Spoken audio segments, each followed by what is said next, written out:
is displayed also here. This is the presenter view? Yeah, only just going forward.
Okay.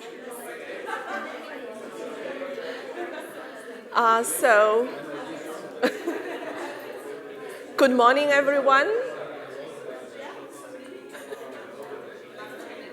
Yeah. Okay. So, may I invite everybody take a seat? It's 9 o'clock.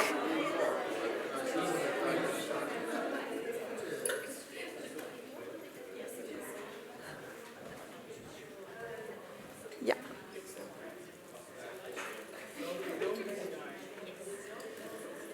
Okay, so I think also good morning to everybody online. And you can't be with us here having coffee and have a chat. This is really a pity. But I can tell you that right now everybody's in Brussels are feeling very comfortable. And they already warmed up by meeting each other. And I think this is a closed community because the topic is so narrow and technical. But I think despite that, this actually is an advantage. And we will be able to actually look at what we call the input data. It's a data era. And we know what data is. But when it comes to a specific substance, especially like these invisible enzymes, and we were thinking, come on, is it worth even to talk about data? And I think it's definitely worth, and considering the contribution of enzyme doing in the food we are eating and already today at breakfast. So with this, I would like to give a very hearty welcome to all the people here, made the effort to be here, and also all the people registered and online. So thank you very much. And what are we really talking about today? And can I have the next slides? We are talking about enzymes. So I think when we talk about enzymes, it's necessary to remind ourselves that it's for millennium of years, and the human has been using enzymes, maybe beginning unconsciously. It's just like empirical discovery. And people were using materials containing enzymatic activities. And we have the wine, and in Belgium with the beer. And of course, and in Europe, we must talk about cheese. And of course, once a human being discovered this useful material, and I think scientists, and begin to extract them and for better purposes. And so we go to the biocatalyst for processing raw materials.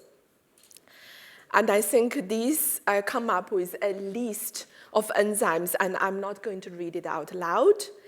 And because of this reason, and quite a long time ago, more than 40, 50 years ago, and the enzyme was traditionally considered as food additives and by WHO and FAO, and still today, and in that scientific international community, and the enzyme is a part of the food additive assessment.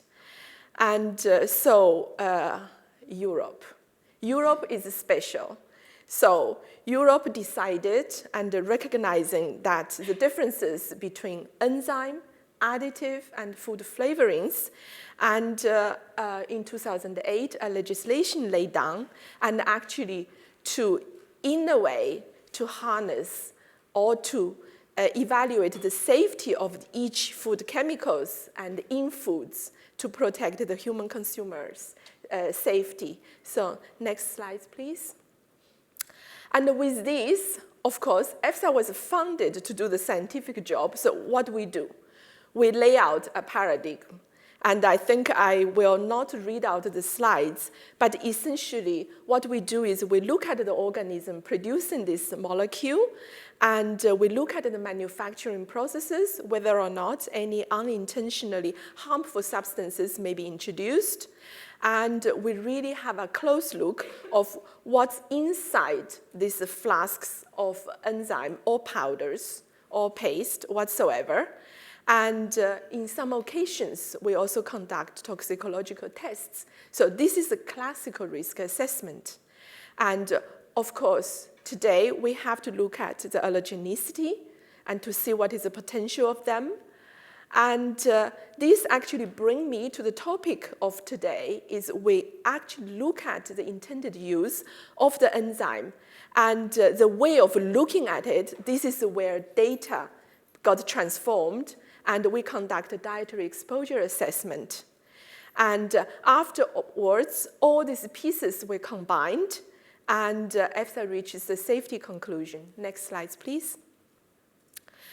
And so back to the exposure assessment and the diagram on the left side, and you are familiar by now, I think very much, and because it has been published in 2016. And what this did, in a way, it's a little evolutionary, and considering we're dealing with these invisible molecules.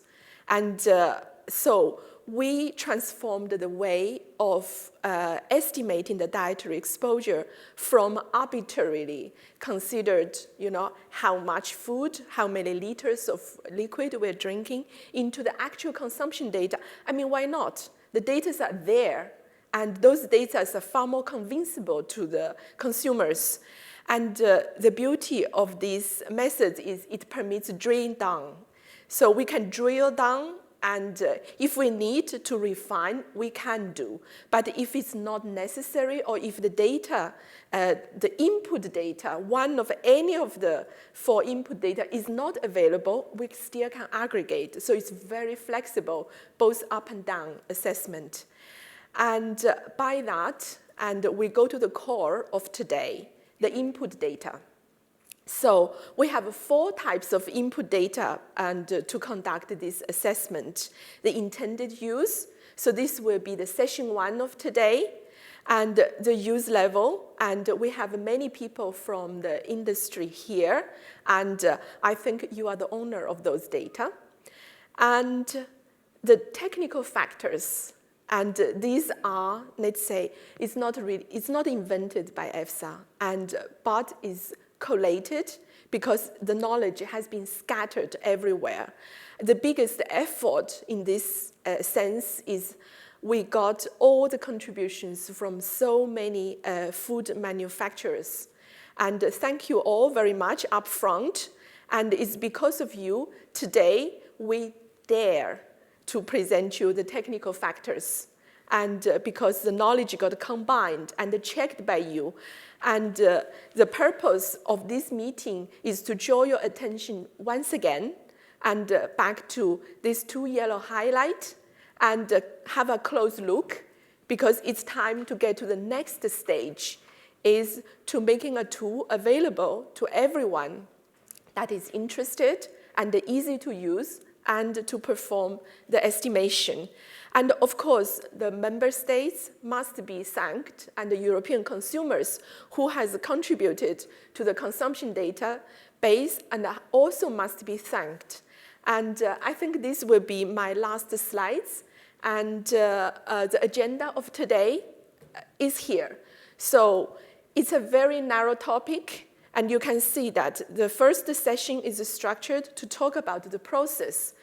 And we can't, a blue is a blue, but we have different shades of blue. So at the end of the day, are we going to deal with all kinds of blue? No. And I think that's exactly the analog of why we are looking at the terminology of the food manufacturing processes.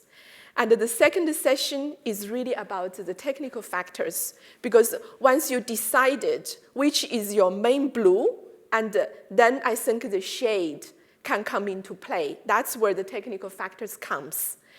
And in the afternoon, we will have, let's say, the FEIM tools, so where people's hands is really itchy. Wow, the moment I can put in the number, get output, I feel really great.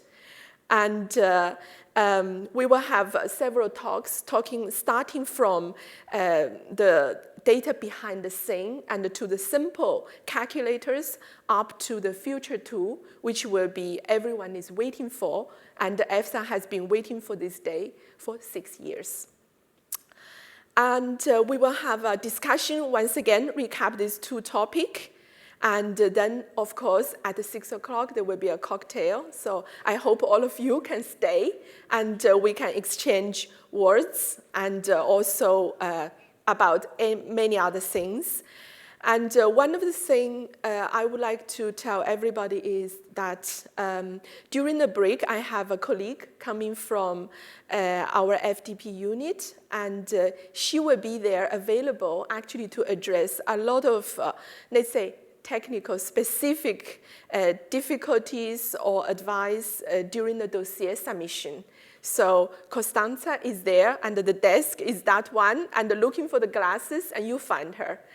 And so I think with this, without overdue, and I would like to pass the floor to Professor Holger Zong, and he is a panel member of the EFSA SEP panel. And Holger, floor is yours.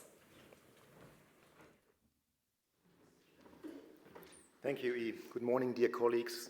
It's a pleasure to introduce you today into this interesting topic and to explain some of the discussions we had in our working group and also in the panel so far on the new document. Can we start the presentation? Okay. As you are well aware, enzymes are typically added to a raw commodity and not directly to the final food in most cases. And of course, there is a gap in between the data we receive from our dietary surveys and the data we receive from you as the applicants. And of course, therefore, we need the technical factors to convert the enzyme as used to the enzyme that is finally consumed, typically addressed as total organic substance, as TOS material. It's a real challenge, not only as indicated here from fermented to food, but also, of course, from animal-derived products to food or plant-derived products to food, because the descriptions we originally received in the dossiers were more than broad.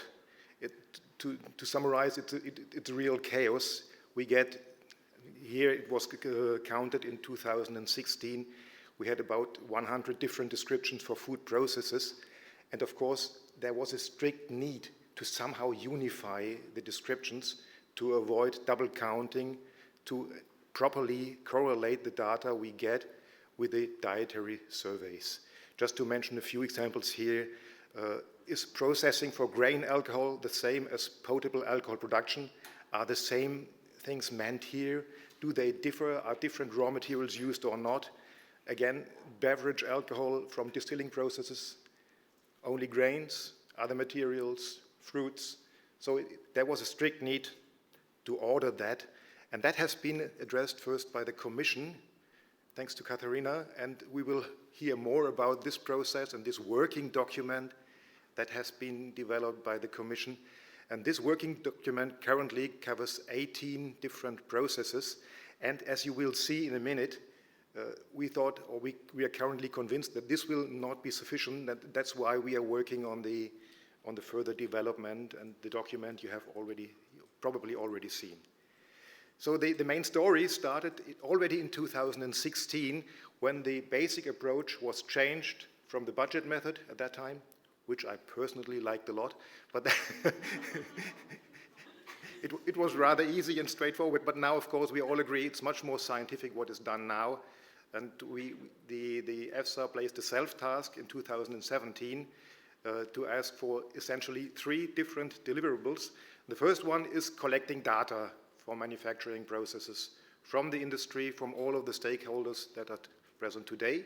And based on this data collection, to develop as simple as possible tools to work with them for each and every food manufacturing process.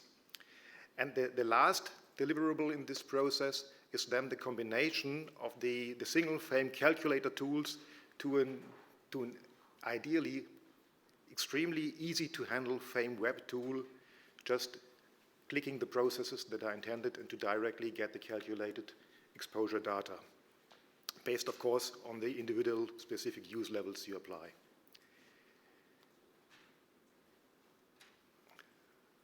Yeah. It doesn't want to continue. It's too early for a break now. Ah, it stops only on my here. That's interesting. I have a different view here.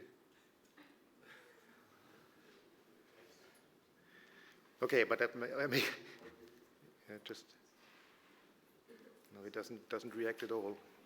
Sorry, then if you can just look on that one, I'm afraid this one. Yeah, but it's in this also. Okay.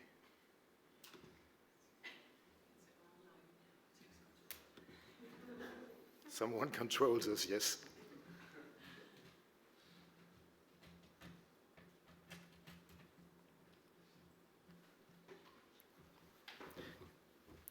Okay, let's just continue without a screen here. It will also work. What you at least have on the screens now, me not, is the main purposes of the calls. And the first and essential topic was, is the food enzyme TOS really transferred to the final food or not? Our preferred case in the working group and the panel, of course, it's not transferred. We get rid of it, no calculation, no MOE, no problems. But of course, we need sound and valid scientific data to make this judgment. We have done this in the past for a couple of processes. For example, we agree that in distilled alcohol production, the enzyme will typically not jump into the distilled beverage, so there is no need for exposure calculation.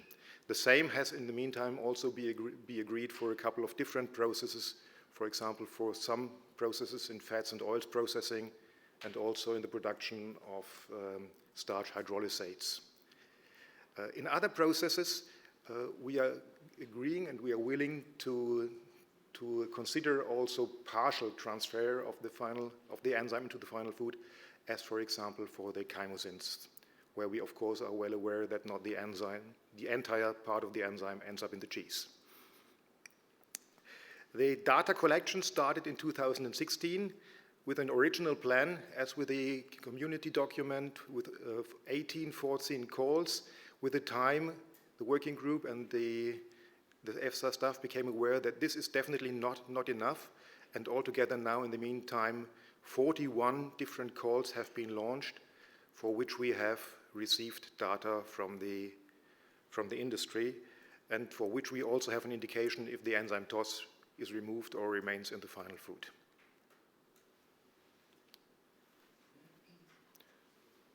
Now also the second system does not work.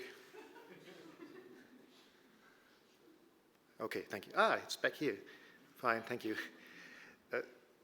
I fully agree, or I may understand, that it's not very easy to follow the order of the documents that have been published on the exposure. Of course, there were several technical needs, and therefore, with this slide, I would like to shortly try to summarize the history of the exposure documents. The first process-specific data have been published in 2018, and at that time, it was the so-called Annex B to the statement on enzyme exposure calculation. This document has been updated in 2019 and 20, and in 21, it was decided to make it a standalone document covering all the data we have at this time, and of course the processes have been extended with each and every new update of this first Annex B and later on the standalone document. Now in 2023, we have just released the public consultation on altogether now 41 different food manufacturing processes in a hopefully somehow structured way. Just to mention that there's one additional document also related to exposure assessment. This is the Annex D to the guidance on submission of food enzymes. But this document is somehow different, as it only summarizes the principles and it does not give any technical details. And apart from that, it also lacks the important annexes, which are, of course, by far the most important part of this document we are now talking about. I'll come to this back in a few minutes. The document I would like to introduce to you today, and which we have sent out for public consultation, contains, as mentioned, 41 different processes, and it's categorized on 2 levels. The first level refers to the raw material that is processed, and the level 2 refers to the final food as consumed. If you are looking for an order in the processes, that's difficult. We somehow tried to loosely follow the order that has been used for the food additives, but that, of course, for some reasons could not be taken for all processes. So it was more or less driven by practical considerations, and there is no strict order in the document. So these are the altogether 41 different processes, and as you may have seen, we started in 2018 with the easy ones: bakery, cheese production, that are very straightforward. And as you may have seen in the most recent edition, now we have collected all the different processes, and I will give you a few examples on this in a minute. You see level 1 here, dairy products; level 2, lactose-reduced milk, cheese, fermented dairy products, all of that. Level 1, again, processing of eggs and egg products. Then we have the processing of meat and fish products, which was not that easy to sort out. We have 2 levels here, level 2 productions, production of modified meat and fish products. This process, for example, addresses enzymes that are used, for example, for tenderizing of meat, peptidases, for example. Apart from that, we have a second food manufacturing process that addresses the production of protein hydrolysates from meat and fish protein isolates, but also from other meat and fish products. A very complex section, of course, is the processing of cereals and other grains, with many level 2 sections, but they have been published previously, and I think we don't have to focus on this today. The same is somehow true for some processes of the field of fruits and vegetables. Here we separated the production of juices from other uses. We grouped the production of wine and wine vinegar. That was one of the discussions we had. Of course, also other groupings would have been possible, for example, grouping all of the vinegars independent from the raw material. But considering the source or the original material to which the enzyme is added, we suggested here to group wine and wine vinegar in one group, and then to separate production of non-wine vinegar from this.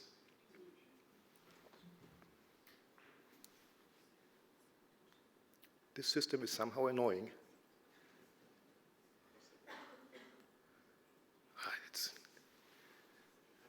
Yeah, I pressed 15 times in the meantime. Here we are, okay. Then it comes to what is really complex, and one of the thoughts of today's meeting is to get some input from you to help sorting that. We had many discussions in the working group how to group all of these food processes that are somehow starting with plants. You see here, for example, in the second line, production of refined and unrefined sugar, and you will see on the next slide that we have several processes that are also somehow addressing sugars separated from this section. It was a difficult discussion in the working group we had on this, and of course we are looking forward to the discussions with you if you agree that these separations make sense or not. We have separated some specialty production processes, for example, production of green coffee beans, the production of coffee extracts, coffee substitutes. Also, the group of tea and herbal fruit infusions is a complex one. We recently discussed something about stevia extracts, for example, if they go into this section or not. So that is a rather complex task, and for sure it is not the final version we currently have in front of us. Production of soy sauce and of protein plant hydrolysates has also been separated from the meat hydrolysates. Also, this is a suggestion based on the descriptions we have received in the dossiers, and we thought it's the easiest way to separate it out in this way. Then we have the yeast and yeast products. Of course, we also saw a couple of processes also addressing yeast cell walls, for example, the fats and oils in the different processes. In some of them, we already agree that the TOS is removed, in others not. And then maybe this one is the slide that caused the most discussions in the working group and in the panel. We have the processing of sugars. Now we don't consider the sugar beet or the sugar cane as the raw material. In this case, we consider the mono and di and oligosaccharides as raw materials. The same is true for confectionery products, where we consider sucrose and fructose based on the isomerization or the invertase reaction as catalysts.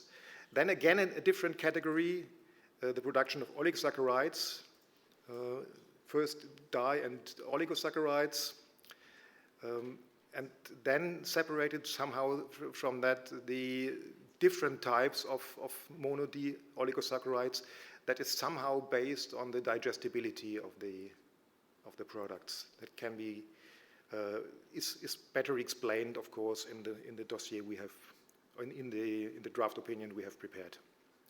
And the last one is the prevention of acrylamide formation in foods, of course, the asparaginase that is addressed here. So these are the altogether 41 processes we would like to suggest for discussions. And the document is structured in a very clear and I think straightforward way. It first starts with a brief description of the process itself, here depicted in red, where we, for example, report that the products are non-wine vinegars, and we also explain which enzymes are used. In this case, we have identified from the dossiers amylases and phytases. And then in green, you see any specific data for inclusion or exclusion of processes. For example, in this case, it's clear it excludes wine vinegar, which is covered by a different section. This is an attempt, of course, to avoid somehow double counting here. And then in blue, there's a short, very short summary of the data we received on the specific process from the call for data. This is just, once again, to shortly explain that, of course, we are and you have seen this from our evaluations, we are willing to consider the data that clearly show that the TOS is removed.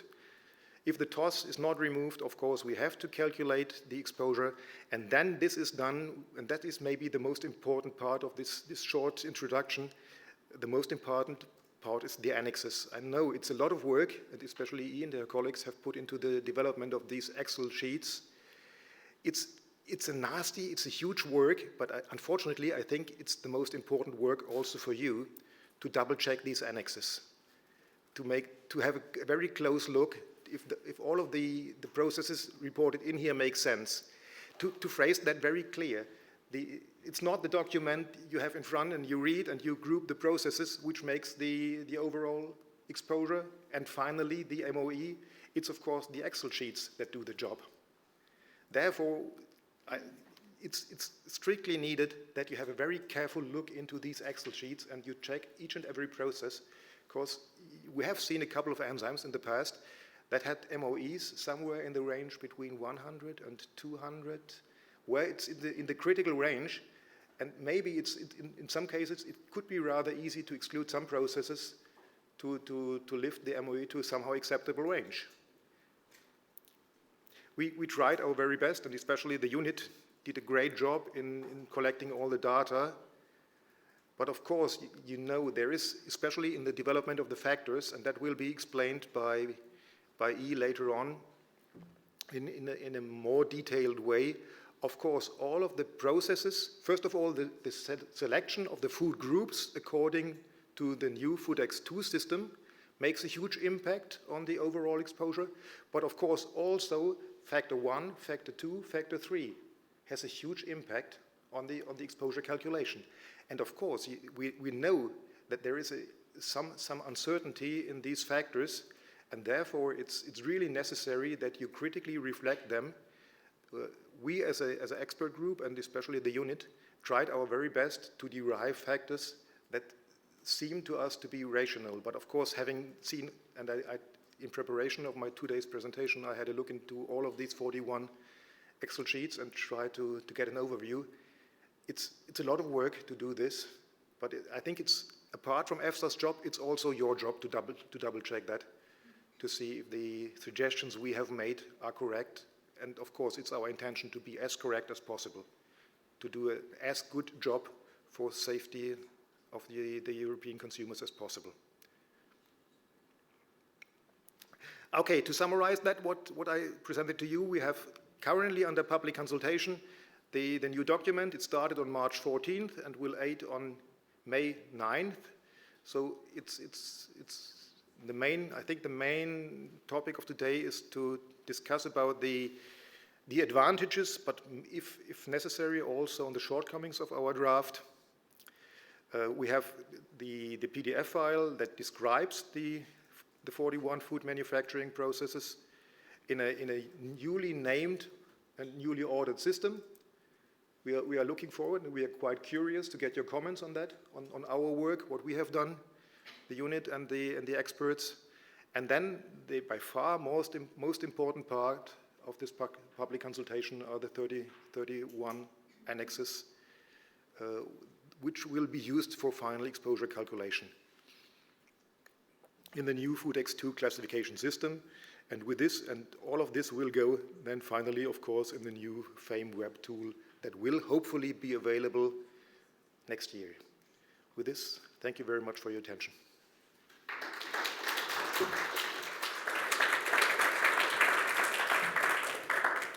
Yeah, thank you, Holger. And I think you opened the thing, and I suggest that we go through all the presentation because we grouped them by relevance, and afterwards we have a quick Q&A session, and I think the big discussion comes in the afternoon. So the second talk, I would like to invite Kathleen and come up to the podium, and she is going to tell us what is happening now and what is the future in the market. Kathleen. So good morning, everybody. I'm going to talk about the union list and how the food manufacturing processes will be captured in this union list. Next, okay.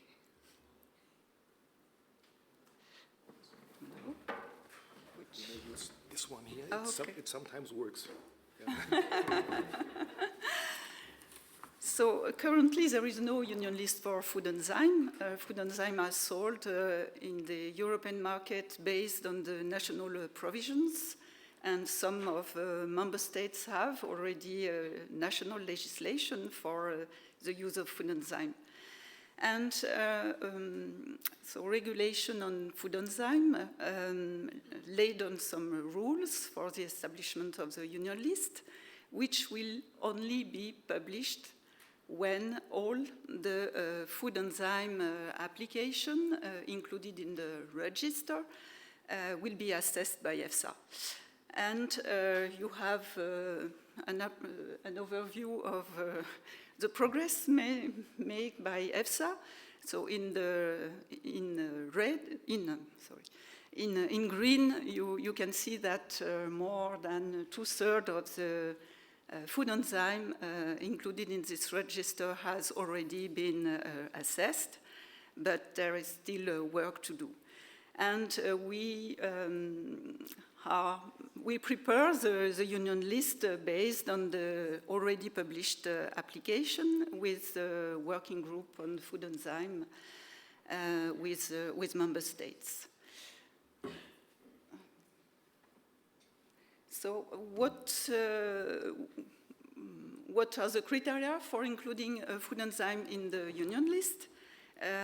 So they are the criteria given by Article 6 of regulation of the food enzyme.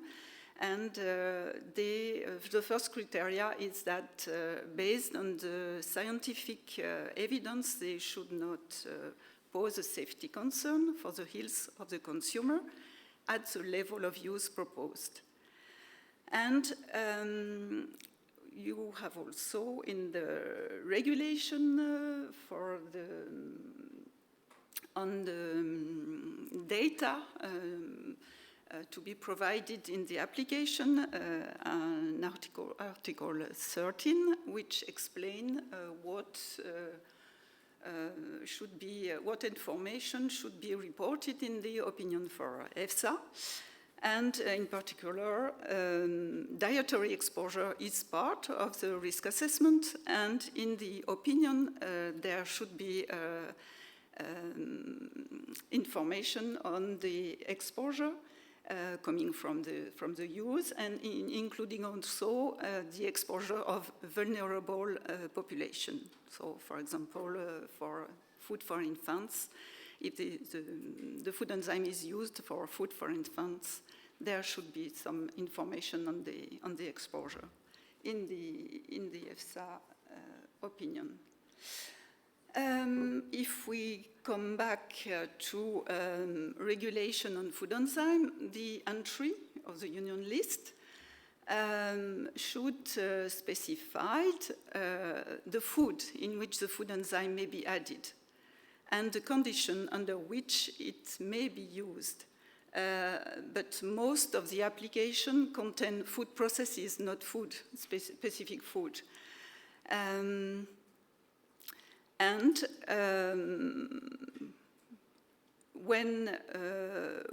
the union list will be published, then only food enzyme included in that list may be placed on the market as such or used in the food in accordance with the conditions specified in this list.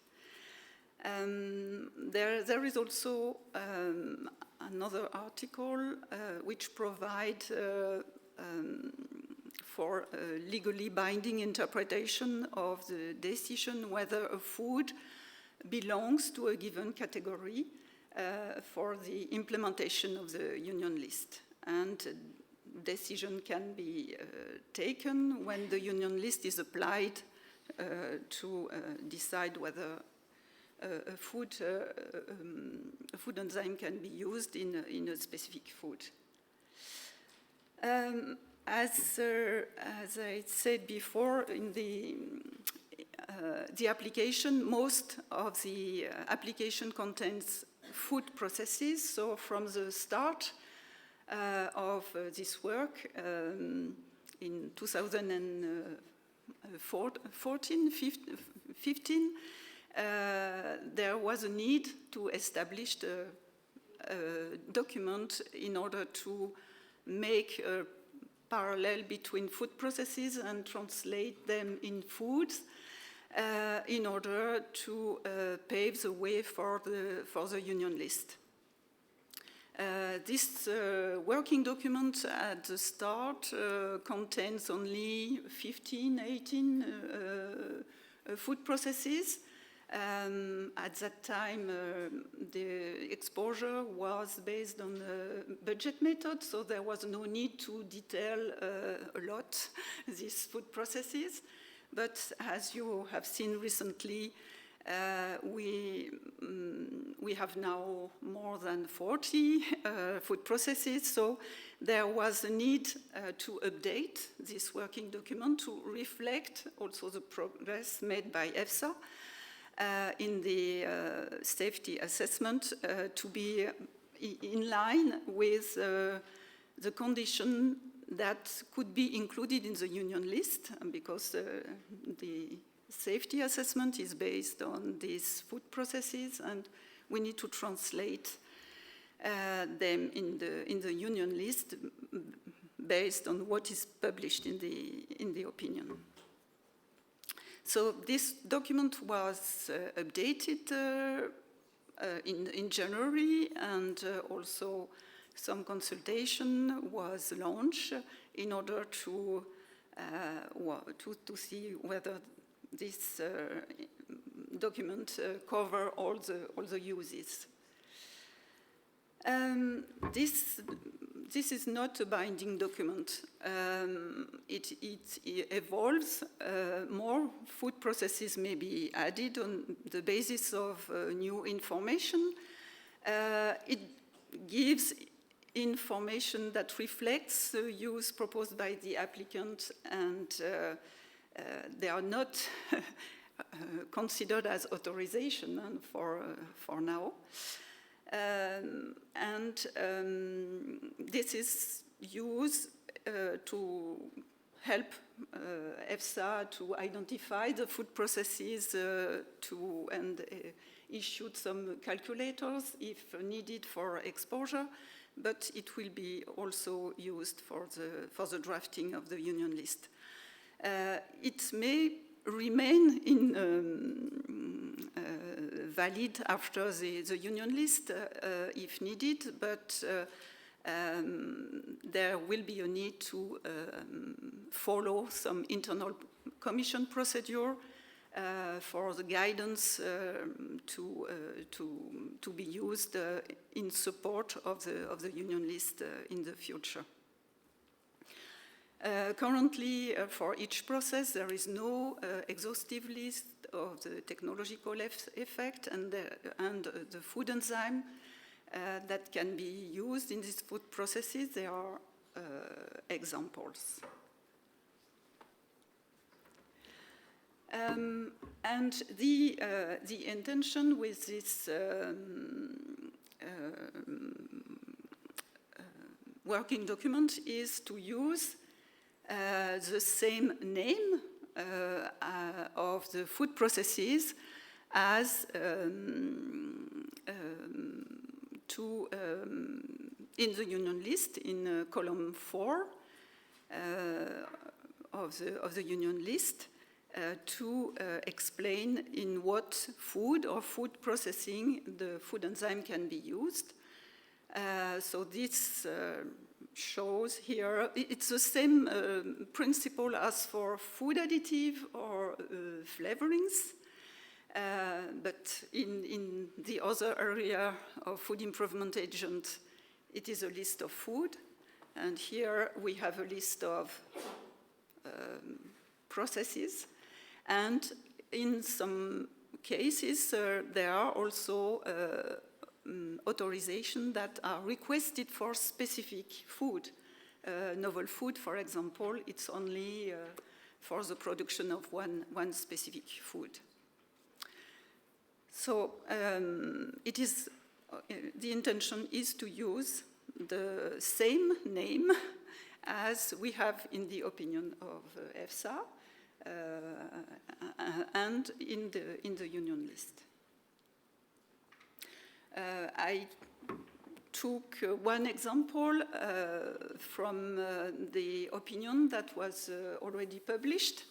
It is, you have one example for a beta-galactosidase, and you can see from the start this opinion, this application was submitted in 2014, and starting with request for flavoring production, milk dairy processing, and then there was,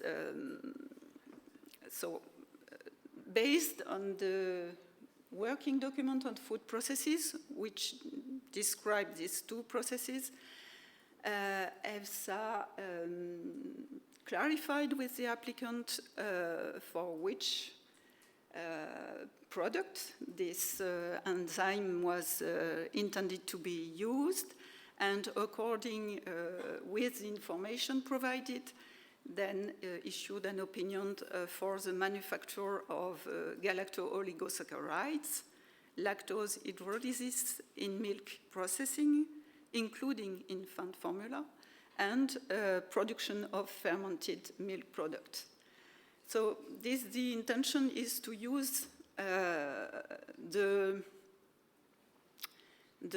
latest version of the EC working document, because sometimes the naming of the food process has changed, and to use the latest name, to have harmonized labeling, identification of the food processes in the union list, and to reflect what is in the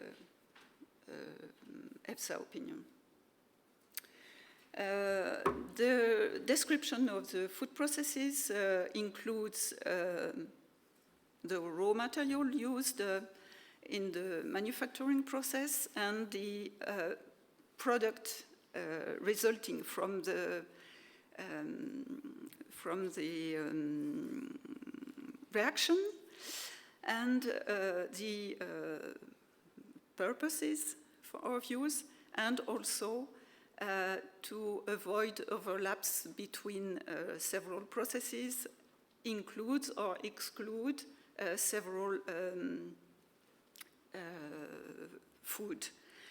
You can see here that as a basis, the production of infant formula and follow-on formula are excluded from this process, but for the application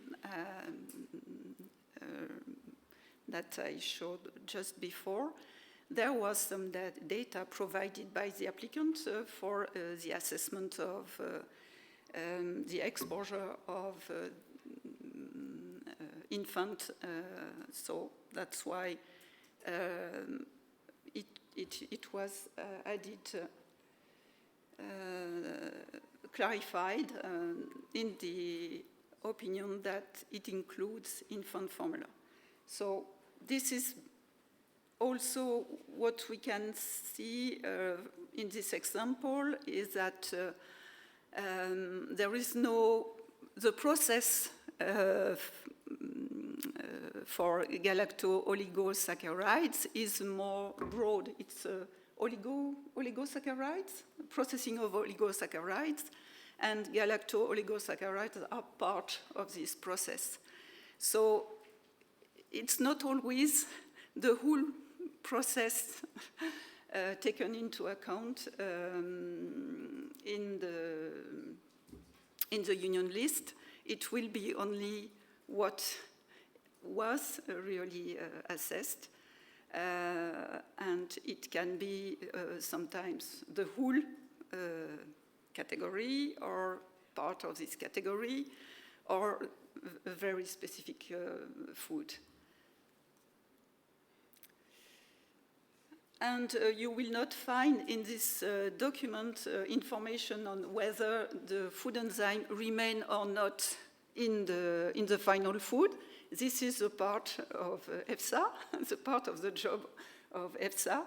There is no information on that in the EC working document, and there will not be any information in the union list also. But there could be additional information in the union list if, for example, lipase is only intended to be used in an immobilized form, and then it will be also indicated in the union list under the condition of use. And then if there is a need to ask for extension of use, because now we have, as we have seen, product that may not be food that may not be covered by a food process. So extension of use can be requested at any time, and either the new uses are already covered by food process, as already described in the EC document, working document, or in the EFSA document for exposure. Otherwise, there should be a need to provide additional information in order to update the exposure assessment And the data required for this are described in the scientific guidance. But before that, there is a need to consolidate all these food processes and clearly make as clearly as possible clarity as possible on the scope of this process in order that the user of the food enzyme knows if the use of the food enzyme are already covered or not. And this is the purpose of our work today and after.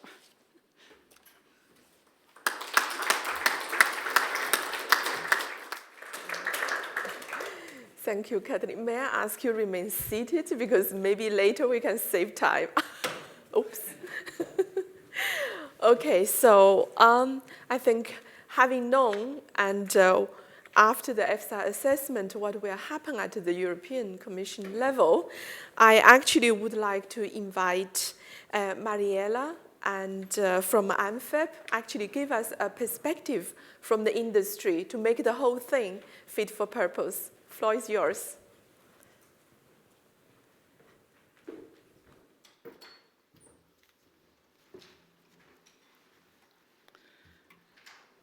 Yeah, thank you very much, Yi. Thank you, EFSA, for organizing this very useful event. So it's very nice to see each other again, to have this interacting and physical event. And thanks also for the invitation to reflect on all the work that is ongoing at EFSA, but also at the Commission, and to provide our perspective as industry.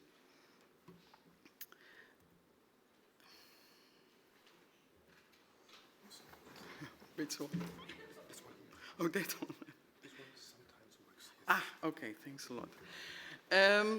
Well, you started at the beginning at the Asian times. I won't go back so long in time, but I'll start in 2008, where the enzyme regulation was published. I will not go into detail through this timeline, what all has been done, because there has been done so much by the Commission, by EFSA, and by the industry. But I will highlight a few points that are relevant for the discussion today. I think it's very relevant to indicate that the dossiers were submitted, most of the dossiers were submitted by 2015. And all the data that we are discussing and have been provided and have been used by EFSA were in those dossiers. The description of the processes as were in the dossiers were agreed with the Commission, were discussed with industry, with all our partners gathered in Food Drink Europe and others. And so were provided in the dossiers. We provided processes rather than descriptions of the production of products. And that was also in line with it was already mentioned before, the budget method, how it was assessed, the exposure there. Then in 2016, EFSA dived into all the data, and they indicated we need a different perspective on the dietary exposure and how it will be assessed. And it was started on working of the FEIM and process descriptions. Then, as a side note, there came the transparency regulation, but it is also relevant for the talk today. And now, well, basically we are here where the Commission document on processes version 7 has been published, and also the EFSA draft on the process-specific technical data, which are both very much in line with each other. In the meantime, as we've already shown, a lot of publications were published. So although the EFSA document is a draft, it's actually already being used. So the question is really, can we still change a lot on that one? And is that workable? Well, and then, as also can be seen, the work is not done yet. Still a lot of dossiers to be evaluated. The final union list to be published. And, well, AMFAP was founded almost 50 years ago because of the enzyme regulation, so maybe we can celebrate the union list and AMFAP 50 years at the same time. Well, a foundation has been built for the risk assessment and risk management process. Both the documents of the Commission and EFSA are published and aligned, communicated and open for feedback. And what is definitely important and appreciated is that the alignment now is there, very clear. The FEIM models have been developed, as also discussed before, with a lot of, well, the technical conversion factors have been introduced. EFSA did a lot of work to gather the information via different calls, as indicated before. And the FEIM models are available for the applicants. So a lot of work has been done, alignment has been provided, and we have more clarity, but are we ready? No. As said, the process descriptions are based on the application submitted in before 2015. As indicated, what we submitted there was agreed with the industry, with our customers, with the Commission. And what I would like to underline there is that what we provided in the dossiers were examples rather than exhaustive uses of the enzymes. EFSA did a lot of research, had interaction with applicants, and also with many stakeholders via the calls for data to further build the process descriptions. But the starting point back in 2012 was quite different from the outcome. As said, the data was provided in the dossiers was on food processes in general, based on the practice in Denmark and France. And we provided examples of food processes, not an exhaustive list. Whereas the current overview is a very specific, very granular overview of process descriptions directed towards food and food ingredients. And due to this very specific process descriptions, despite the efforts of EFSA and industry to come together, provide the information, not all current applications of the food enzymes are covered. So this poses us as industry and also our customers as a problem, because the enzymes are being used already, but not all the applications are covered in the published opinions. To give a bit of an overview, and like my previous presenters, I also like numbers. In the first version of the Commission working document, we had 18 processes only. In the version 6, we didn't see all of them, but that was also not necessary, I think. It was only raised to 24, but in the last 3 years, the granularity has been increased very much. This is also, well, obvious in the document of EFSA.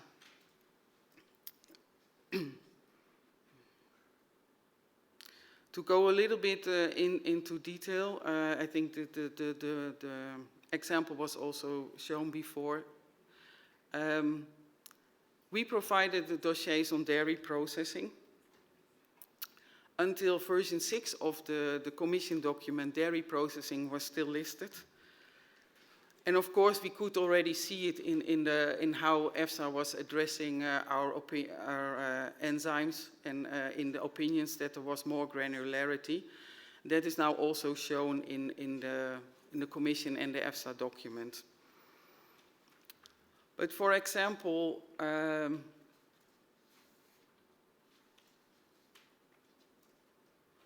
It seems with the publication of the documents that there is now more clarity, but there remains quite a lot of unclarity, and I think that was also provided in the example from Mrs. Evrevin.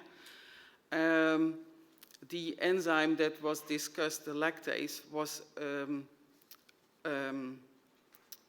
approved for production of lactose-reduced milk, including infant formula, but now in the process descriptions, the infant formula is being excluded. And also, according to what was indicated before, this may also be differently reflected in the union list. So yes, there is a lot of clarity now with the processes, but it remains quite a lot of unclarity for us and a legal uncertainty, not only for us as producers, but also for our customers. Can we now use the enzymes in these processes or not? And do we need to provide an extension of use? And another example is that last year, only at the second half of last year, enzymes were still approved by EFSA in the positive opinions for whey processing. Now we have whey concentrates and whey protein hydrolysates. We don't know where are we now. For what application will our enzymes be approved in the end in the food in the union list? To go a bit more in other examples, I was a bit surprised to see that we as industry submitted 99 different processes back in 2016. I think there was a high level of agreement on how we have submitted the dossiers. I counted at least 108 dossiers for bakery products and other cereal-based products. So with that, we provided examples, as said, for those processes. Now we have at least 3 categories where these products could fall on, these applications. Baked products is a category, cereal-based products other than baked, but also, for example, plant-based analogs of milk and milk products. And when we submitted it, I cannot underline it enough, we submitted examples, but during the process, and I understand the process, but other categories were created. That means that when we submitted a dossier for bakery products and other cereal-based products, but later thinking that plant-based analogs were also part of that now a new category has been created, that the enzyme that was submitted with an intention back in 2012 will not be allowed in the future for plant-based analogs, where it is now already marketed for that one. Another example is the fruit and vegetable processing, where we all provided usually one example, but now we have 2 processes for juice and for products other than juice. And I know EFSA came back to the applicants with questions, but not always. And some companies have provided spontaneous data to have both processes included, but also some companies didn't do that and now face that the product is only approved or in a positive opinion for juice and not for the other category. The same holds true for flavoring production. We submitted flavoring production for quite a few of our enzymes. But and most of those are now listed under specific raw material categories. However, the flavoring production category as such is no longer existing, where also other raw materials and derivatives can be used for the production of flavoring. I know EFA, the Food Flavor Association, has been starting this discussion also with the Commission, and I'm sure we will be able to find our way there. but it also means that a lot of extensions of use can be expected here. And the last example I already described before. So as a summary, the consequences for industry are legal uncertainty. Not all the current applications will end up with a positive opinion in the sense that they were not provided, discussion was not held, and due to the granularity of all the processes, gaps are there. As said, there were some differences encountered by applicants in the very long process, and not all EFSA opinions are in line with the current process description. So that is also, question mark how we will deal with that. So the big question is how can we ensure that all current market applications will be covered on the first union list? When the legislation was published, it was indicated it should not disturb the market. So to keep that in mind, and given that the time is running, because we all do not want this process to take way beyond 2030, we need to look for solutions. We can submit the extensions of use, but it will be many, and how will those be dealt with in the limited time that we have?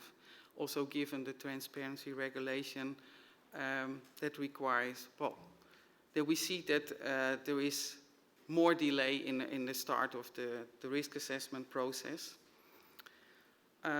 One solution would be for us as suppliers that we can do spontaneous data submission for the ongoing dossiers. Now we have this clarity of those documents and process describing the processes, but also we invite EFSA to reach out to applicants for ongoing dossiers. Regarding the extensions of use, for the risk management and the risk assessment, we could, we invite you to process the extensions of use quickly. For the ones that there is tox waiving or there is tox removal, that may be definitely be a possibility. We need to discuss and see what in the end will be the final date that EFSA does the assessment of the ongoing dossiers, and the union list will be published. If still a lot of extensions of use are ongoing, then maybe we can have a transition period where an approved enzyme can remain on the market. And maybe a bit out of the box, that approval can be given to all users where no exposure is involved automatically.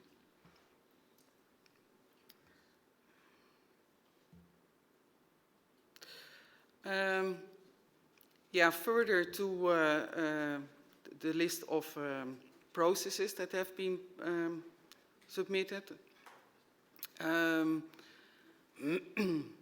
Well, as said, whey processing is no longer there, but there are quite a few opinions that are approved for whey processing. So how will they appear in the first positive list?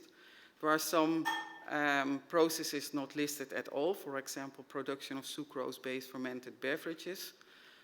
Other enzymes already have been approved for oil processing, grain processing, and starch processing, which are also not listed as a specific category.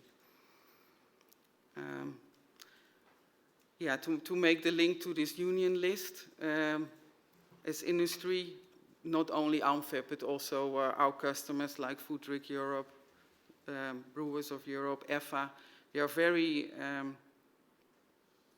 happy to offer help early in the process to have an essential workable setup of the union list.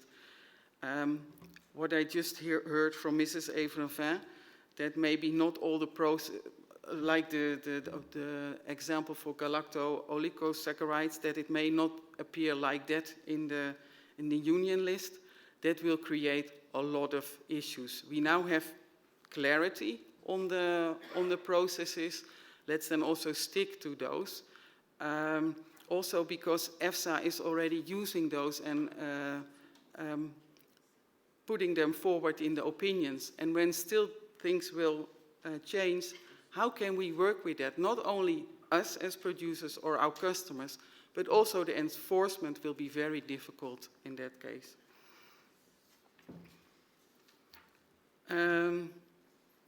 Well, I think when I first saw the EFSA document, it indicated final, but I think also listening to Professor Zorn and Mrs. Evrenvin, we all realized that this is not final. There will be new raw materials, new processes that needs to be added. So it's also, yeah, how are we going? Yeah, pre-final, yeah. Well, at least there is a good basis where we can work on. And further, we look forward to further FEIM tools and also the FEIM document that will be provided soon, hopefully, which will be discussed later today. And we definitely look forward to a further exchange of industry views in the good collaboration that we have already now with EFSA and the Commission to reach a balanced risk assessment and risk management process. Thank you for your attention.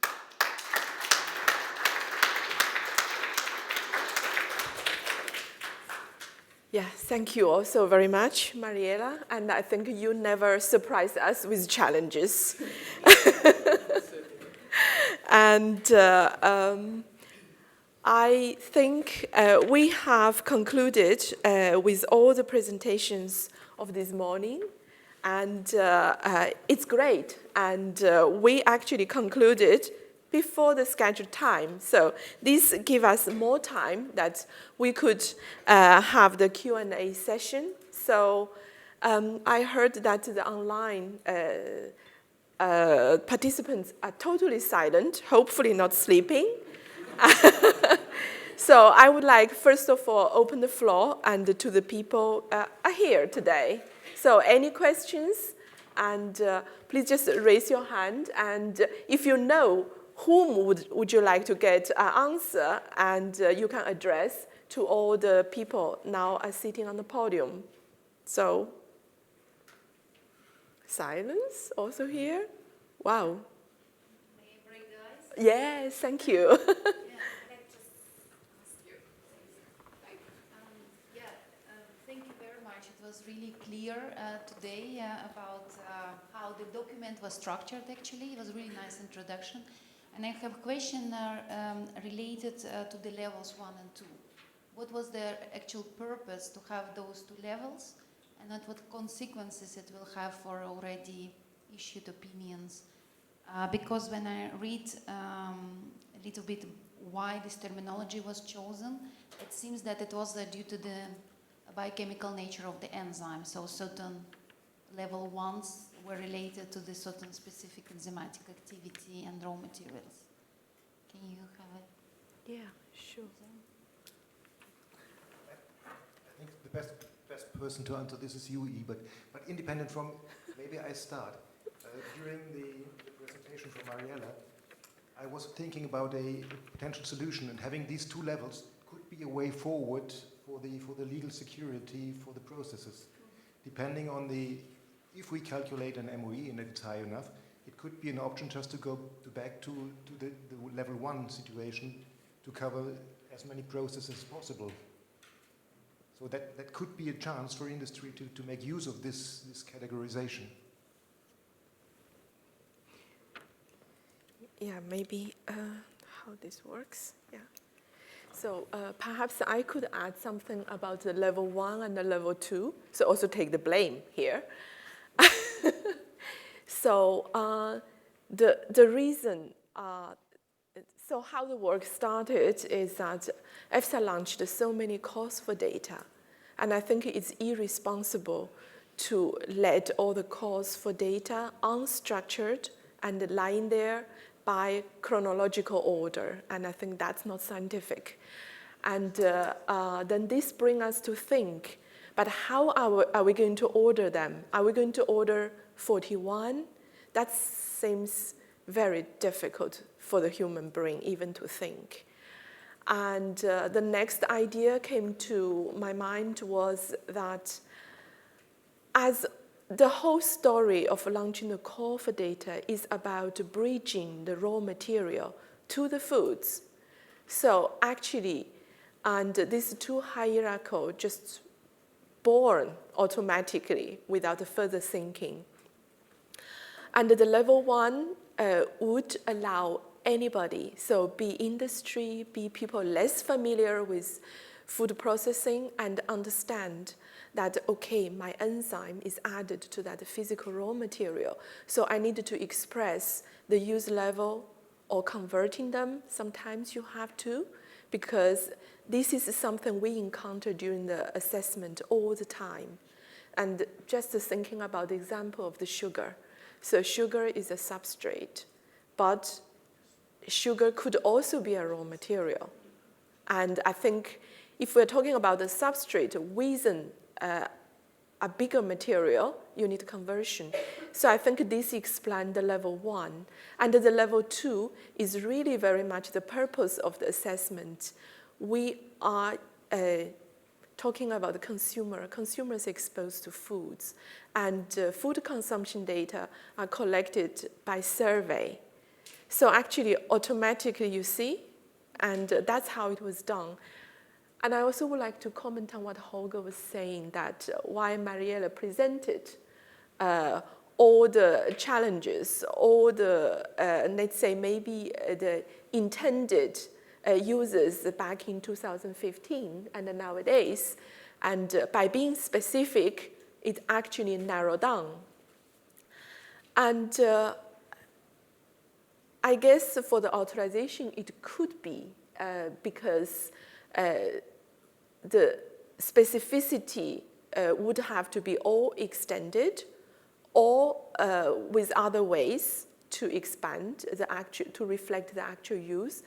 But in terms of a calculation, I don't see big problem. And I think that was exactly what Holger was saying.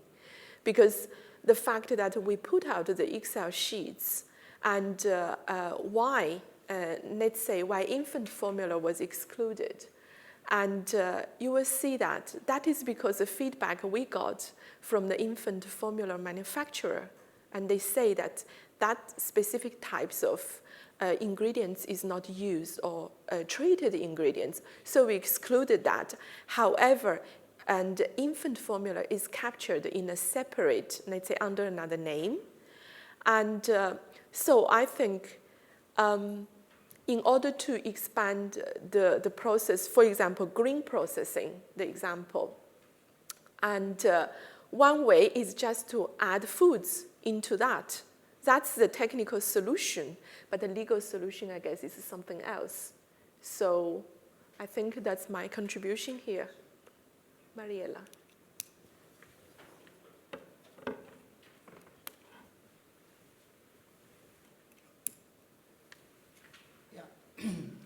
Well, although I think it is presented as level 1 and level 2, also upon the discussions that we had with the Commission, they will follow EFSA's interpretation. And given that well, please correct me if I'm wrong. So EFSA will use, in most cases, the level 2 as for the approval process, for the positive opinion. We would welcome it very much if then the enzymes would be approved on a level 1. That would really prevent a lot of issues. But that is not the feedback that we got from the Commission. That, of course, is a question of the calculation. Of course, the safety has to be assured. But if the exposure data, together with the NOL, open the use for also level 1, why shouldn't that be possible?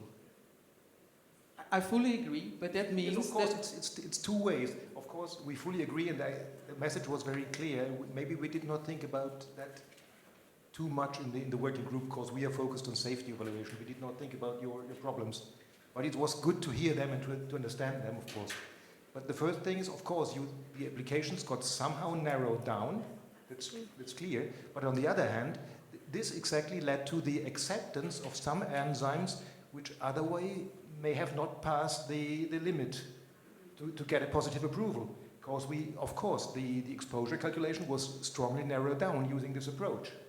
So you have to be careful with the claim making use for each and every application. But on the other hand, of course, some of the enzymes may just be killed, because if we consider all the applications now from the calculators, the MOE may be not high enough.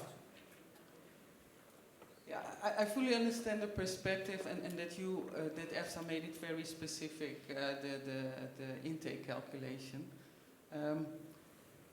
And I fully understand that we need to provide the data. But what I think I made clear is that when we started the whole process, the whole scope and the whole vision was different, and that we are prepared to submit additional data. That is not a problem, and there is now this clarity.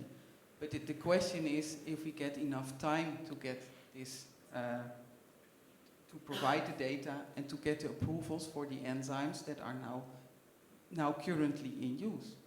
That is the main question, I think. The good news is we already have now examples for extension of use that have been handled in a quite straightforward way. So I think it will be possible, at least for some of the enzymes where we have no exposure, as you suggested. I can imagine that this will be handled in a rather smooth way. Yeah, I think it can be handled way quicker than how it was done in the past, because the process is now running. But we are facing the transparency regulation. We see that there is the time between submitting and where it ends up at EFSA is longer than before.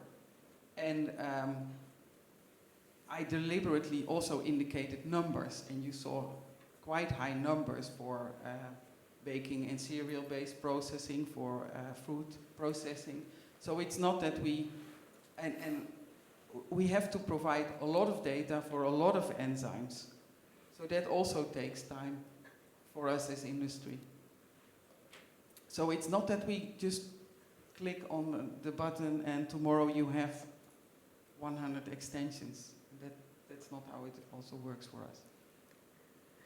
Yeah, I wonder, from the audience, anybody would like to comment on this? Because I think all of you has a lot of experiences and or solutions.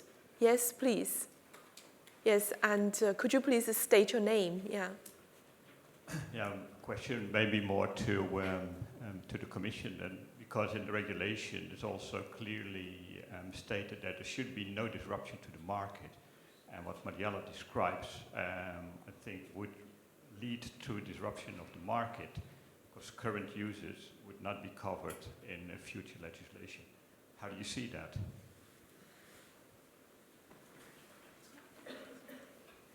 Yes. Please, Jerry from Commission, yeah. Yes, the legislation states this, but there is also a general aim of the legislation, which was already stressed. It's safety. There are also some other conditions, technological justification and not misleading the consumer, etc. What is a bit surprising me when I listened to the presentation this morning, that the dossiers that were submitted before the deadline, 2015, that they contained uses that were rather indicative and not exhaustive. For me, this was, I must say, quite some surprise, because how we as a regulator and how EFSA could work with the information which would be somehow limited, not providing the overall picture. Because we as a regulator, of course, we follow the EFSA opinions, and the authorization to assure safety must be based on the EFSA opinions, and the EFSA opinion is based on the information and data provided by the applicants. So for me, it was a bit surprised that, of course, it was somehow outlined that the information was indicative and not providing the overall picture.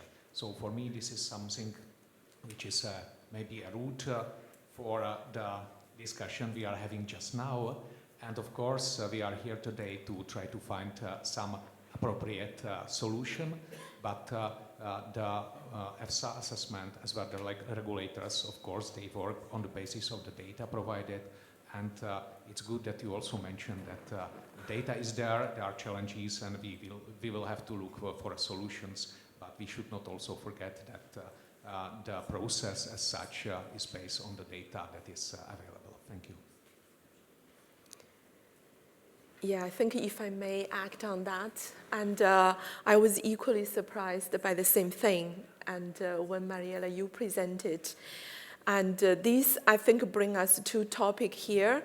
One is you say that those diagrams, those informations in the dossier are indicative. And so as EFSA, how we deal with those information. And when we have a diagram, like the fruit and the vegetable processing, and if we see that only juices are included, we would consider only juice.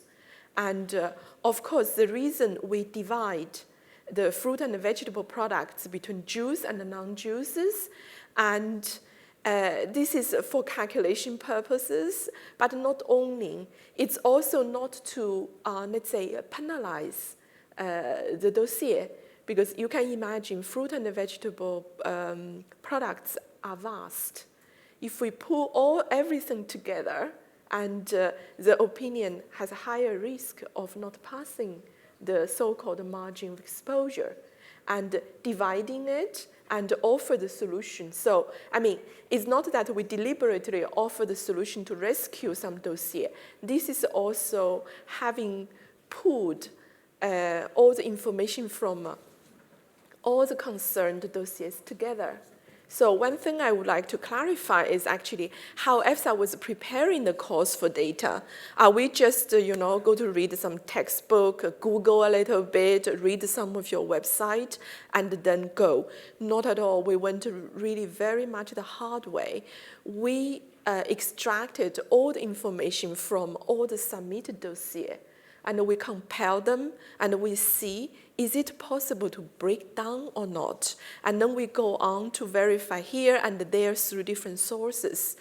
So I think the problem, let's say, as occurred, as it stands today, first of all, if the information in the dossier is clear, and EFSA will not, because EFSA is also not obliged to go back to every dossier, ask, are you sure those are the processes you wanted back at the time of submission? No, I think this is really, I think from an efficiency point of view, it's totally unthinkable, because we are squeezed into one side is being faster and to allow the union list to be out, on the other side to do a good job scientifically. So when there is no need for clarification, of course not. And so this is one. And I think secondly, this bring me actually to stress the importance of those diagrams, because sometimes I receive the challenge like, I mentioned jams in the risk management data, and hey, gentlemen, I'm very sorry. And the diagrams we have, some shows juice and other things, some shows only juice, and there is no way for me to squeeze the jam inside, and I think you wouldn't do it either. So yes, it is a problem, and I think it is a problem from the industry side, and the dossier submitted at the beginning maybe was too generic, I would say.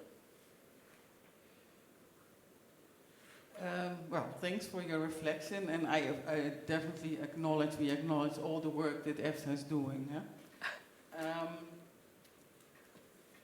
The dossiers were set up according to the discussions we had then with the Commission, with industry, and we provided, and also in the spirit of what we submitted at that time to France and Denmark. That was the examples.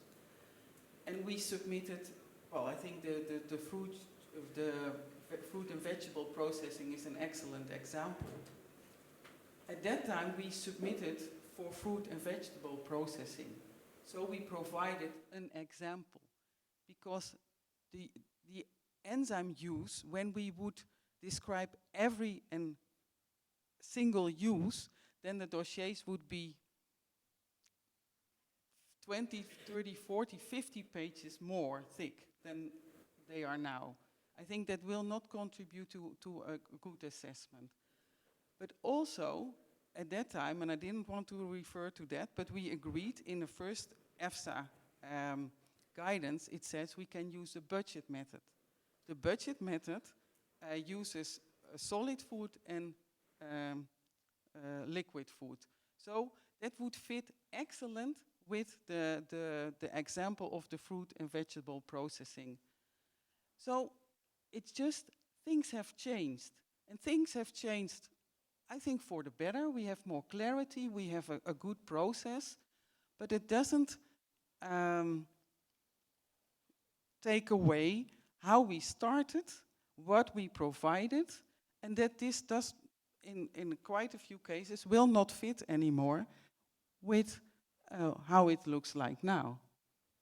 And I think we are all together in this journey, so we also need to find together a solution for that.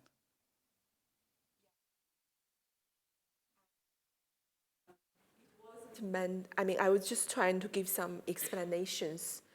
But I think that, yes, today we are very much aware now this problem that is inherent to a dossier submitted many years ago. And I think there is no need to talk about the budget methods, because that's really the past, and no need to criticize, and because liquid, just one tiny thing, and the liquid does not include milk or dairy. And so that was a big problem. And so in terms of how to do this, is it a huge burden to have 20, 30 pages extra information? And I think the answer is very clear, because when some of you or some of the dossier handled by you, you may receive 2 or 3 pages of EFSA questions. That is a way of bringing the dossier to be specific and less generic. And if I reflect on what you are saying, I would say that the applicants initially didn't do a good job in the dossier. Actually, today are blessed by the help from EFSA of these 2, 3 pages of questions. Because if beginning the dossier was actually well done, you don't get so much questions, so it's kind of penalized and at today's situation. And I have to say that this is something, how to address intended use.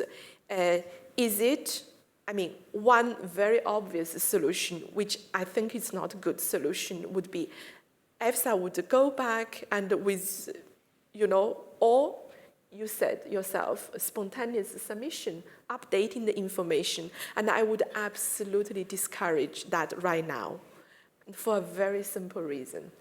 And you see from Kathleen's slide, that pie chart, EFSA is about 60% through of all the initially submitted dossier. We take on extra work and by splitting the joint dossier.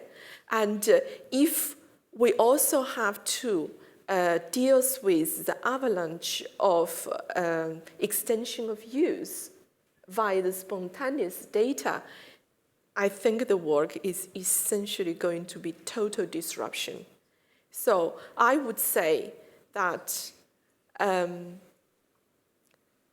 May I comment on that? Sure. I think it's a good idea now to wait a bit till we have finalized the currently ongoing process.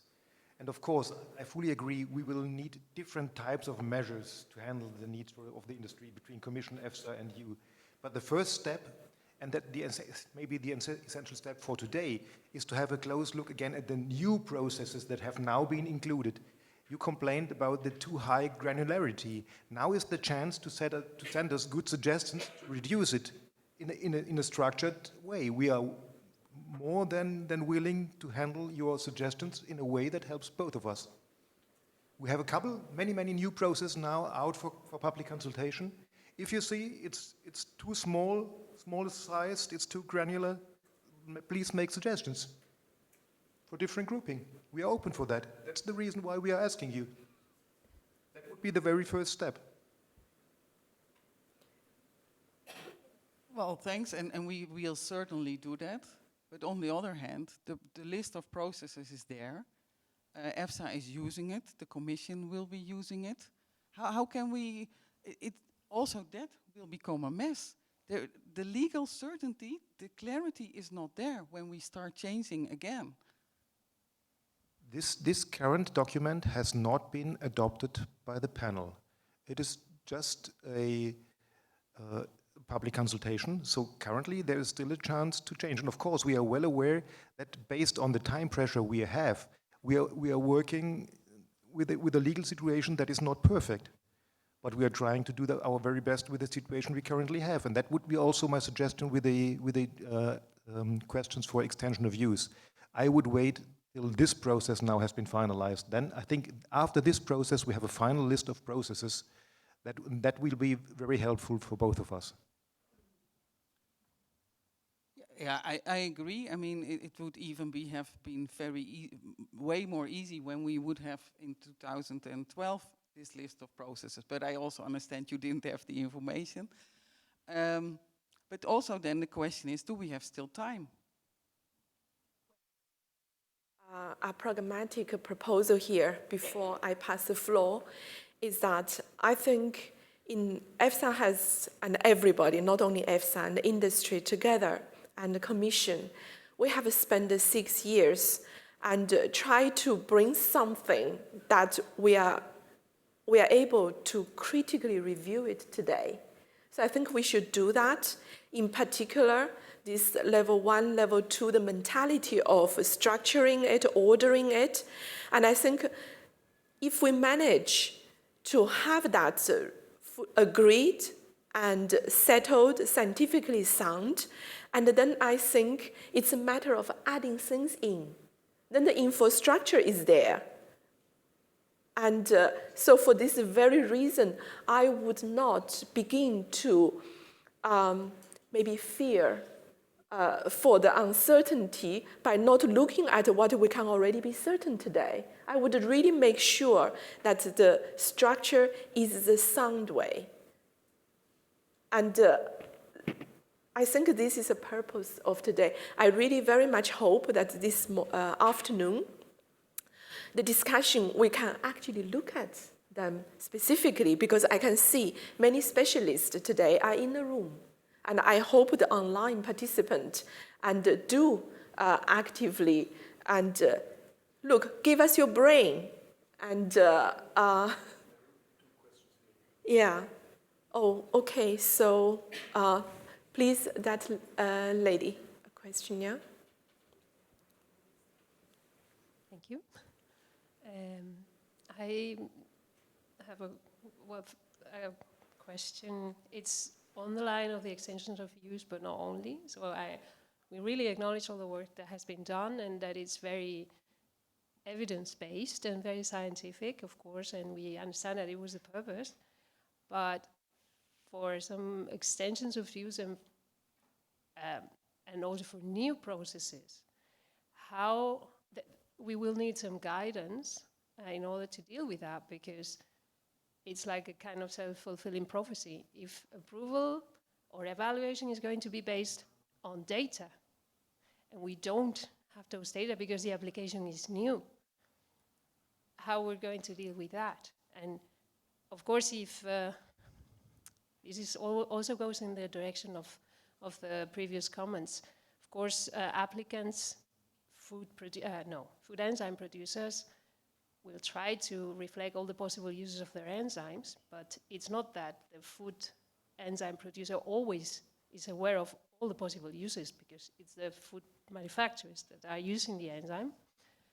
And this self-fulfilling prophecy will be increased because if the food manufacturers are faced with this legal uncertainty, they will be reluctant to put new enzymes into new processes, because then no one is going to know, okay, this category doesn't exist, there's no model for evaluating exposure, and there will be no data. So I guess this is a problem that can be solved, and there are some examples in other areas like novel food or whatever, but currently for us it's a black box. So how to put together a dossier for a new process which is not anywhere.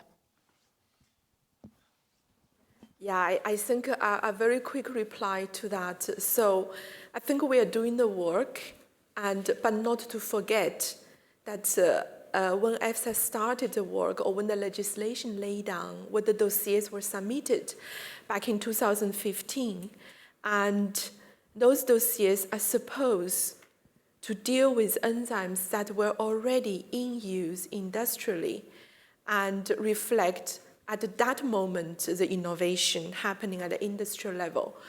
And so I think today, although many years later, we are still trying to give an answer, scientific answer to that. And that's why I was inviting everyone that, look, we critically examine the infrastructure now put in place, but looking at the innovation in a way stopped a few years ago. We try our best to catch as recent as possible, and you can see that the dairy analog, for example, is one. You bring another dimension of questions. What if, when we move into the pre-market authorization for things that is not yet on the market? I think that's a next question, I would say. And at least not the purpose of this info session. No, but we have a gap until the list is published, and there will be, if I want to submit an application tomorrow for a new process, I can bring my product into the market because the union list is not there. But how should I put my application together?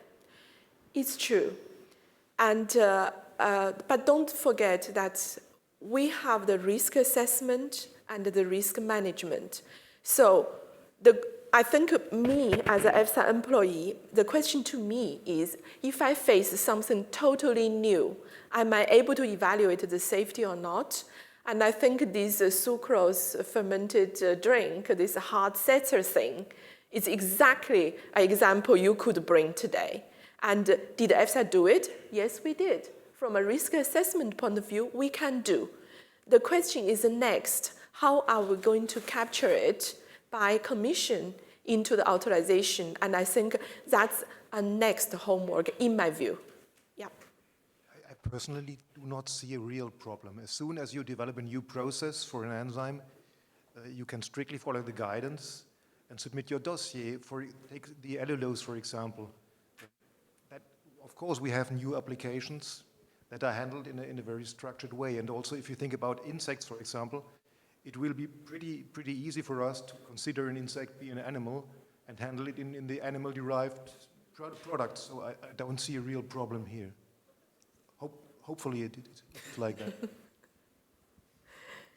Yeah, I'm very conscious with time because I don't want to rob the informal time. Now it's 10:44. And we have some questions online. I would suggest that we pose those questions, bring it to the afternoon discussion, and for now we break for coffee. Yeah?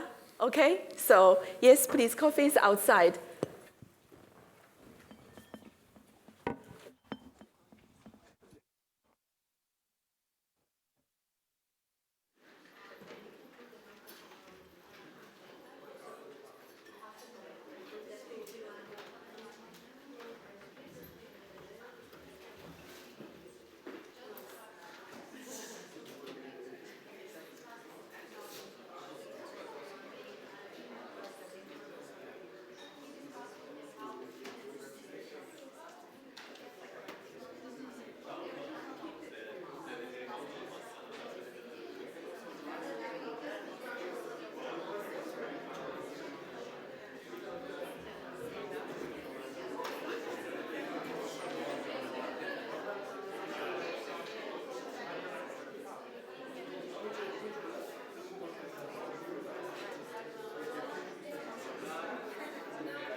So it's the green one. No. But the thing is,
So everyone, you leave it here. We put also now paper. Please use clicker. Okay. okay. Right? Okay. So I think we have someone missing. I don't know if you want to. And if you really do have an issue, just please say next slide. And we are as a backup.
So the idea is just have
Dear colleagues, we would like to restart the second session, and it's my great pleasure to announce as the first speaker of the second session the esteemed head of our working group on enzymes, Dr. Yi Liu. She will give more specific details on the technical conversion factors that are used in exposure calculation.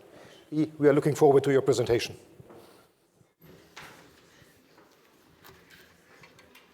Okay, so you see me again. I hope you still can see me above the thing. I'm very short. So I can't help it, yeah. And welcome back. And now I'm going to present something about the process-specific technical factors. So I think now we need to get into the details. And this is something I encounter very often at job. Whenever we start to talk about the dietary exposure and people start to talk, they get really warmed up because they had a breakfast or lunch or dinner, and they think, oh, it's a piece of cake. I know it. Enzyme is nothing. And food, yes, I had a glass of beer last night. And then I ask, okay, this enzyme dossier is for brewing processing. What are we going to do? Oh, simple. Multiply the two factors. And this is my reaction.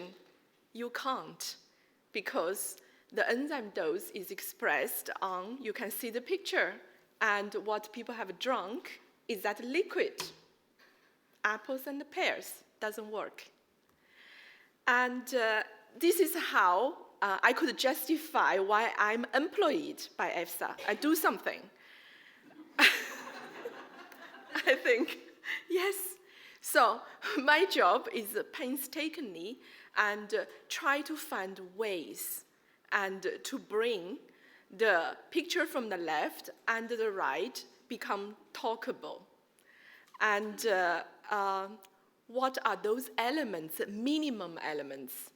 And the first is that brewing process. And is it only beer? What kind of beer? Is it always the same amount of the material shown on the left side of the picture and in all different brands of beer, types of beer, and so on and so forth? So the answer is very obviously that no, there is no simple picture for that. And that's why we had different types of food groups and different factors. And very unfortunate, once you categorize something and the factors were just associated with that specific, for example, type of beer. I'm giving you a very simple question, a simple picture here. Because if we would talk about fruit and vegetable processing, and you can begin to think about the jams and the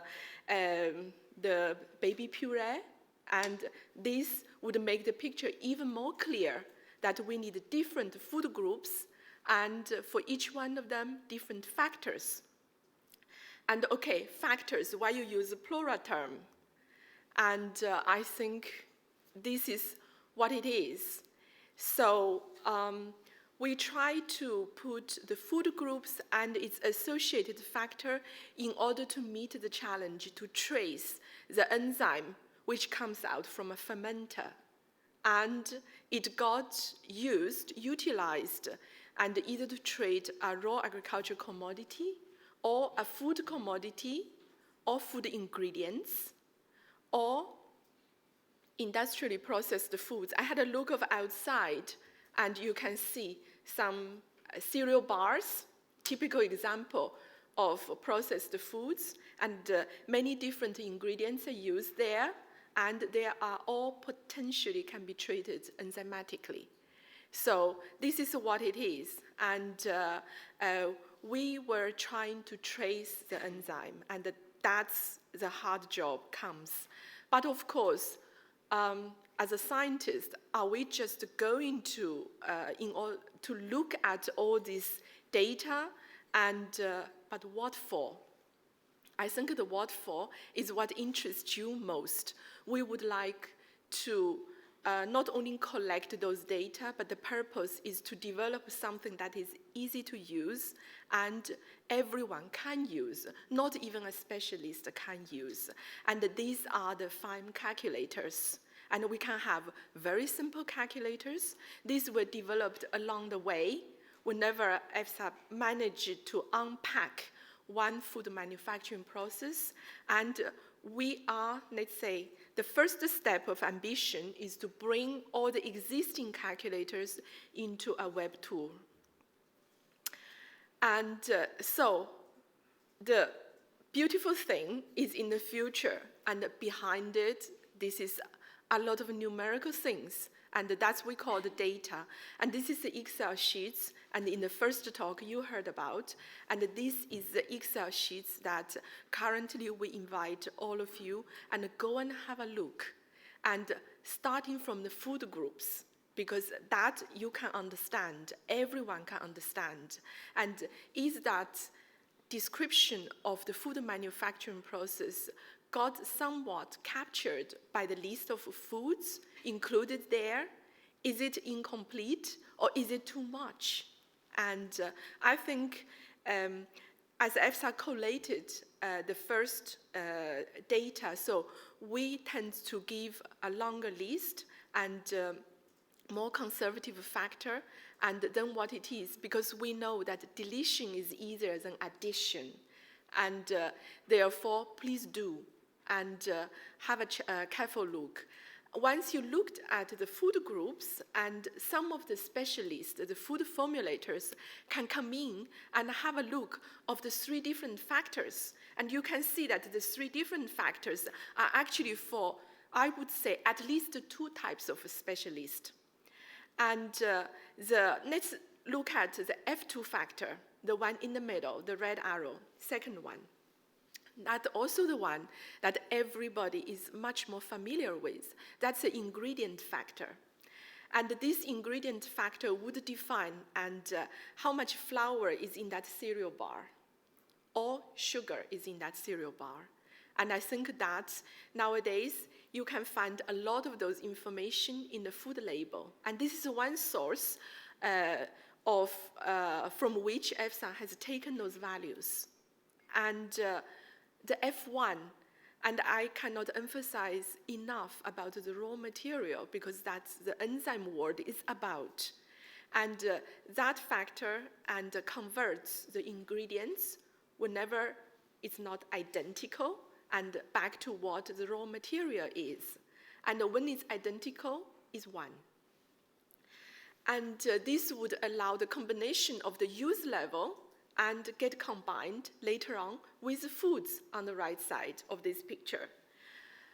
And then there is also F3 factor. So F3 factor is really an attempt to avoid overestimation, because we are aware that for the same ingredients, it could be chemically treated, physically treated, or enzymatically treated, and to arrive the same type of ingredients. So there, and we know that always using F1 as F3 is unreasonable.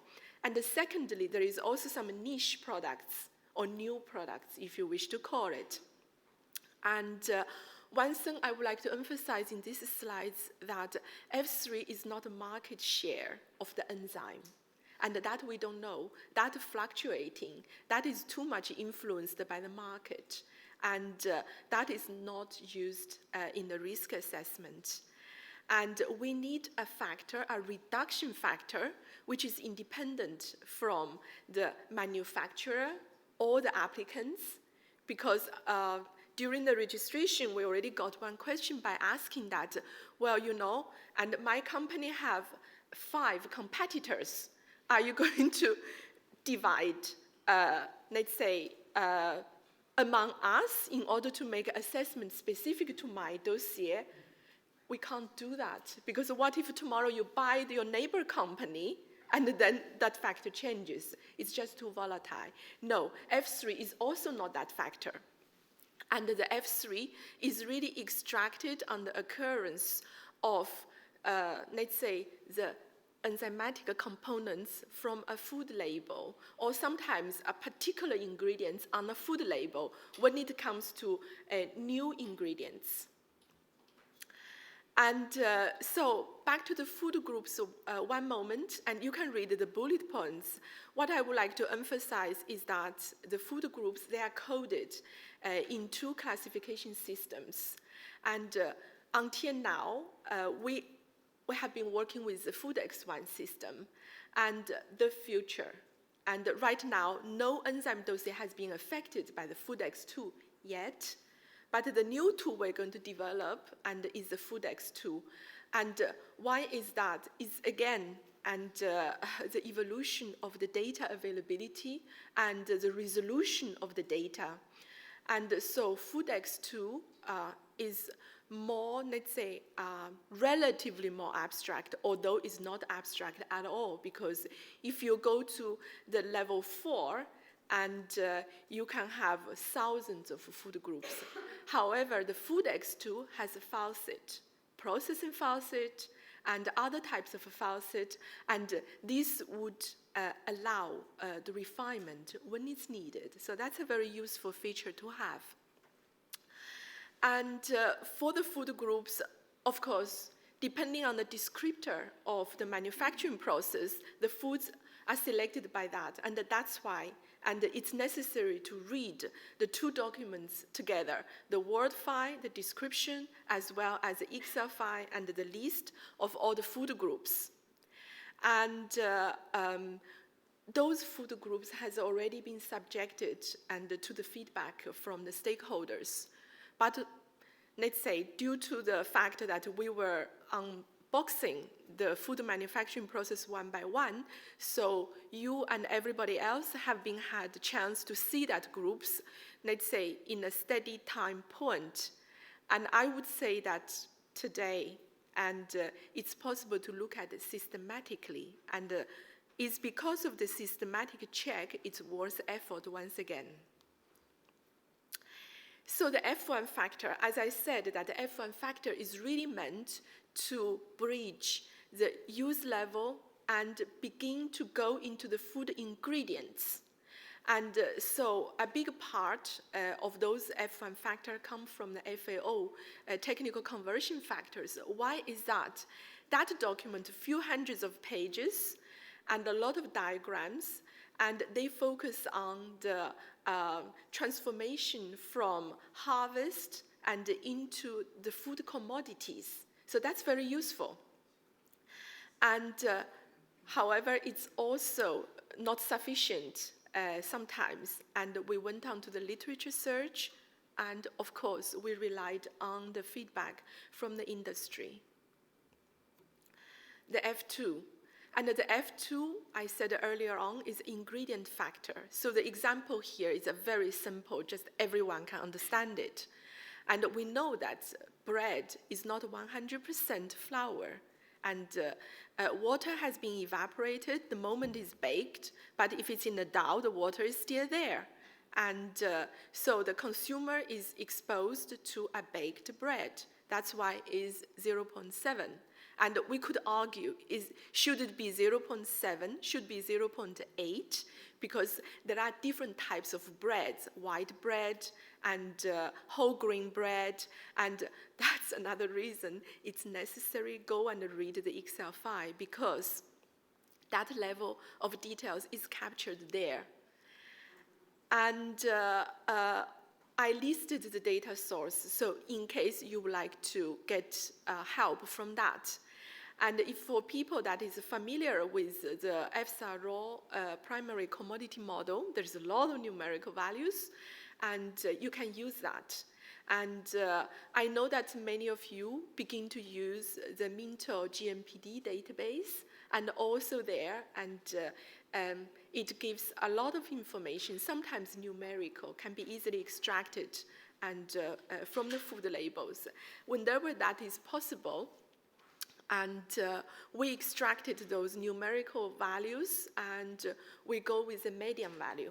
So we go with average, because we are not really doing, let's say, probabilistic modeling here. No, not yet. We're not so sophisticated. And recipes, sometimes it's necessary to obtain that information. So then the F3 factor, as I said, is not the market share, but what it really is. And I try to use this picture. And just imagine that a few minutes ago, and you had a tiny biscuits and with coffee cream in the middle of it. And this is where the F3 factors comes into play, because this type of products, so the food groups, is one type. However, the filling can be different. It could be a coffee cream, it maybe could be a vanilla cream, and it could be a strawberry cream or multiple fruits cream. And so if we are looking at coffee, then I think we must apply this factor. And so we counted the number of biscuits declared that in the cream part has coffee, and we use that total counts divided by the total number of biscuits included in the GMPD database, and for that food category. And of course, we looked at only the European data, just tiny details, and for you to know.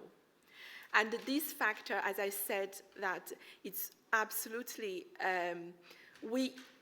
initially we did not use it. If you look at the baking, the brewing, we didn't use it. But as soon as we moved into, let's say, more complicated food processes, we realized that F3 factor is needed, because otherwise we are unreasonably overestimating, and this in a way devoid the meaning of why we actually use actual consumption data, because we wanted to be not to overestimate, let's say, exaggeratively.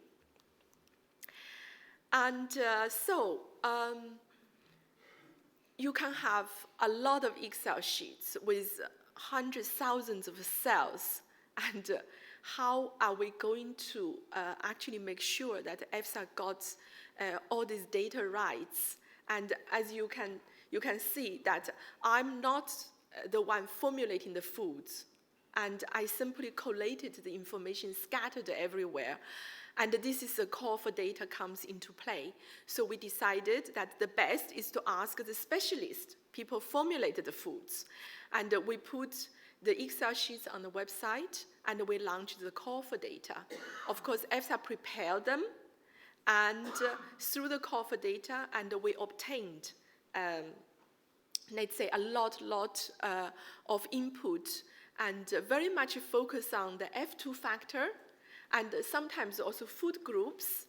And F3 factor, we had a lot of discussion when it comes to flavors.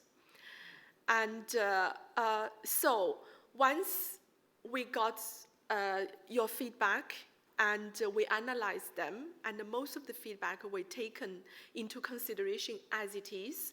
And sometimes we see that, oh, actually the person gave the feedback did not really fully understand what the meaning of it. And we had a meeting with many of the information provider, clarified it, discussed it, and we consolidated. And did we just keep it in the storage? No, and no time for that, because we have to go on with the dossier evaluation. And that goes back to Mariella's slides, that why there are so many food processes occurred in the recent years, and how we're going to deal with it. And actually, as soon as EFSA concludes a call for data, and we put into the dossier evaluation, and during the dossier evaluation, we also re-examined, because the moment we could, let's say, maybe provide a sort of logic check to see that, oh, is there anything that still needs to be refined? And the refinement most of the time and results in reduction, I would say exclusively. And I will give you an example later on. And so having done all the work, now we can go back to the simple formula on the bottom of these slides. That is occurrence, so the enzyme use level, and with the consumption data. So this is what the job has been going on and all the years. So here I would like to give you an example of the stakeholder contribution to the call for data. In a way, it also answers some of the questions. So first of all, and you could ask EFSA, look, you like numbers, you want to calculate, and go on. And no, the answer is no, no, no, no, no. And we do have a look that whether or not the toss is actually reasonably removed. And for your information, this moment when we talk about the removal, we are talking about at least 99% of the removal, because we reserve that 1% as a sort of margin or uncertainty, depending on how you would like to call it, that if one day we have to go back to revisit. And distillation is a clear example. And there, did we simply say, oh yeah, it's distilled, that's it?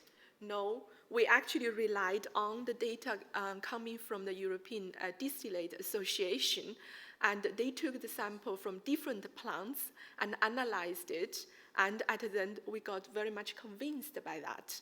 Of course, that's not the only let's say, scenario that we have waived the estimation part. But waiving the estimation doesn't mean that we do not perform the dietary exposure assessment. It's just step one. And second type of contribution we got is eliminating the food groups. As I said, that we give a long list because we thought it's easier for you to eliminate rather than adding. Although sometimes we do get suggestion to add some food groups on that. And one of the examples is that milk sold in the European market, and milk as a beverage, unless it's labeled as flavored milk, and you cannot add dairy flavor back into it. That would be fraud. And the second one, that was the answer to Mariella's comments earlier on, the lactose reduced. And how come infant formula is gone? And it's not because EFSA took it out. It's because, and what we were told, that it's not used. If it's not used, and of course we don't include it, you can imagine the consequence of that, because infant as a vulnerable group, if a lot of things get included, you will always have a very, very high and intake estimates for that group. And in the first step of a safety evaluation, and we would take the lowest margin of exposure and to form the first judgment. And that's why. And also, I think, go to the example of the technical factors. We got feedback from all three types of factors. So, like, for example, this one I remember very well because it has been really, really difficult to obtain. And the amount of sugar beet and to derive the amount of molasses. Because we said that the refined sugar and there is no toss carried over, but the unrefined sugar, as it occurs in foods, and we have to take into consideration. So there is a factor. Right now, I can tell you, this factor is very high, and please do revisit. I invite you to revisit once again with your production results, production data. And the F2, and you can see that the average inclusion rate, I put this example because this inclusion rate is minuscule. However, it's depending on the types of foods. It could be in the magnitude of 0.1%, but could even be 0.01%. And there we used different factors, and when it comes to flavors in foods. And the third factor, I think a very, very clear example is really the use of asparaginase and to reduce or to prevent the acrylamide formation. And we know that there are many other means of preventing acrylamide formation. Therefore, there is a F3 factor, which is less than 1, and for that process. But not only, it's almost everywhere. And as I said earlier on, when we got all this data, we believe when we have the confidence that it's ready and we put into test. The test is dossier evaluation in the first step, and the second is we release the calculator to actually offer a service for the applicants that keep firing new dossiers also. And this calculator is in the form of an Excel file format. You only have to put that input data, insert one value, you push the enter, you got the results, magic. But you see, there's a lot of work behind it. Yes. And I just wanted to draw maybe the attention. I know many of you have already had the downloads because I was monitoring how much downloads. Usually a calculator, once it's uploaded to Zenodo for open access, and within 24 hours, downloads already start. And I remember that the first calculator was baking, and the downloads, in 48 hours, we got more than 2 digits of downloads. I was so proud. And over the years, and we also made updates. So you can see that for some of the calculators released earlier on, and like now, the third version is already available. So it's quite all right, and you use different versions at the time that is convenient for you. And if you are still assembling the dossier, please do, let's say, indicate which version you are using. So at least this can allow us to check if we need to. And the new ones, they are version 1, and many of them were released last year. So this whole work and started in 2016, and we ended, and really literally a few days before Christmas. And 6 years. And we had to unpack the 18 calls for data because that was served the purpose of the budget methods. But once you go into consumption data, so the more level of details we can do, and I think also the more other types of details needs to come into play. And so as of today, we launched 41 calls for data.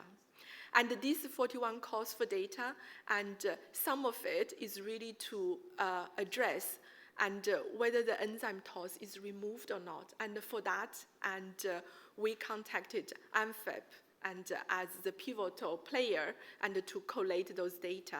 And this is a thank you for that job because I know you went beyond your association. And the second one is when the residue remains and all this technical data. And really a big, big thanks once again, and really personally also from my side, to all the associations that I encounter. Some of them, I guess, I even get to know the background slides on the teams. I can recognize them. Yeah. And I think in this edition, this document right now on the website, and we address these 3 things. And we have clearly identified those processes that the toss is removed. And we also have systematically checked and the food groups and all the 3 factors. And this is new. And these documents, and it's still in the drafting phase. And if you would compare, for example, one Excel sheet you can download from the Call for Data website to this website that is on the consultation, you can spot those differences. And that is because of the systematic check. And so we looked at the groups, and we also translated the FoodX already from the FoodX 1 to FoodX 2, because FoodX 1 is where the call for data were launched, and the FoodX 2 is the future tool will be built. So I think there, the translation, you will hear some examples this afternoon, and that's why today's, the document has 2 actually spreadsheets per file, and the FoodX 1 and the FoodX 2. And we reduced a lot of technical factors, and it happened most of the time in F2 as well as F3. So some of the previous F3 accounted as 1 and now is lesson 1. And so I think this slide is probably, I'm trying to convince you, huh? So imagine that if you would have a calculator for an individual, let's talk about juice production. This one is a baking, actually. Let's stick to the example here. And we had the release in 2018, 20, and 22. And the 23, you don't have it yet. And just look horizontally and look at the number. And the infants, a huge reduction, almost halved. Why? Is it because the dietary survey has changed a lot? I will give you an answer for a second. Just ask yourself that question. Or is it because that now the foods or the input data, so including foods and the factors, have changed? And the answer is yes, it's the second one. And we made the analysis. And you see the reduction across most prominently in infant, but also occurred in other populations as well. And you can ask, well, the children, the 3 to 9 years old, they didn't change very much. And yes, and probably there is no more room for reduction, and very little. But I think infant is almost like a bacon for us, and checking how well we're doing the job. So I would say that I have another slide. I could actually just show you about this. And this is a consumption survey. So the different release until from 2018 to 2022 reflected mainly the change in the dietary survey. So the number of a survey changed a bit, but don't be fooled by the number. It's actually the surveys keep using the most recent survey, and the update happened mostly in 2022. So if you would compare, let's say, the 2020 to the 2022, and you see that the number is more or less the same, but I will bring you back to this slide again. You see that updating survey did not really change very much the outcome of the intake. And that's just to say that that is because that the input data behind those calculators, and they remained the same. However, 2023, and you will see a big change. So I think with this last slides, and I thank you very much for your attention, and I invite you go back and do the hard work like me. Thank you.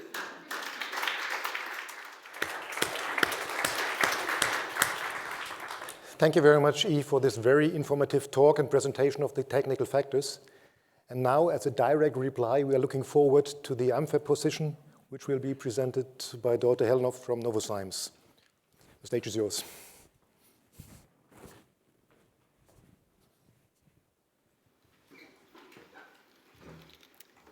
Thank you very much, and thank you very much for the nice explanation of the technical factors. I think it's very complicated stuff for people who are not really used to work with these factors. So we have also been looking at the development, indeed, over the whole process, but also for this, for all the new annexes going from Food X1 to Food X2. What we can see is that this split into 41 processes also leads to having the same foods listed several times in the input data, meaning the annexes to each of these 41 processes. Of course, there is already a big advantage on, you could say, subdividing into the different annexes input data in certain cases, but in other cases it's, you could say, almost the opposite. And that I will come back to. the issue with this having the same food or food groups listed in different annexes means that there is a risk of double counting the dietary exposure coming from the enzyme used to produce an ingredient or food, and that food being counted several times. And the double counting of the dietary exposure will lead to an overestimated dietary exposure, and that leads to an underestimated margin of exposure calculation, and that may lead to a risk of an inconclusive opinion in the worst case. So if we look at an example, proteases. So proteases are used to, or they cut proteins, simply. That's what they can do. So we have long protein chains, and the protease can cut these chains into smaller pieces. And those pieces are called peptides, amino acids, or as a general, protein hydrolysates. So these protein hydrolysates can be used as ingredient in many, many different kinds of food, actually. And the thing about them is that they do not have a specific taste as such. So they can actually be used interchangeable, even though they come from various sources. So like animal, fish, meat, whey, but also plant, soy, gluten, yeast. So these different protein hydrolysates can be used interchangeable as an ingredient, either to increase the protein content in a food or to provide a kind of umami taste or salty taste. Of course, there are small twists between, or there can be small twists between the different protein hydrolysates. But so going to the next slide here. So proteases can actually be used, as I said, in many, many different food processes. So right now they are listed in the description as typical enzymes in 20 different food processes out of the 41. Many of these are very different, but many are also kind of the same. So making protein hydrolysates from a source protein, whey, meat, fish, plant, and etc. And it's especially those that can be used interchangeable. So if we, for example, look at 7 food processes where proteases can be used to produce a protein hydrolysate that can be used as an ingredient, these on the screen here will all produce a protein hydrolysate that can be used in the food as an ingredient. And reading them up, the first one is a flavoring preparation from dairy products. That's enzyme-modified dairy ingredients. It can be whey concentrates, or rather whey protein isolates, whey protein hydrolysates, modified meat and fish, protein hydrolysates from meat and fish protein, hydrolysates from plants, and yeast products. So if we look into the input data, the annexes for these 7 processes, we will, if we put them side by side and look at the Food X2, we see a total of 743 different food groups or food categories. So 743 lines, so to speak. And out of those 743, there are more than 500 that are the same foods or food groups listed in 2 or up to 6 of the models. So going line by line, so to speak, 2/3 of the total of all the food groups are listed more than once. And you can only use, as a food producer, 1 protein hydrolysate, so you will not use all of them. So you would have maybe a protein hydrolysate if you want a vegan sausage, then you would use a gluten hydrolysate, for example, whereas in another situation you would have rather a protein hydrolysate made from meat. So with this, there is of course a risk of, you would say, counting the same food several times, even though it's only eaten once by the consumer. So just to show you an example, you could say here we have listed 4 sets of input data for different models, for modified meat and fish in the first, hydrolysis from meat and fish, protein hydrolysis from plants, and production of yeast products. And you can see all these, one line, I think it's possible to see that all of these foods are listed in all of them, except for Annex 9, there is a fish finger at the bottom that is not listed in all 4 of them. So this is just an example for us to look at. Yeah, so as we heard, factor 3 is an important factor also in this case, because indeed the protein hydrolysases are indeed not used in all the foods in a specific food category.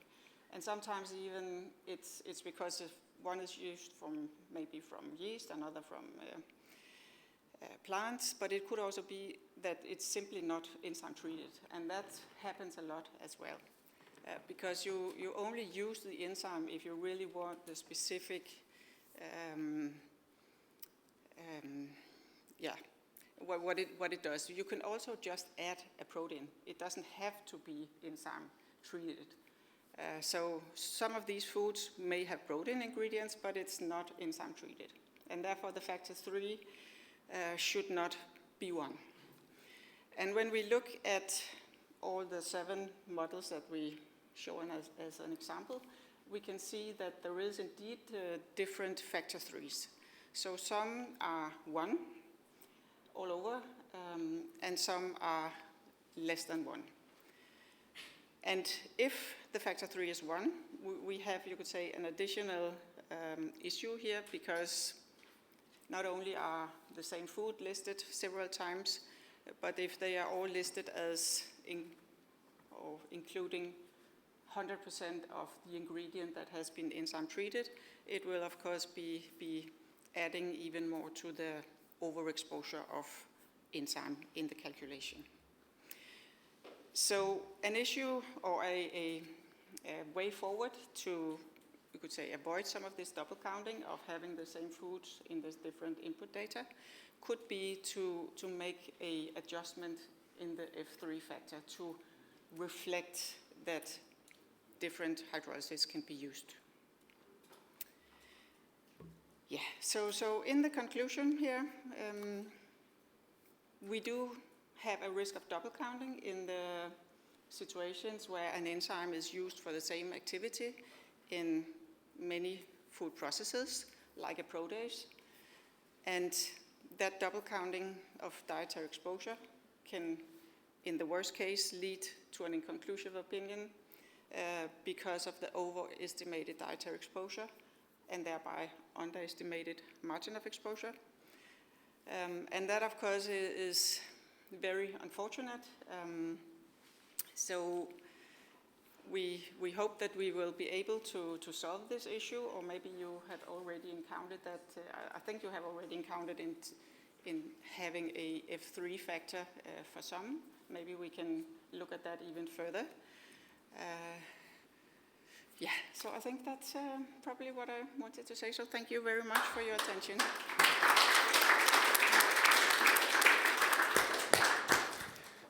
Thank you very much, Dorte. That was very interesting also for us, and I'm quite sure we will have some interesting discussions about this topic later on.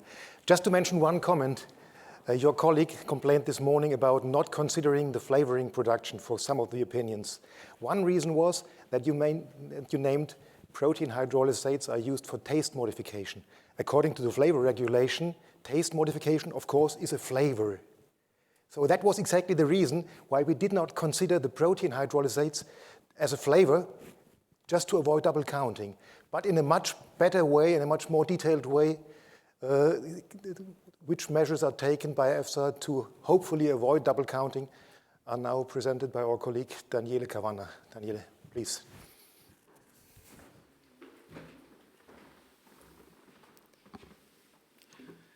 Good morning. So today we would like to, me and Giulio, my colleague that will come later on the stage, would like to present you the activities that we put in place to mitigate the risk of double counting and also in general to reduce the risk of overestimation of the exposure. And as he explained at the beginning, we were able to conclude to do this exercise now that we have launched all the call for data, we received all the feedback, so we have a clear picture of the food manufacturing processes. Just as already said, what is a double counting means? It means that the food enzyme intake via certain food could be counted multiple times.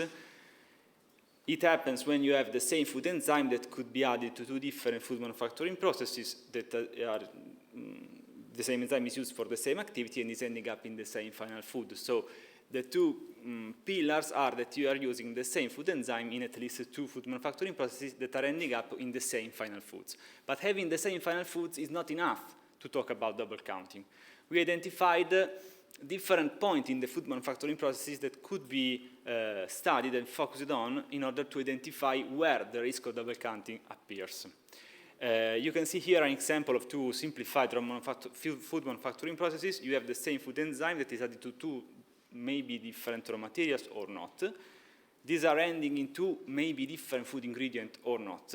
This food ingredient could be added for the same or not purpose to other ingredients in order to obtain, yes, the same final food. With these 3 points, raw material, food ingredient, and purpose of the addition of this food ingredient, we identified and we studied the processes and we identified potential risk of double counting and we tried to mitigate these problems.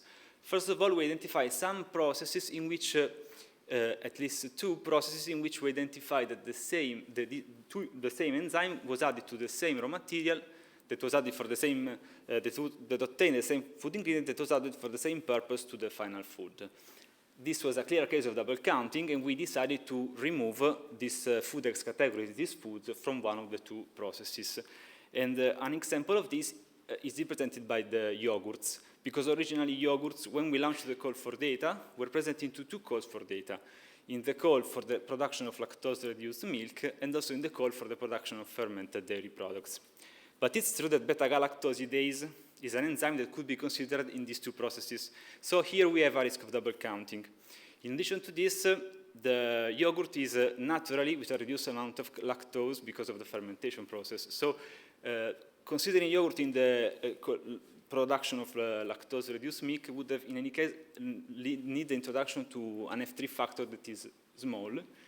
And so the contribution to the overall exposure for this process due to the yogurt is not higher than the risk of double counting because we have these products also in the fermented dairy products. So this is why in the current version of these 2 processes, and these are the new names that you can find in the current statement, we removed the yogurt from the production of lactose-reduced milk and we kept only in the production of fermented dairy products.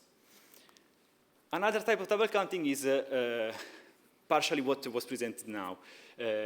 We identified that even if maybe the same food enzyme is added to different raw materials, this could end up in similar ingredients that are used for similar, and that could be added for the same purpose to the final foods. If this is the case, we reduce the F3 factors, trying to keep the sum of these factors to be at maximum 1. And an example is the production of protein hydrolysates that originally we launched as one call for data in which we included the animal and the plant vegetable protein. But then also thanks to the feedback that we received, we realized that these ingredients could be added interchangeably to the same foods, also considering the whey protein hydrolysates, so other type of protein hydrolysates. So keeping only one process would have led to an overestimation and a double counting, also considering the production of whey protein hydrolysates was a process already considered.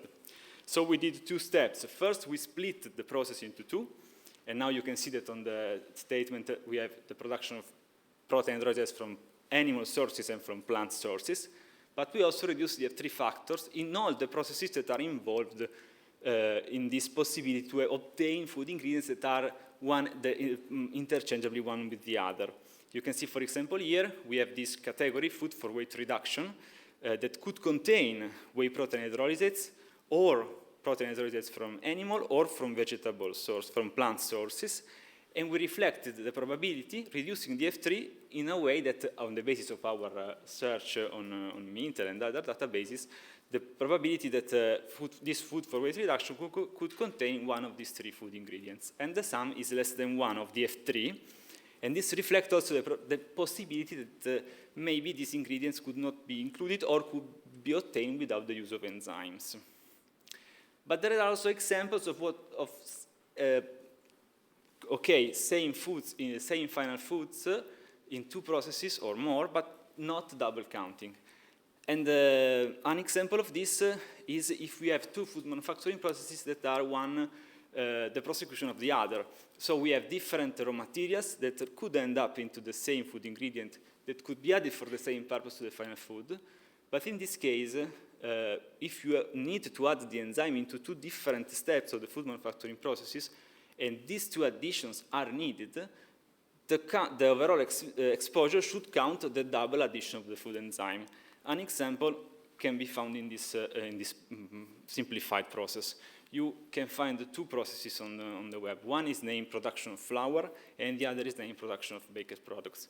We can have the possibility, maybe, that, for example, an hemicellulase could be added to grain to obtain flour, and then to flour to obtain a baked product.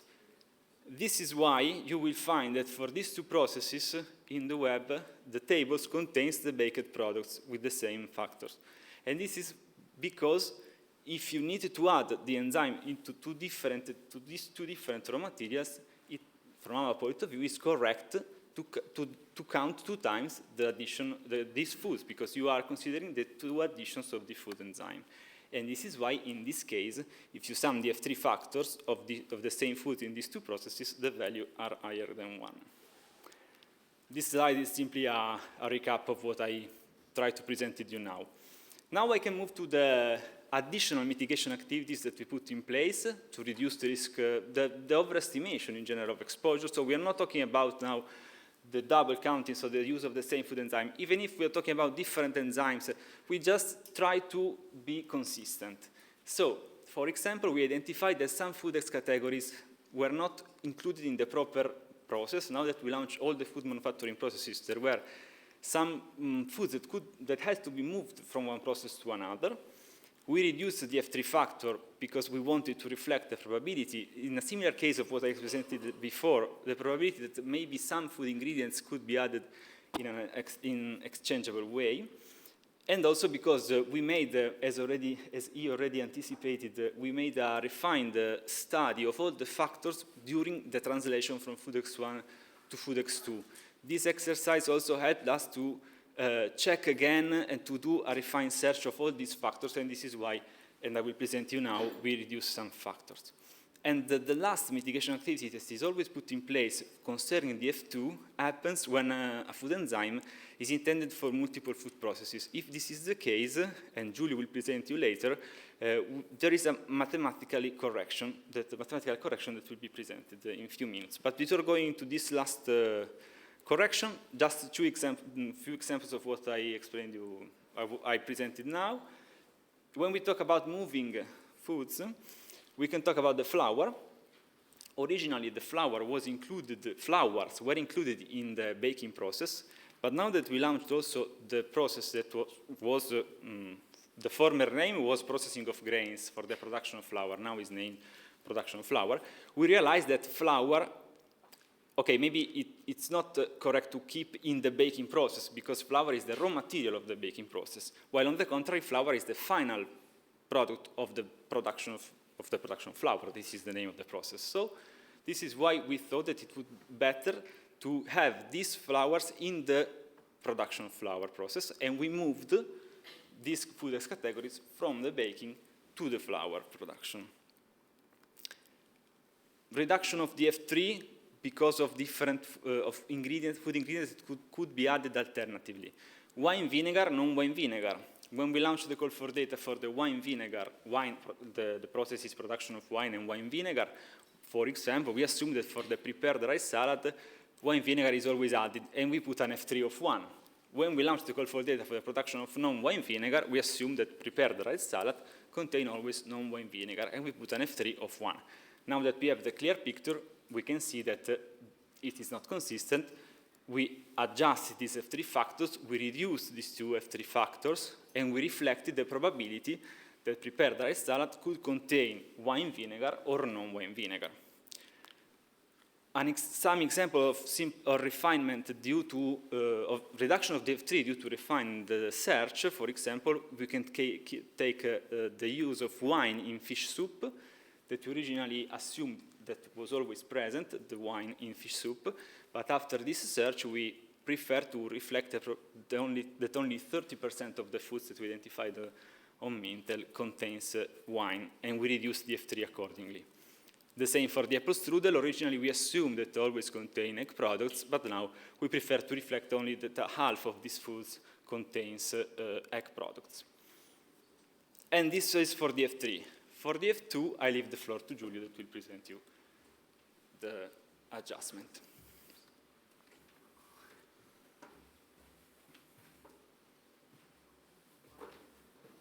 Thank you. Okay, thank you all. Okay, for the F2, we have a, actually I need to change. We have a different approach.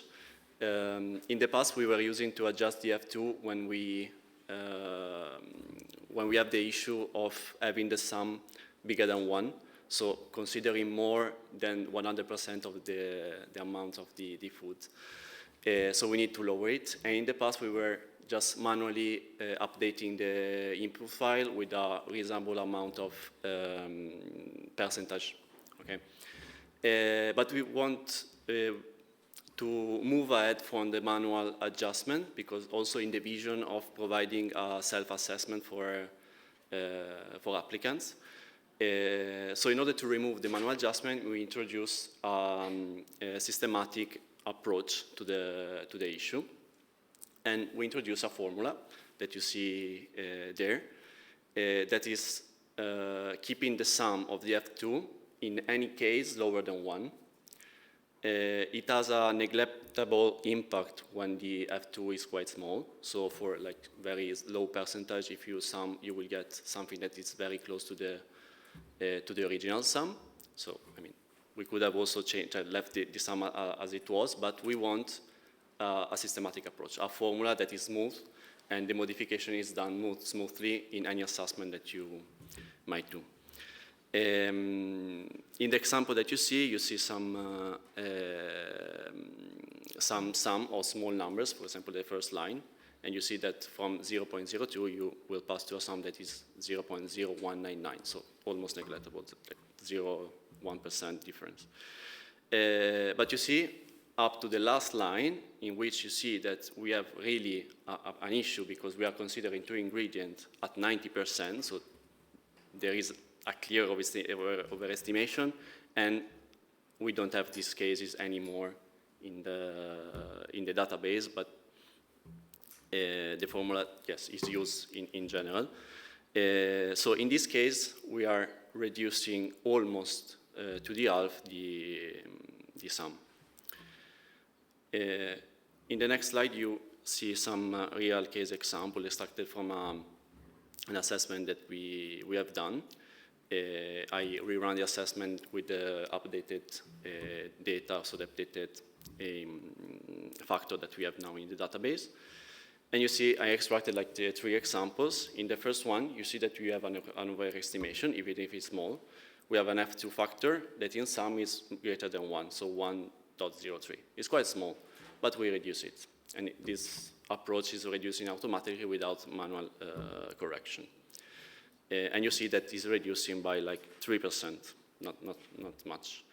In the second example, you see that the sum is less than 1, but we reduce it anyway. We are considering more ingredient, and we want a smooth curve, a smooth assessment. So something that is not applicable only when the sum is over 1, because in case we are like assessing multiple processes in which the sum is like lower than 1 with a little, and we add another process going up, if we don't have this smooth curve, you might end up in assessing something that results with a lower risk when putting one extra product there.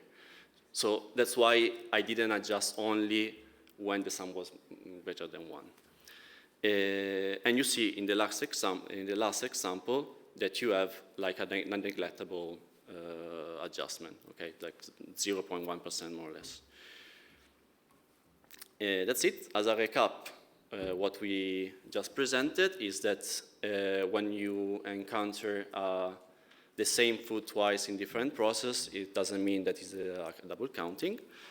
For example, we have a different ingredient, or we have this different purposes to add the same ingredient. We have reduced the F3 factor when was needed, so when the same raw material, the same enzyme was added to the same raw material for the same purpose.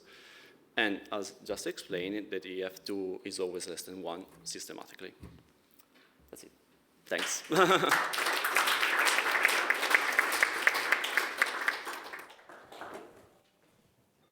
Thank you very much, Giulio. Thank you very much, Daniele, for this informative talk on the reduction of double counting. This gives us plenty of time for a discussion, and the talks, all 4 of them, are now open for discussion. Who wants to start? Okay. One question to you about the lactase used for infant formula, because you mentioned that you received the feedback that lactases are not used. But it's our understanding that the enzyme positive list will have impact globally. So, for example, it's not only for the production of products in Europe, but also when something is produced outside Europe, it also has to be produced with enzymes approved in Europe.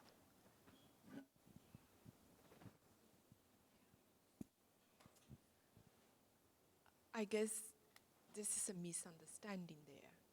So as EFSA actually has the task to protect the European consumer safety. So I can understand that as an enzyme manufacturer, you are looking for global authorization. And I'm also aware that worldwide, a lot of other places are borrowing, let's say, the EFSA assessment. But I think when it comes to the dietary intake estimate, unless the dietary habits is very similar to Europe, I don't think they should borrow. I think they could take the approach, change the input factor, have their own. So maybe the question was like, because we supply our enzymes global companies, and they, for example, produced ingredients for infant formula outside Europe using lactase, and they sell it back to Europe. So, and I was really surprised to see it, because we have real customers who specially request approvals of lactases for infant formula, because especially for Europe. So you know what? I think this input actually, it goes exactly the opposite of the feedback we received. So I guess we have to see where I wouldn't say truth lies. Maybe we have to reanalyze the European situation and to decide whether or not we should bring the infant formula back into the food list of that group. This interesting. Right now, I don't have an answer, and I think I need to really think and to see, is it just very specific, or is it so generic? If it's very generic, we should bring it back. But if it's very specific, I would rather prefer to keep that as a sort of ad hoc addition of food groups. And for the case when it rises, actually so far we have been discussing about using the processes for the assessment. We have never went into the ad hoc estimation. And I think ad hoc could deal with a lot of things. It could deal with novel food manufacturing processes and novel ingredients and so on, but also this case. So, well, interesting. I keep that in my mind. Thank you. Oh, thanks for your openness. We definitely come back to this because, yeah, that's what we received as a feedback from our customers.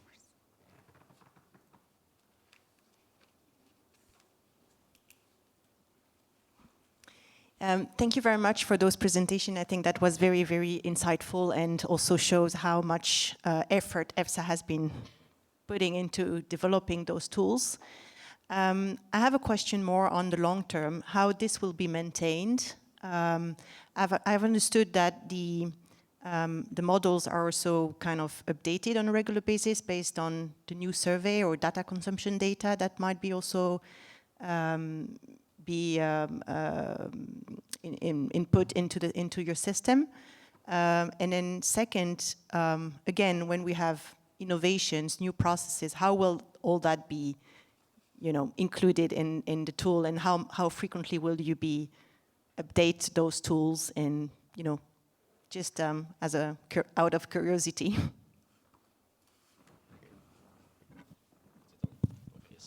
I can reply on the consumption database. It's whenever we have an update in the consumption database, we can also update the tool.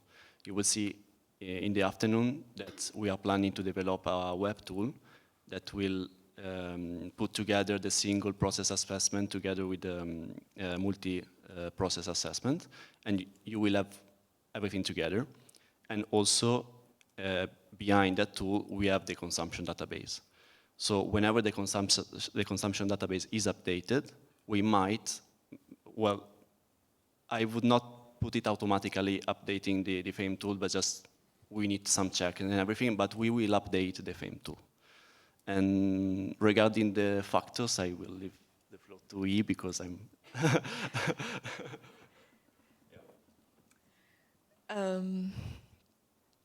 I know that in the current document that is for the public consultation, we left a sentence by saying that all the input factors are subjective to update, and when the time comes, of course, we did not define when is that moment.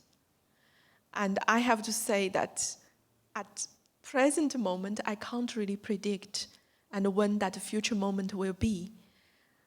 And this is because that, first, if the European consumption pattern would have changed so much, it's a possibility, I think. And then I think we need to go back and do the work that has been done today, not reinventing the wheels, but rechecking the food groups and also the factors. I think that we will know when the consumption data database is updated, and we continuously make those monitoring, like the last table I was showing you. When we see a signal there, when the signal is so strong, and I think then it's time to do the work again. But I really don't know when. And I think your another question is about what if the innovation happens, the new processes? I think today, since the first talk, many of these questions comes. And I really think that the risk assessment methodology has already been put in place in a way that we can deal with the unforeseeable novelty. The message is there. And provided the data is there, can always be done. Because I think this will not prevent you from describe the use in a way. This will perhaps bring you back to the situation in 2016, and when EFSA changed the methodology. That is a calculation. So how am I going to calculate? And I think when the innovation comes to such evolutionary way that you can't make use of any existing tool, not only the FEIM tool, but also EFSA has, for example, the Dietary tool and other tools, you just can't have a hold of it anymore, then I think EFSA will do the job. 6 years ago, we were able to do the job for 6 years, and I think that proven that we will be able do that also in the future. That's very philosophical, but I think it's a experience-proven statement. Yeah. Okay.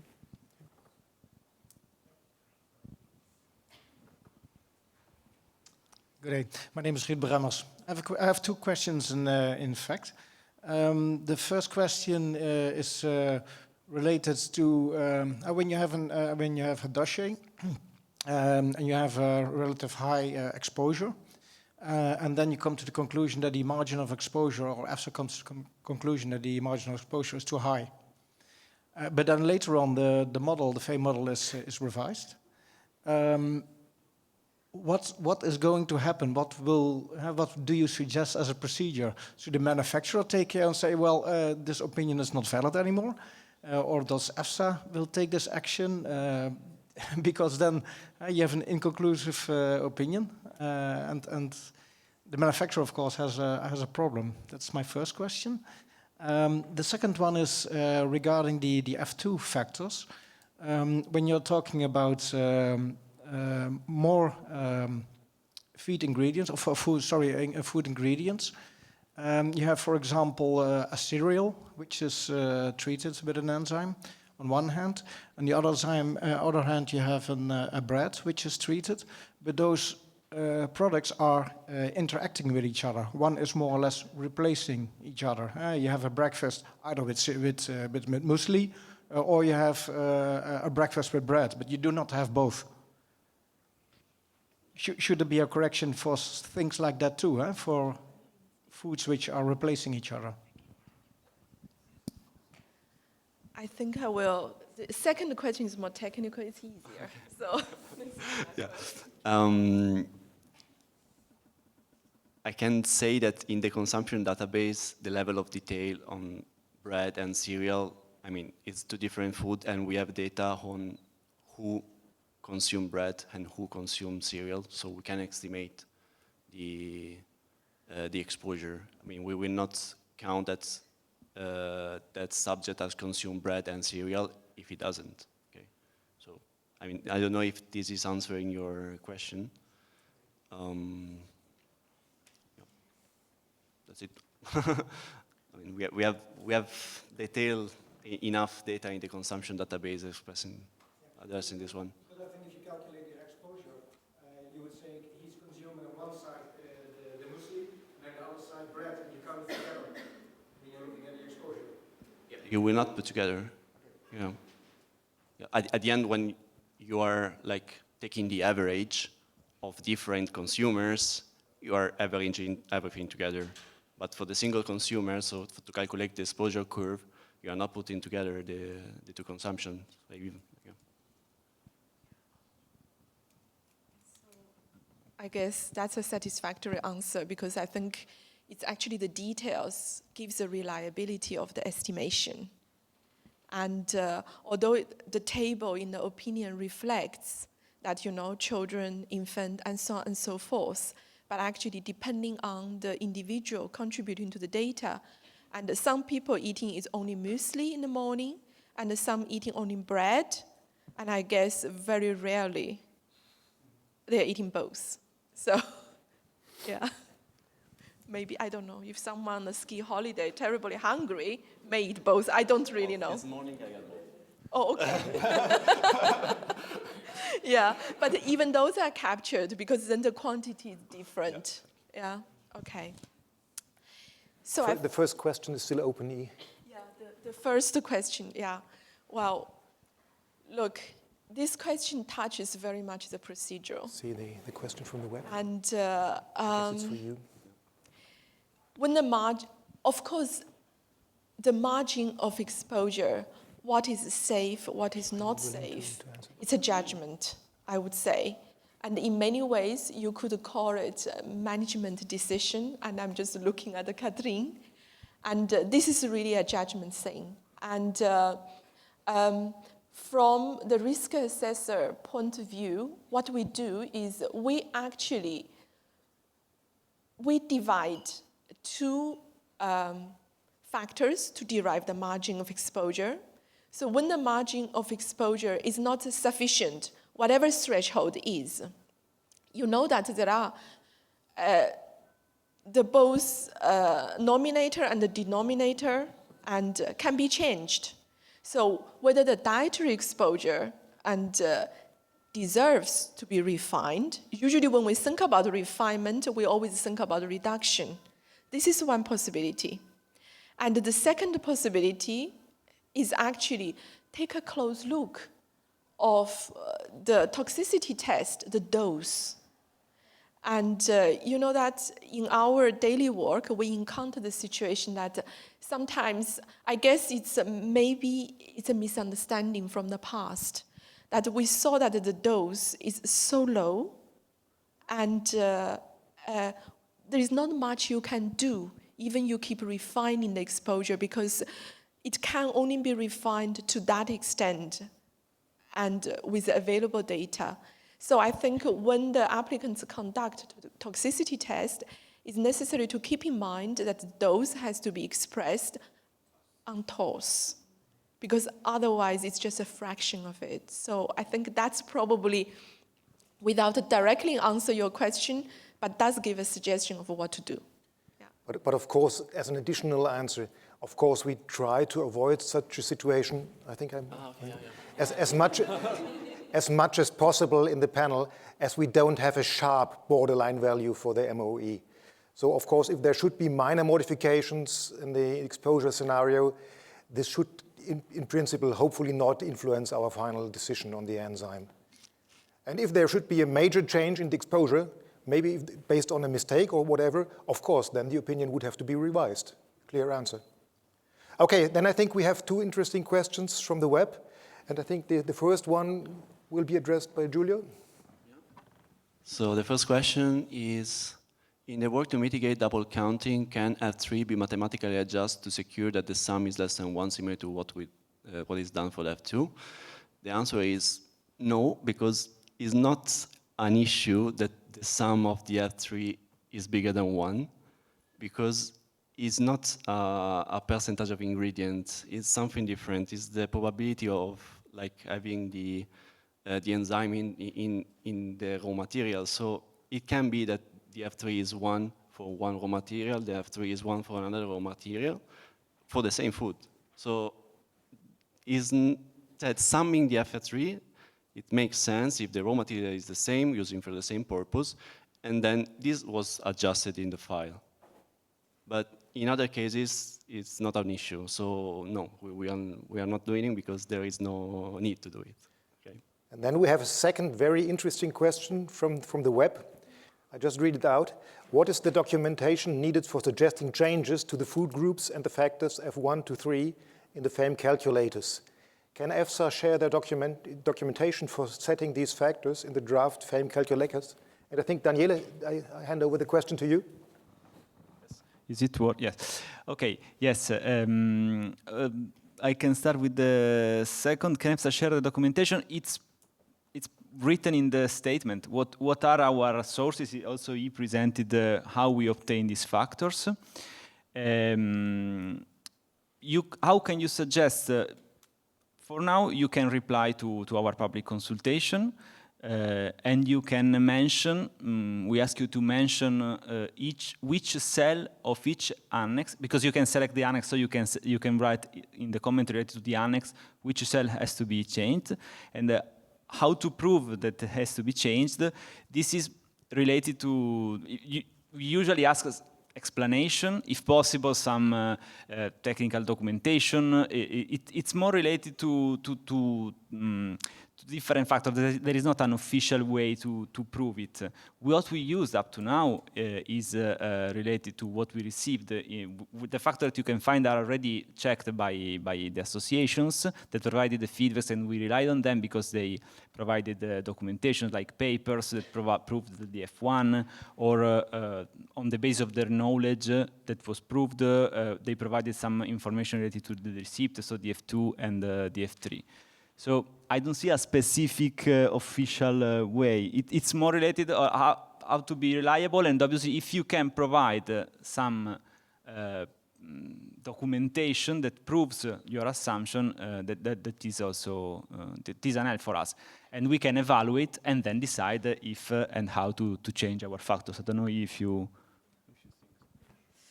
I only confirm what Daniele said.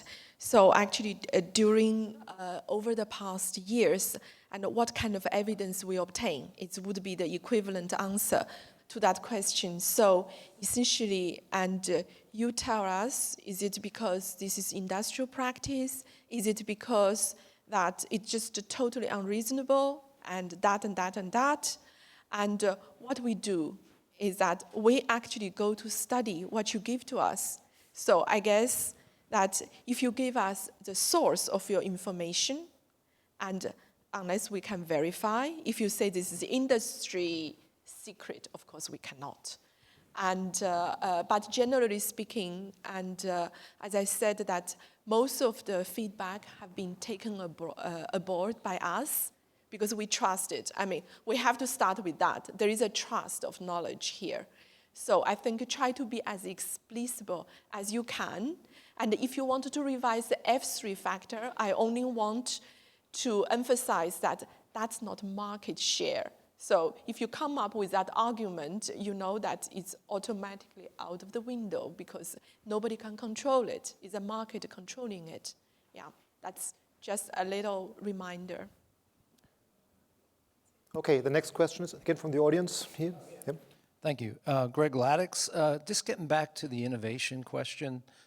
You know, for those instances where there is no food enzyme intake model available, and for the applicants with their dossiers to predict what the margin of exposure would be, would EFSA accept the budget method in the interim? The straight answer is no. Then how would the applicant, you know, predict what, before they're putting their dossier in, how would they predict what their margin of safety would be? Okay, so maybe I should modify that black and white answer.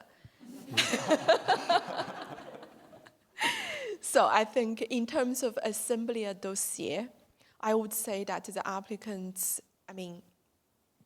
first, I invite people to use the FEIM model. And when that is not possible, and EFSA has the Dietary model, which is better, and then I would say budget methods. So once you have gone through those actual consumption data-based model, and still that still could not really meet the purpose, then okay, you can do the budget methods. That's fine. And when assembling a dossier. But honestly, I really think today, with so many models available, there is no model could satisfy this. This purpose is hardly imaginable, at least to me. I can give you an example that sometimes we got a dossier, and there is a very clear description of what a product is and why it's not possible to use actual models. And the next step that the dossier went on to look for equivalent food groups from the EFSA consumption data, because that's publicly available. They extracted the aggregated chronic consumption data, and some did by very higher level food groups, and some did by really very detailed food groups, depending on the capacity. And with that consumption data, and we received the estimation. So perhaps that's still a far better way than the budget methods. Well, I mean, yes and no. I mean, the budget method's very, very conservative, as you know. But I guess my question is, another follow-up question is, if the applicant did go about doing that and submitted the dossier and got a margin of safety, how would EFSA then calculate their, what would EFSA's direction be to calculate the margin of safety? In other words, if there's no model, then, how do you go about, the applicant knowing what his margin of safety would be to not get surprised back from EFSA, you know what I mean? So it's an open-ended question, but it's Yeah. It is a legitimate question. Yes, I think I understand the question. So essentially, the applicants say, I would like to have some predictability. Yes, exactly. Yeah. And when I submitted the dossier, I want to make sure that my enzyme, in my perspective, is safe. And for that reason, I need to calculate the margin of exposure. And I know my tox dose, but I don't know the exposure estimate. And I would say that one way is actually when the toxicity test is conducted, and please try to drive the dose as high as you can, even to the Always tolerance. do the limit dose. Enzymes aren't toxic. Exactly. And the enzymes are generally not toxic, therefore you can definitely drive to the tolerance dose. And I think that will guarantee a lot of things. And for the dietary exposure, I mean, as I said, that if you believe a budget method offers you the highest intake, because it's very abstract, fine, use that to design your toxicity test. But that's not the question of how to estimate. Right. Okay, then we have again a question from the internet. For the calculation of F3 factor, does EFSA have representativeness rules of foods so as to conclude on the result used? Daniele? Yes. Okay. The calculation, the rules to conclude on the results at the end for now are mostly related to your feedbacks, because what we do are related to a search on Mintel and then also a refinement study that we are able to perform on the basis of our information. But as you are aware, we always received the feedbacks from the calls for data, and the factors that you can see now on the web are almost related to the feedbacks that we received. So I would say that the first step for us is always Mintel, but it's not only Mintel. That's important to clarify, because otherwise maybe you can find obviously factors that are not as what we presented, because first of all, Mintels is a database that is daily updated. So what we present to you now, maybe tomorrow will change. So we tried also for this reason to use rounded numbers, okay? But always these numbers were checked by the different associations, and what you can see now, and not only the association, but also, for example, some numbers, for example, the acrylamide reduction, this F3, obviously is not something related only to Mintel, but thanks to the feedback that we received, we assumed on the basis of what was a suggestion that this F3 has to be reduced and to reflect the probability that acrylamide is used, asparaginase is used to reduce acrylamide. So let's say these are our rules. Okay, I think with this we are perfectly in time and we have well deserved our lunch. You want to keep us from lunch? No, I just want to make one small remark. Yeah?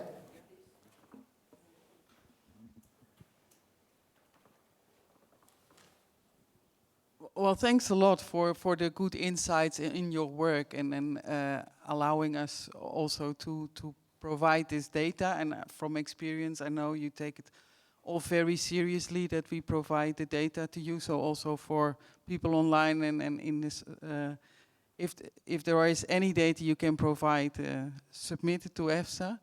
And yeah, giving this insight in your hard work, we really appreciate that, so that we can reduce the exposure and have more enzymes approved. And that's in all our interest, I think. So thanks a lot for your work. Okay, thank you for all your contributions. Thanks again to all the 4 speakers of this session. It was excellent from my point of view. And now enjoy your lunch. Thank you.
So Rita, this is about. I leave this here. Okay, all right. Yeah. Okay, so good afternoon, everyone. And good afternoon also to the online participants. And I think let's get going. It's only getting more and more concrete. So in the afternoon, I think we will dedicate the first about an hour and a half and talking about the FEIM tools. So finally, and your itchy hands can get a touch and a feel.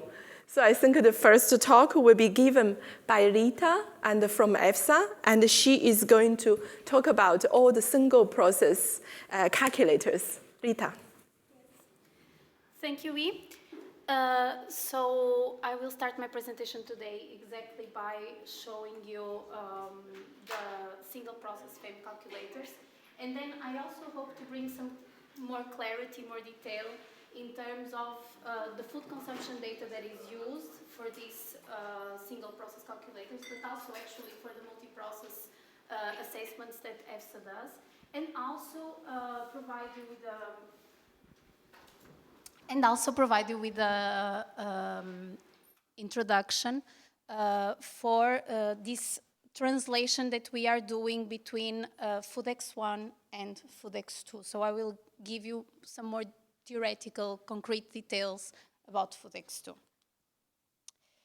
Just a first recap on the FEIM single process calculators. The Food Enzyme Intake Model is a tool for estimating chronic dietary exposure. I believe most of you will know it. To food enzymes used in food processes. It can be accessed by, it is online in EFSA's knowledge junction, and it is updated quite regularly by EFSA. The FEIM comprises process-specific calculators which allow the estimation of dietary exposure to food enzymes that is used in individual food manufacturing processes, and each release will use the most recent consumption data that is available at the time of the release. And here you have a view of the FEIM calculator. In my next 3 slides, I will have a dedicated slide for each of the tabs that you can find when you open this Excel tool that is available to you. Just as an example, most of you probably will know it, but when you open the FEIM calculator, you will find first a page with some instructions on how to use it. I didn't bring a slide on that. Then you will find the first page where you can actually impute your TOS data.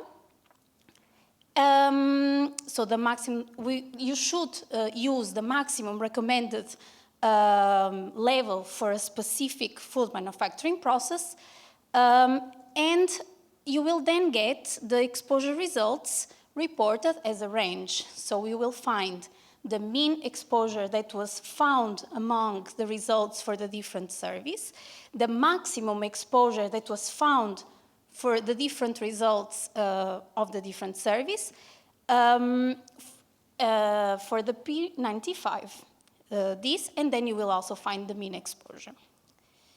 And of course, these results are presented per age class for population group. In a second tab, which is the next one that you can see as highlighted, you will find the exposure results reported for each age class. So here you can not only see which was the highest result that was found among all the different surveys, but you can actually see which was the exposure found for each single survey, country, and population class. And you will see the mean and the P95 intake.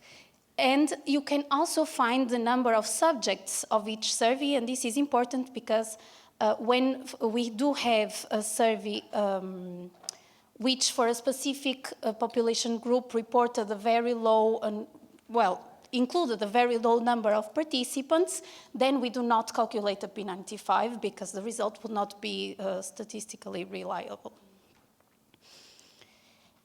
And finally, you will find, if you really want to dig in a little bit more into the results, you will find the contribution in percentage of each food category, let's say, to the exposure for each survey. So you will see that for adults in France,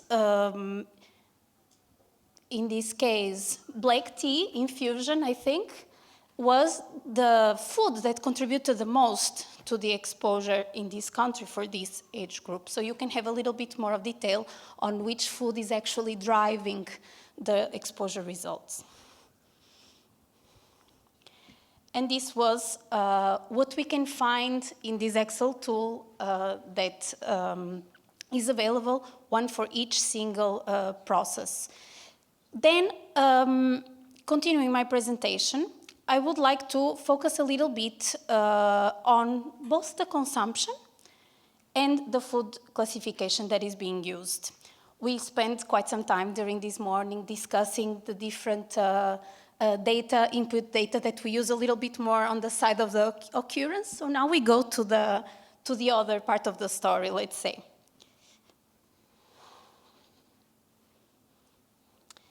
But not without first making a small recap on how we calculate this dietary exposure. So for each subject, we start with a subject. We have John. John is a 5-year-old children, let's say, and or 7, 6, 8, more or less among this age group. And John had different foods on his consumption day, okay? So with the help of the parents of John, and maybe if we do have some other information from his school, we will collect in a systematic way what John ate yesterday, okay? And we know, based on the data that we collected, that John yesterday had 150 grams of milk. He had 25 grams of mozzarella cheese. He had around 200 grams of pasta, maybe 100 at lunch and then 100 at dinner, okay? And then he had 20 grams of pâté, okay? This was the consumption day of John. We also know that enzyme, I don't know, X, it's completely hypothetical, is present in all of these foods, okay? And we do know that it's present at a certain concentration. So the first thing that we will do is that we will adjust this TOS data that we have to accordingly to the factors that we spent the morning discussing, okay?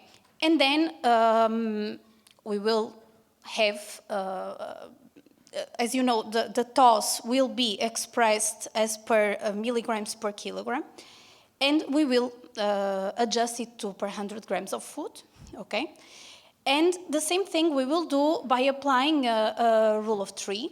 So if in 100 grams of food I have, in this case it would be 10 milligrams of TOS, in 150 grams of food, how much I have, I will multiply this value by the value consumed, and I will get the exposure that this food is bringing to the exposure of that enzyme that this food is bringing.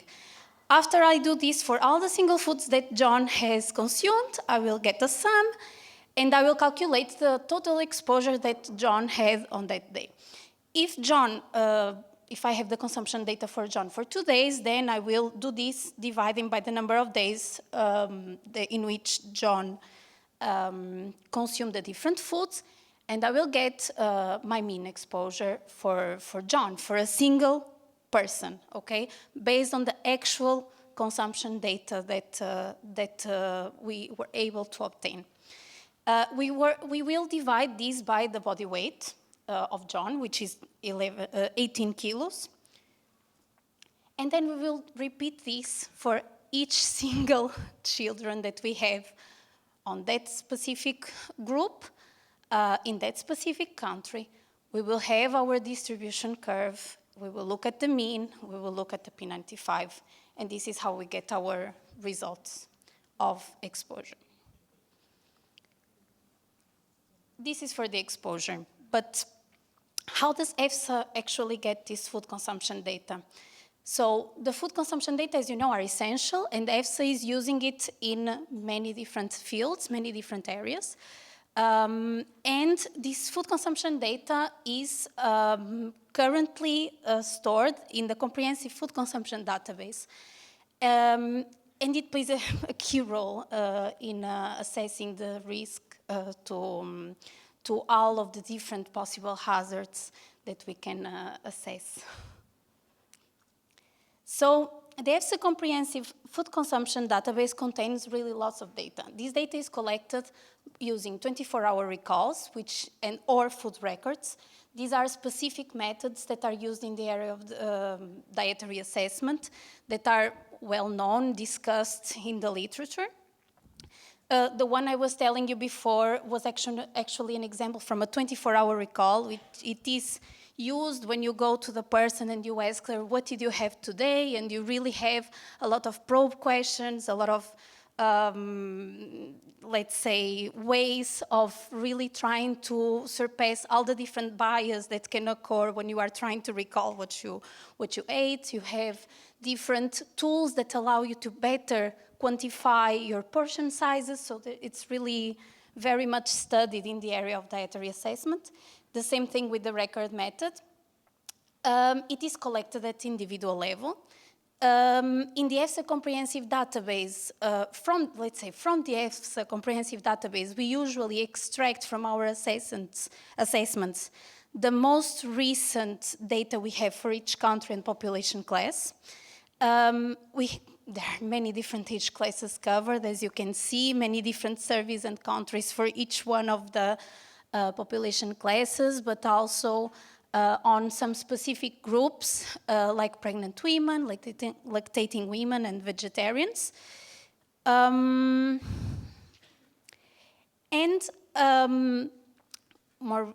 recently, but not so recent anymore actually, EFSA came up with the EU menu. So the EU menu is a project that which main objective was to go for a more harmonized food consumption data at the European level and to address the methodological challenges that were being addressed mainly in different ways by different countries. So we could have a more harmonized approach between the different member states. And under the scope of this EU menu project, EFSA was able to collect many different, the countries collected the data, and EFSA was able, following, let's say, this guidance, methodological guidance provided by EFSA, EFSA was able to get a lot of data from different countries, as you may see, and let's say probably during this year, EFSA will also be getting data for Poland and Montenegro. There are also some pre-accession countries at the moment that were collected under the framework of the EU menu survey, both for children and for adults.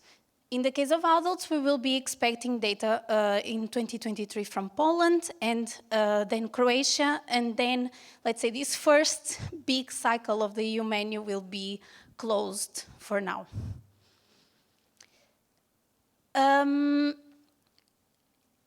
As for the food classification,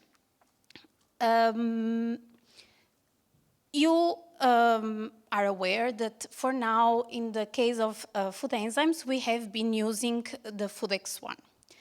FoodX1 was a system based on around 20 food categories that were then further divided into different groups that were each time a little bit more specific, and we had around 4 levels of detail in FoodX1.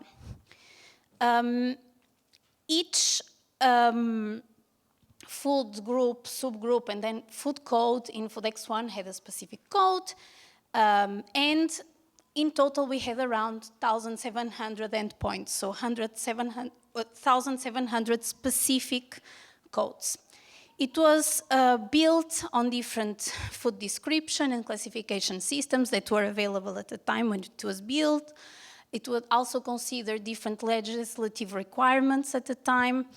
But with the, let's say, more and more detail that became available on the food consumption data, and with the use of FoodX2 on applying it to the food consumption data that were available in the comprehensive database, it became clear that there was the need for a system that would be able to reach a further level of detail. So we needed a system that could really capture the detail that sometimes we are actually able to get in the comprehensive database.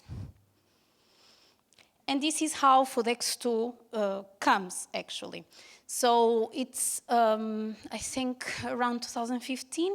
I may be wrong, but I think it's around that year. It's a food classification system, also developed and maintained by EFSA, a common language as FoodX1 between consumption and occurrence data.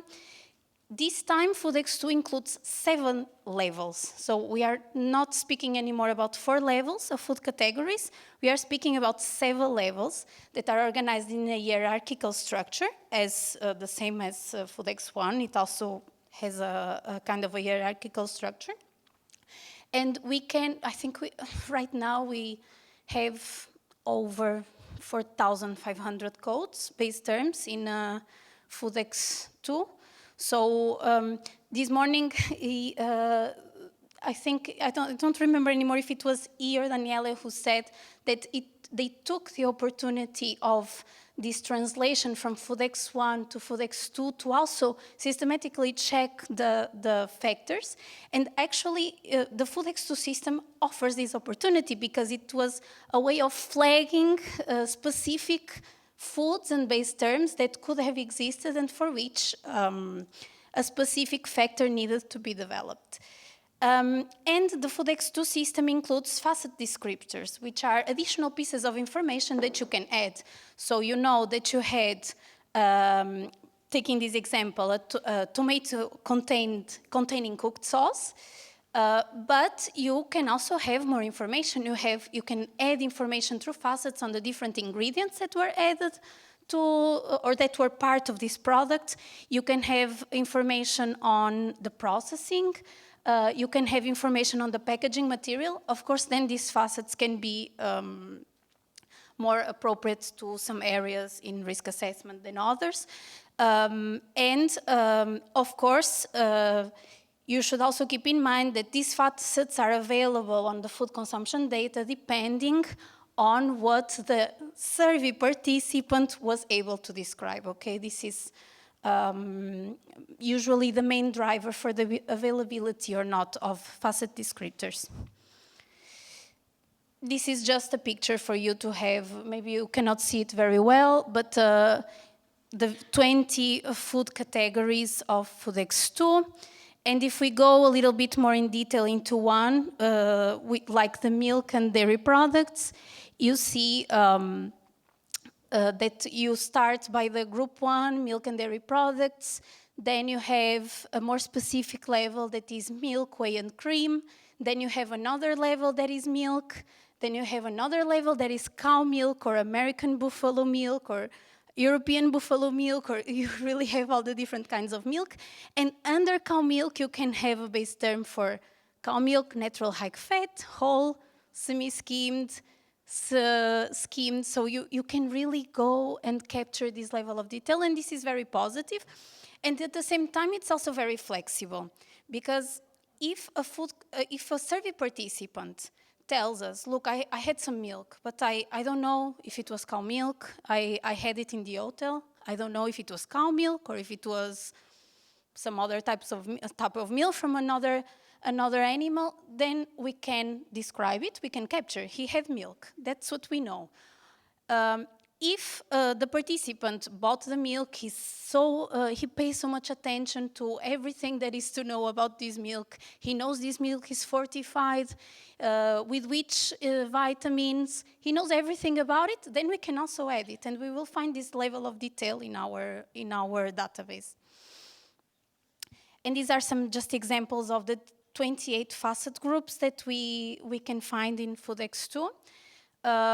Process is one that is very used because it contains all of the different information related to cooking processes. So it's quite used. And I added another one just for the example, sweetening agent. One take-home message that I would really like for you to have today in relation to FoodX2 is really this image of we start with consumption. We can see it more or less, but we don't really know which foods are there. We have a kind of a blurred picture. Then with FoodX1, we were able to see it very well. Actually, we were able to know the different foods that were in this image that were consumed. We were able to identify them already very well. And with FoodX2, we really have a very clear picture of exactly what was described by the survey participants. So we are able to describe it in a very consistent and systematic way. And this, as you may understand, on the side of the consumption, but I believe maybe also on the side of the other input data, on the occurrence part, it diminishes. It creates more confidence on our assessment because we know we have a clear description of the data that we are using. Plans moving forward. As it was already said, I think sometimes today, based on the public consultation, EFSA will revise the process-specific FEIM calculators accordingly to the inputs received on the factors, on the foods to be included. The FEIM calculators, the single process FEIM calculators, will for now continue to be updated, and new versions will be released in FoodX1 until the web tool will become available. So there will be this transition period where you will continue to use FoodX1. You will still have access to the FoodX2 translation as it was done now. And you will continue to use FoodX1 for your for your assessments using the FEIM calculators. And the web tool, once it is released, it will be released using FoodX2 only. So we will make this final move once the web tool is ready. And with that, I finish my presentation. Thank you.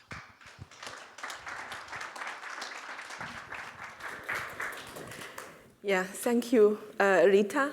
And I think with this comprehensive, in a way, educative knowledge, I would like to introduce the two young people who has joined my team actually only October last year.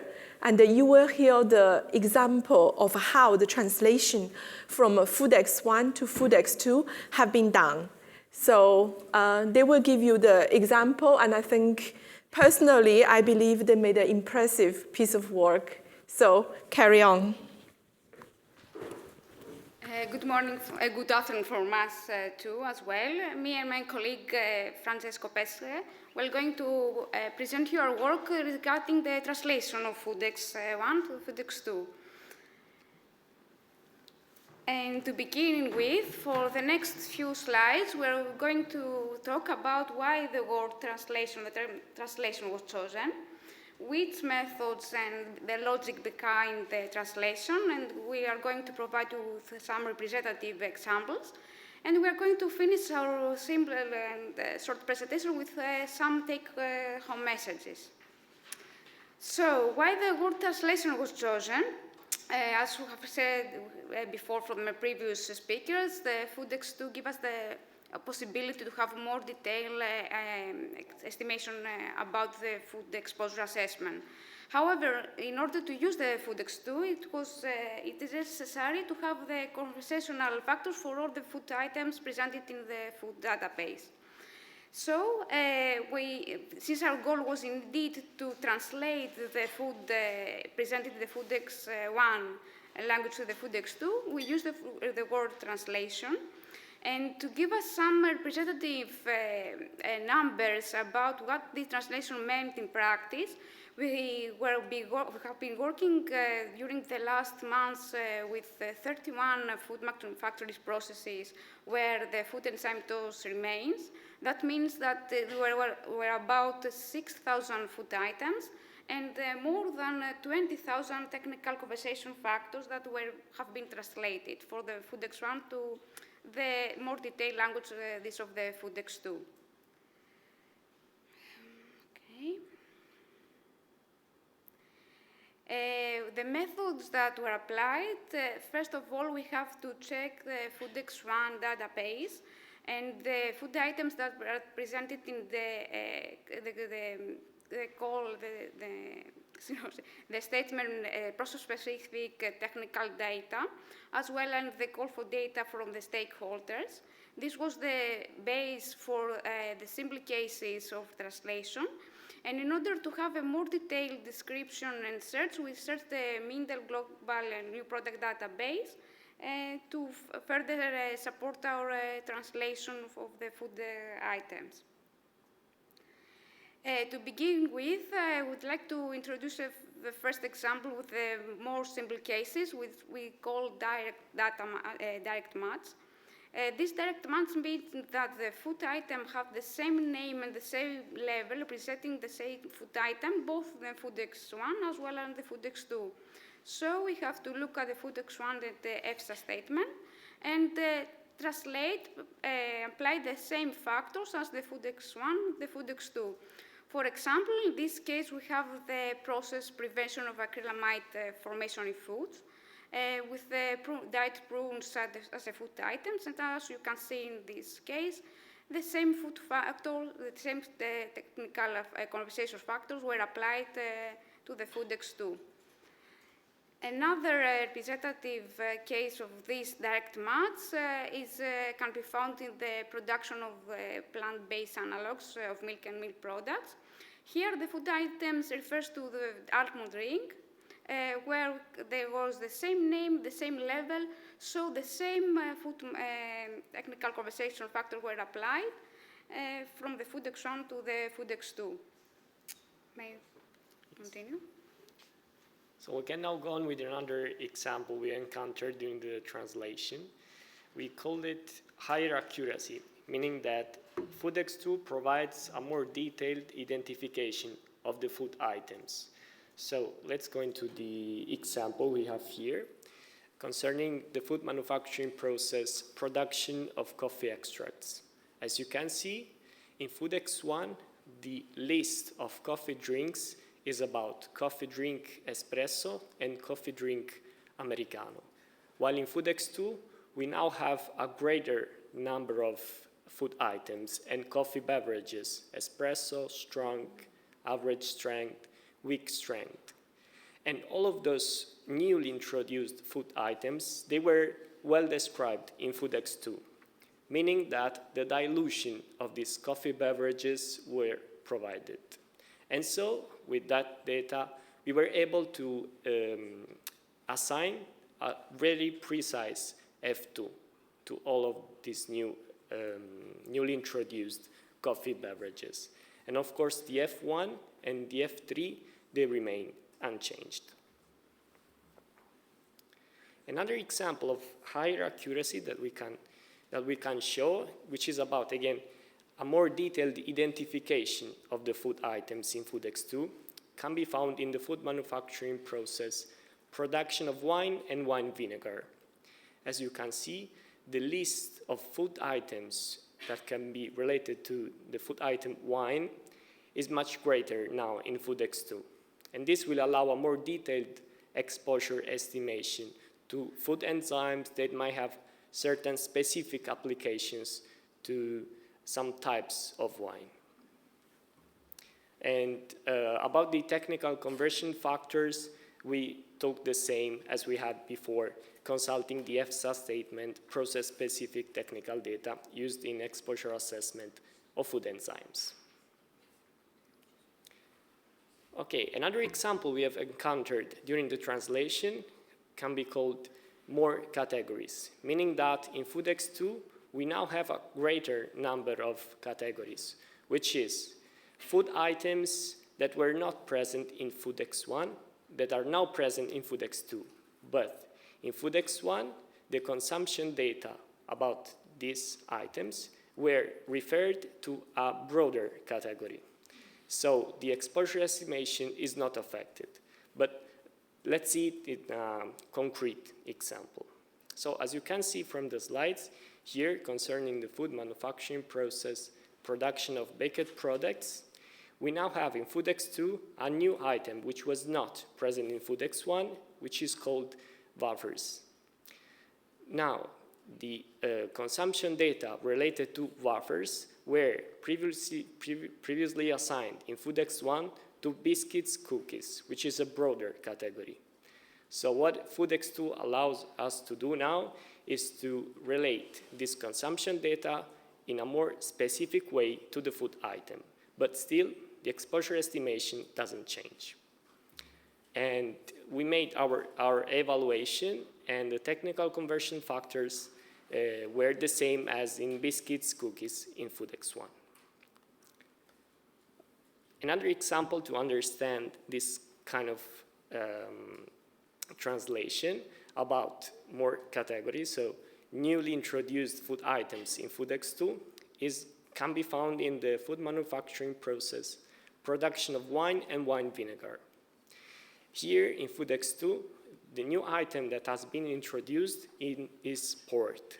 Was consumption data were referred in Food X1 to the broader category, fortified and liquor wines like vermouth, sherry, and Madeira. As in the previous case, the exposure estimation, it doesn't change because the consumption data that were previously assigned to a broader category can now be referred to a more specific item, port. And yes, also in this case, the technical conversion factors, they didn't change because our evaluation, we realized that they were the same as in fortified and liquor wines in Food X1. So we come now to the end of our presentation, where some take-home messages will be given. The first point that we want to highlight is that this translation from Food X1 to Food X2 unlocked the potential of Food X2, which is the capacity to perform a more detailed exposure estimation to food enzymes. The second point that we want to say, and that was already mentioned by Rita in the previous presentation, is that this translation from Food X1 to Food X2 has been an opportunity also to revise some technical conversion factors in Food X1 that needed to be updated. And so we did it systematically. And that's it from our side, and thanks for your attention.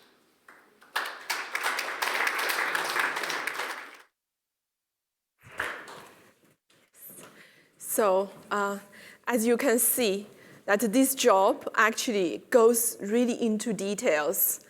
And we tried very hard, and I think even when foods from the unspecified in the Food X1 system get classified as a specific food group, and the exposure is taken into account, but the total outcome is reduction.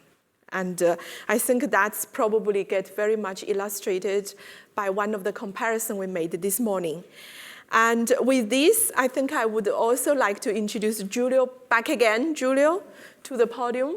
And he is a futuristic guy, and he is going to show you how the Web 2 is going to look like. Yeah, thank you, Giulio. Hello, Gwen. So this presentation is about presenting a bit the plan for building up the web tool. So what we have now in place is two ways to assess the enzyme. One is the single process, and you have the FEIM calculator online on Zenodo, as Rita presented before, and it's simply made in Excel. You just need to plug the use level, and you get the estimation that essentially is a multiplication of the exposure curve that is already fitted in the Excel file. And then we have the multiple process ad hoc calculation. These are done upon request to EFSA, and we usually perform 50 every year, 50 risk assessment every year for multiple process.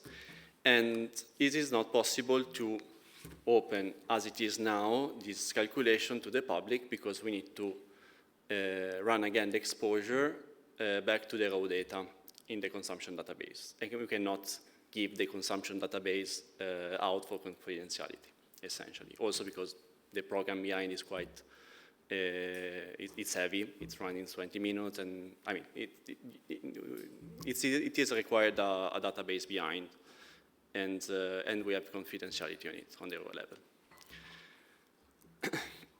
See, this is an example, and we have at the bottom 2 single processes, and the upper one is the sum. As you see, it's not possible just to sum up the 2 exposure curve and the value that you get from the single processes, because essentially the percentile are not possible. You cannot sum up the percentiles, okay? So the exposure that you see is different from the sum up of the bottom 2. And that's why you need to require an ad hoc calculation to EFSA right now, because you need to access the raw data and get the right exposure. So the needs for developing this tool is that we have a guidance that you all know. And in the guidance is written that we need to provide, to facilitate the dietary exposure to applicants. Also, it is written that it is planned to develop this tool directly in the guidance. And we have a self-mandate in EFSA since some years ago, in which is stated that we are going to develop it. So what we will plan to do is to create a user-friendly web tool in which EFSA, industry, applicants, risk assessor, member states, and the public in general can access upon registration to the website, input the use level required, and get the result. They can run the tool on their own without asking EFSA. Probably it will take 20 minutes to run. It will not be immediate, but you will get the result. And also, right now, we are printing out an Excel file with the result on multiple process, but with the tool, you will have hopefully a better result, better graph, and etc. Where it will be, EFSA is managing this platform called R4EU. And in the platform, we have already a lot of tools that can be used, can be accessed from the public. So we are planning to add this FEIM tool in this platform. Here you have a screenshot of some of the tools that are available, not all because the list was going down. And also there is a link, I don't know if you will have access to the slide, but anyway, you just Google R4EU EFSA and you will get the link. A registration is required, so probably you will not have access if you didn't ask. I don't remember exactly how it works, the access right, but you can ask EFSA to have access.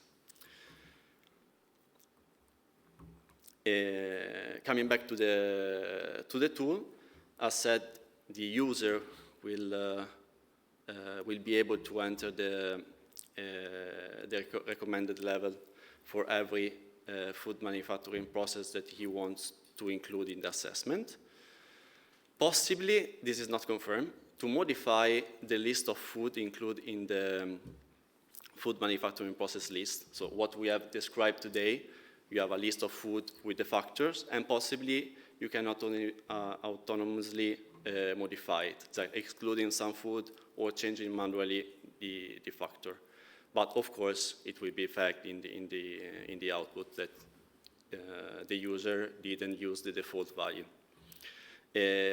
anyway, this is not confirmed because we are at the beginning of the process. We are evaluating the effort, the budget, the resources, and this is not straightforward. It might be complex, so this is yet to be confirmed.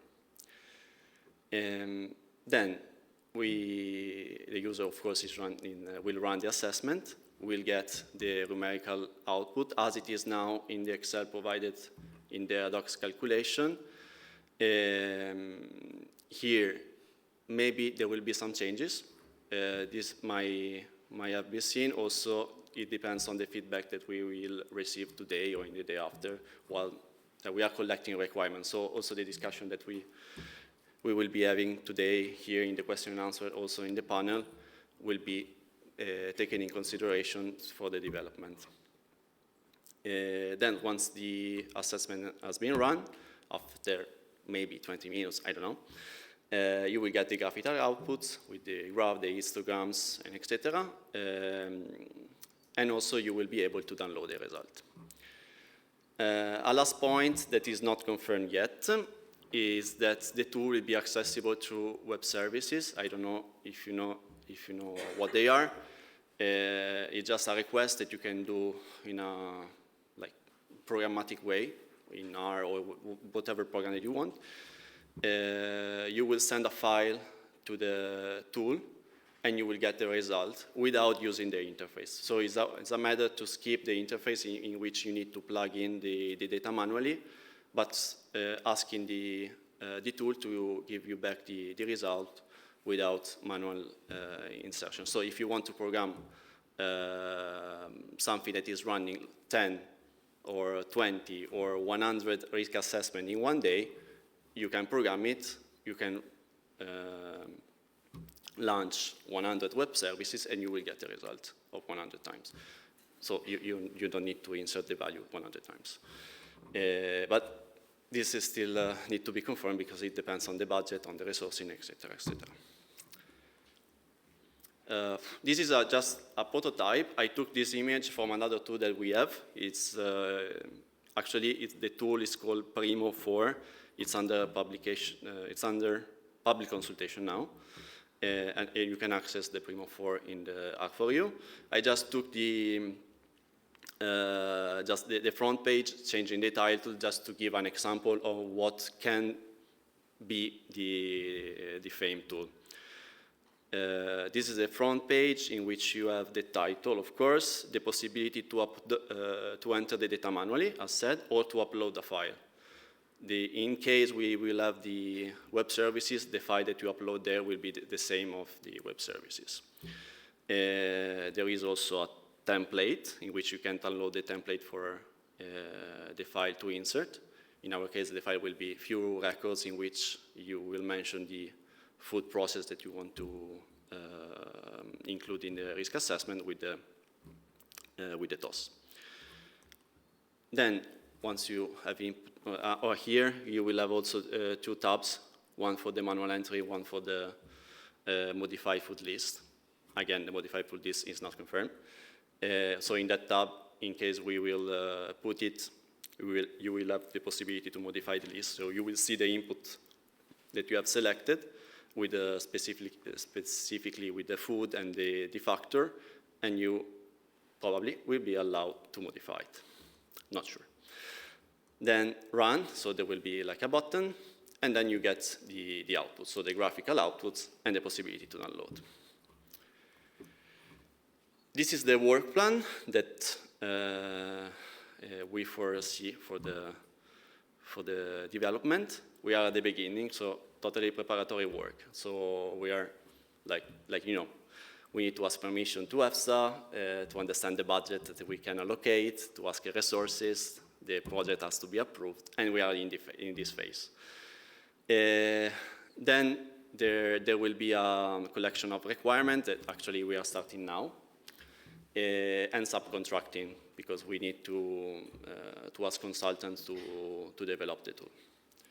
Then there will be the time for developing the tool, the time for testing, and the first deadline that we foresee, we want to have a targeted consultation out at the beginning of next year. The targeted consultation will go maybe 2 or 3 months. Then after, we have some time to revise the feedback that we receive from the targeted consultation and possibly revise the tool itself. And then the second and most important milestone that we have put in the plan is the publication for the tool that is foreseen for July 2024. And then we also we have foreseen a time for promotion and training to the public. Again, it's really important to collect feedbacks and suggestions, also remarks. This is a special occasion, so during the question and answer, or also later in the discussion, but also in the next days through email exchange. Thank you so much. I hope it was clear.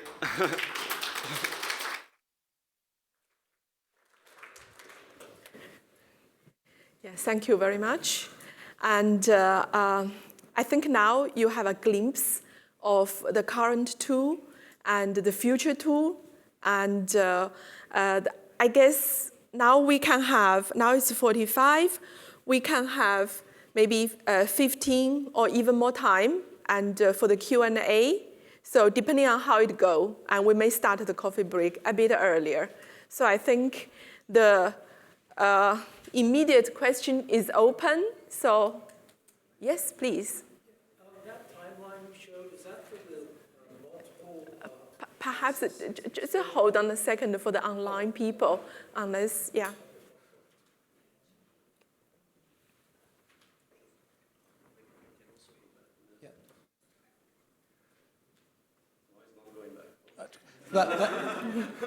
That timeline you showed, like Q3, Q4, 2024, is that for the multiple process tool as well?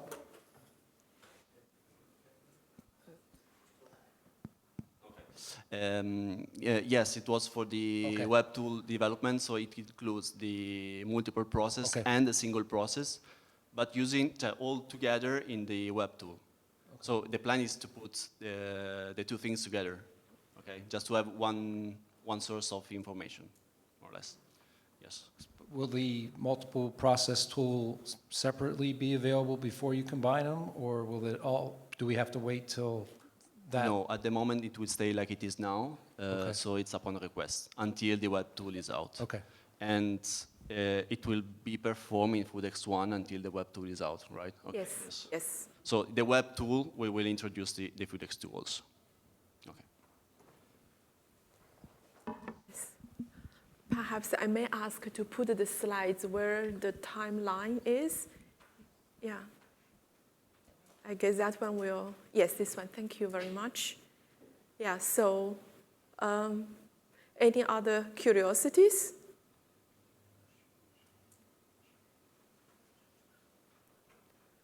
Yes, Mariella. Well, actually, thanks a lot. Very informative. It triggers definitely some questions. Upon request, what does that mean? That's new to us. Does it mean, do you do those type of exercises when a dossier has been submitted and the data have been provided, or could we do that upfront before we submit the dossier? Okay.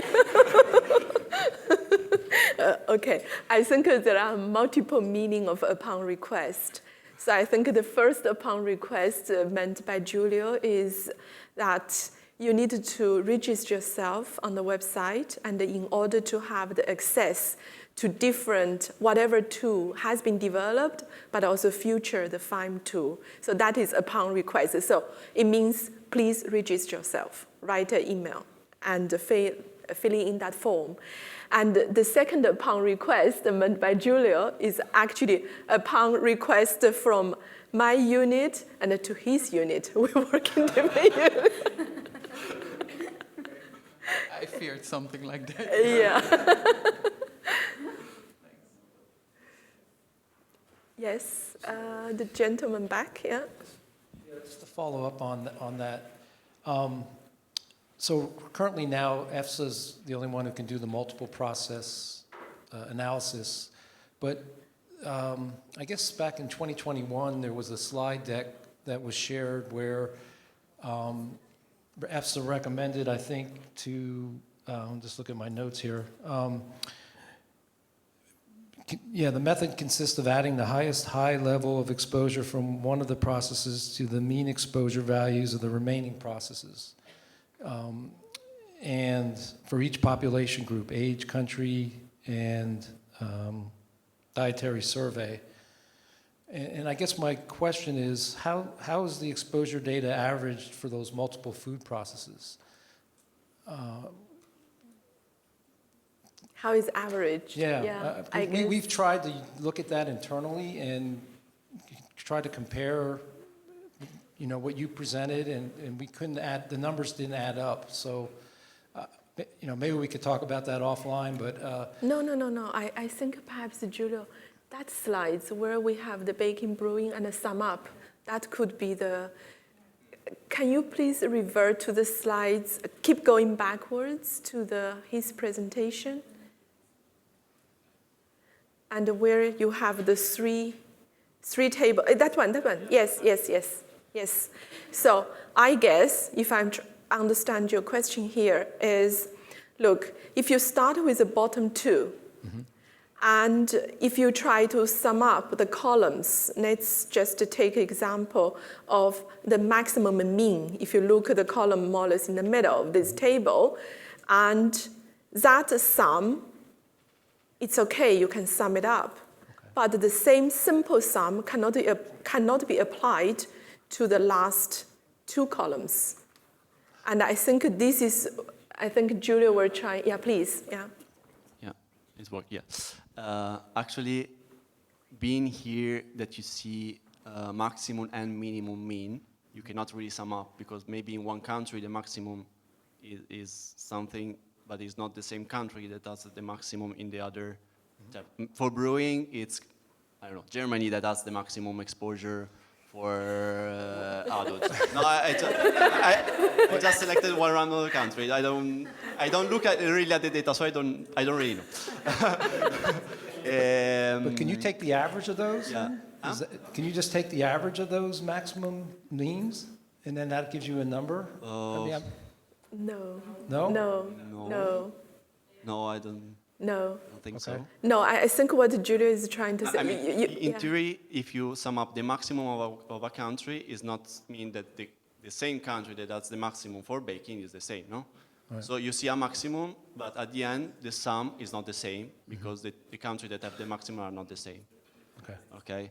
And this is for the mean, that in theory, you can sum the mean, but for the percentile, you cannot sum, because one subject that is above the 95 percentile is not the same subject that is above the 95 percentile in other assessments. Right. Okay, so not all the subjects that are highly exposed are highly exposed to both of the assessment. So in there, it doesn't make sense at all to sum up the percentile, okay?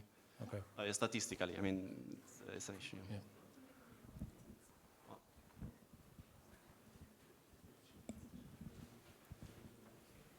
Thank you. Just another question on that line. So you mentioned that in the end, when the web tool is available, you or we applicants, we won't have access to the raw data because of confidentiality issues. So not the output yes, but the input of the model. And I guess this is because the refinements also include sources that are not the national survey data. Or how is this to be? Probably I didn't get your question, but what you will see there are the input data, so what is in the working document. So for every food process, you have a list of food. I mean for the calculation. So like there is a whole lot of data which are taken into account for the calculation in your model. And this won't be public because it's not only the national survey data, it's also the refinement, like Mintel database or whatever.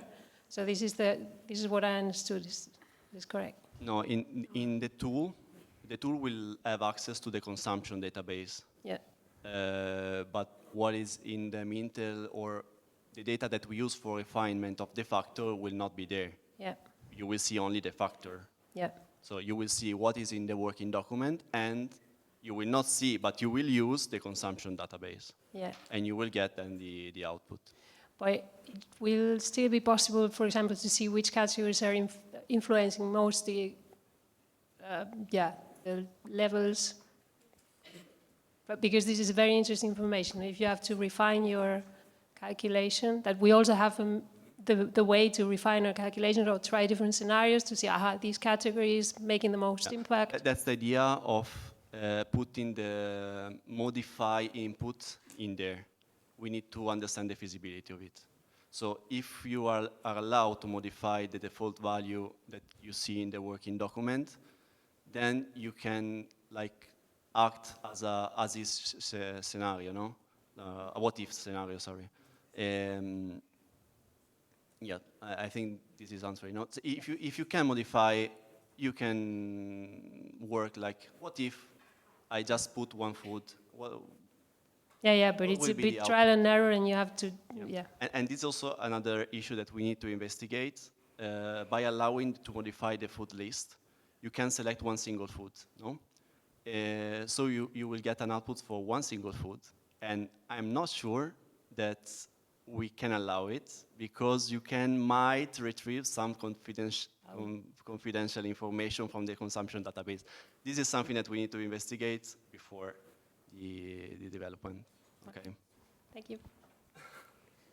Yes, perhaps Rita, you would like to add something about appreciation of the different country population, because I think that's part of her question. Yeah.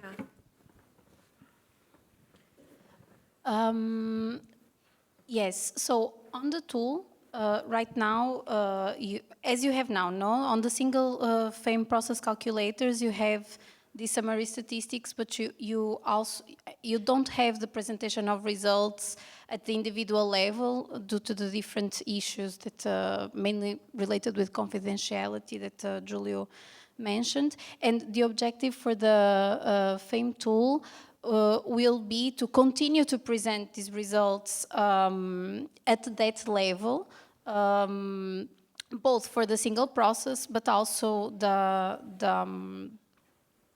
multi-processes. And that, as Giulio mentioned, will allow you then to identify what is the food group in specific country and population groups that for which you would like to try a what-if scenario, if possible. Yeah. Yeah, if I'm allowed to sum it up, because it's quite technical.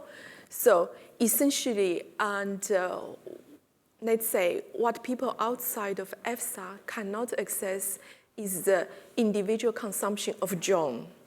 Exactly. Yeah, and however, the aggregated data, you can. And that's what the Excel calculator offers you already. And then question, you have another question, I think also related to his question, is that when the web comprehensive tool becomes available, am I still working like the Excel file, meaning that I just put in one number per selecting the food process and compute, the tool will compute by itself, and that would correspond to the top table of that complicated slides. So today, EFSA does, you can't do. But since next year, you will be able to do that by yourself. And your question is, what if I would like to play by selecting subgroups of foods in order, I think this morning the margin of exposure came up, like, well, maybe like that, I could tailor-made my intended use, and this is something is really under discussion. It's one of the features. So let's say we do not really know technically and financially how feasible it is to do that. But would we allow you to select only one food And not to forget that the authorization of the enzyme is done by process. So it's a list of foods related to a process. And to which level of flexibility we may allow you, I'm having in mind that, for example, like someone tell me that, look, for the non-juice fruit and vegetable products, and my enzyme is used only to produce baby jam, nothing else. I don't care about marmalade, and I don't care about candies, and am I able to choose that category? And I think this is something it's worth to have a discussion later on, because I think depending also on it's really the definition of the intended use. So I think that's one of the things we would like to capture later on, maybe after a coffee break. Please think about it, what you wish. And this moment, every wish, the best, you put all the wishes on the table, I would say, huh? And I don't know, I think there was a third hand. Dorte, did you raise your hand? Yes? Yeah. And please, yeah.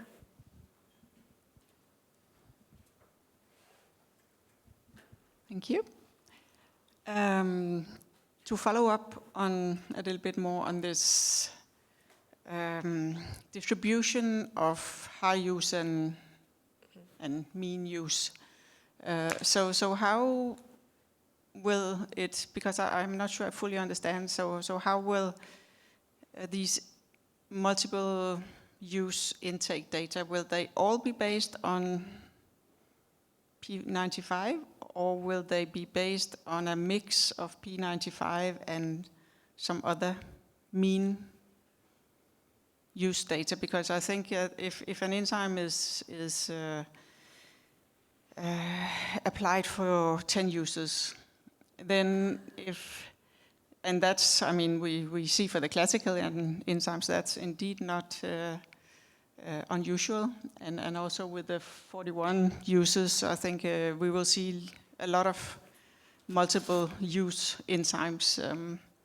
And one could imagine that if all the P95 uses were kind of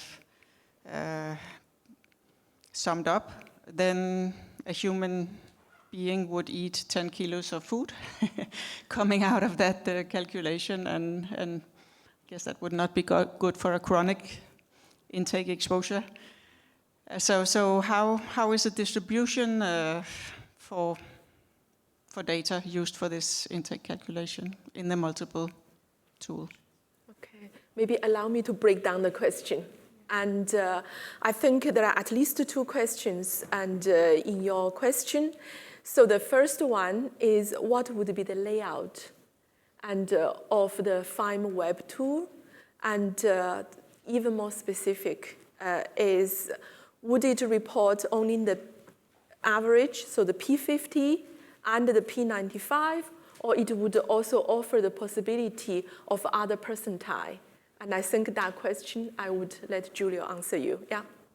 Actually, what Rita presented before on how the single process calculator is done. So you have John consuming milk, bread, pasta, and I don't remember what. You sum up the consumption, and you do it for every single user that we have in the database, and you get the curve.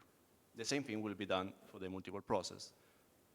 The only difference is that you have more food with different TOS applied.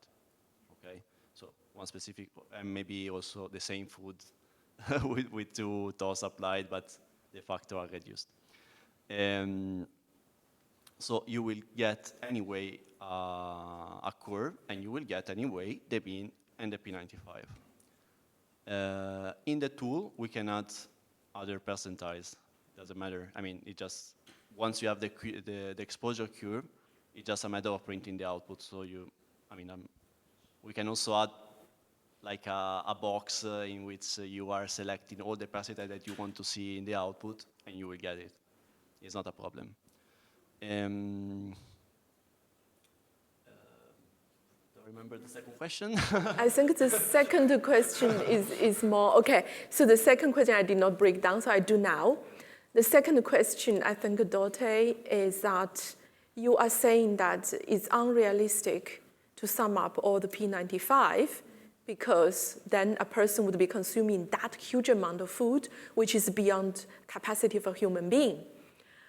And I think Giulio answered that question by saying that it's absolutely unreasonable to sum up the P95 for the reason of the highest consumer of one food, sometimes even one country, and is not the same corresponding to another country, another foods. So you basically, the moment you would sum up so the P95 has to be derived from the distribution of individual estimation, but not aggregated either by population or either by country. And I think that's the message, yeah? Yeah, exactly. It's the reason why you need to go back to the raw data and you cannot use the FEIM calculator that you find now in the node. Yeah. Okay. So for multiple processes, you need to go back to the raw data. Yeah. That's the only way to find the right percentile. Mm-hmm. Okay. And for that reason, it will never occur that a person is consuming, 30 kilos of food a day. And that will, so basically the methods is designed, the methodology is designed in that way that it just cannot occur. Yeah. Please. Because in the end, it's not that we are summing up the consumption, all of the consumption of the different foods in one value and multiplying it by a toss. You know, we are calculating the exposure for each food and then summing the exposure of the exposure. We are not summing up 30 kilos of food. We are summing up the exposure that comes from these foods, which is a little bit different. Yeah. So try to make it even more clear. So the estimation is firstly done on the individual person. So if we have 40 people in this room and a 40 calculation is done, and each individual of us had perhaps, lunch is a wrong example because the food is rather, it's already pre-selected. But if you think about the whole population, so the type of foods each one of us consume is very different. That is already difference number one. Difference number two is also that the amount. So I may had a yogurt this morning, Francesco had one, but I had 10 gram and he had 20 gram. So this already driven that the intake for me and for him is different. So I think the whole calculation purpose, be it the Excel or be it the future tool, is first of all estimate for all of us. And then we can aggregate it and either stratify it by population, male, female, or by age, or by country. That comes later. But the raw data, the pool is always the same, and it's always individual. Yeah. So I don't know. I don't see any more hands. So perhaps we can take these three questions on the screen. So about jam. So jam becoming a strawberry jam, and so I guess yes, Francesco first. Yes, I can reply for what concerns the technical conversion factors, so strictly the translation of the factors. This I can recall is a direct match. So for the food manufacturing process, fruit and vegetable products other than juices, we have both strawberry jam in Food X1 and we have strawberry jam in Food X2. So the factors, they remain the same, basically. And concerning the consumption, Rita will answer. Yes, so concerning consumption, it would be, again, a direct match in case there would be, indeed, all of these eating occasions would be coded as strawberry jam in Food X1, then they would also be in the same 50 grams of food of strawberry jam in Food X2. But what I would add is that, because I think that's a bit of what is interesting. Imagine that we had a jam before in the food consumption database that was coded to jam only because we didn't have a specific code for the strawberry jam, okay? If that would be the case, I don't know, I will invent strawberry peach. If we didn't have a specific code in FoodX1 for strawberry peach, then these eating occasions would be, I assume, probably assigned to jam unspecified because we didn't have a specific code for that.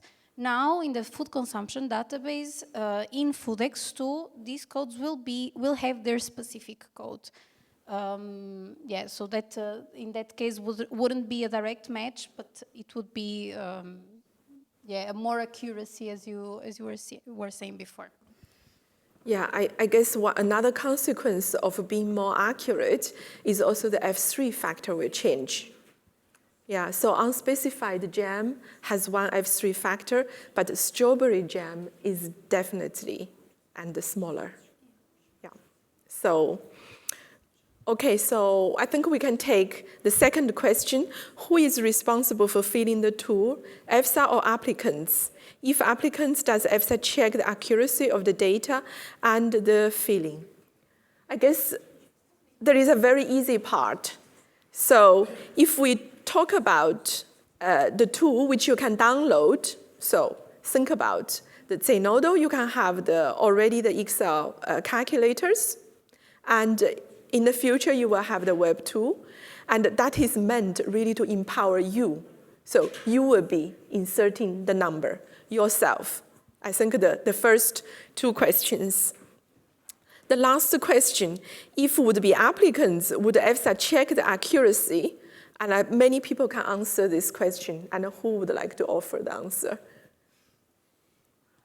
Gosh, nobody. Okay, and look, at the stage of assembling the dossier, it's really the applicant's responsibility to guarantee the accuracy in your best knowledge. And when the dossier gets to EFSA, we perform the evaluation, and that, of course, the responsibility shifted to EFSA to check whether you have given that value accurately or not. And I think then there is a lot of meaning about the accuracy. And one of the very first pitfall I could think of is really the use level. Did you get it right? And what can I say? I hope that with this around 300 dossiers, through the question and answers on each individual dossier, and EFSA becomes more concrete, but also applicants get more knowledgeable about it. That's the only thing I could hope for. But in case something still goes wrong, yes, EFSA will check. So I think, yeah. The last one are the results of the tool based on individual consumption data. That means it's more precise than the Excel file. I guess, Giulio, please, yeah. Yes, it will be based on individual consumption data, as said before. But the remark there, then it means that it's more precise than the Excel file. Actually, no, it has the same precision, because in the Excel file, you see the output that came up from the individual consumption data. The nice thing is that for one single process, you can just input the value, and with a simple multiplication, you get the exposure value that you want to see. This is not possible, as said before, for multiple processes. That's why you need to go back to the raw data. But what is done in the Excel file that are available now is based on individual consumption data. So the precision will remain the same. Yes, yes, yes. Okay, so I don't see more questions flying in. And I also see that it's time for coffee, I guess. Yeah, okay, so time for coffee until, for half an hour. We will be back at 15:45. Yeah.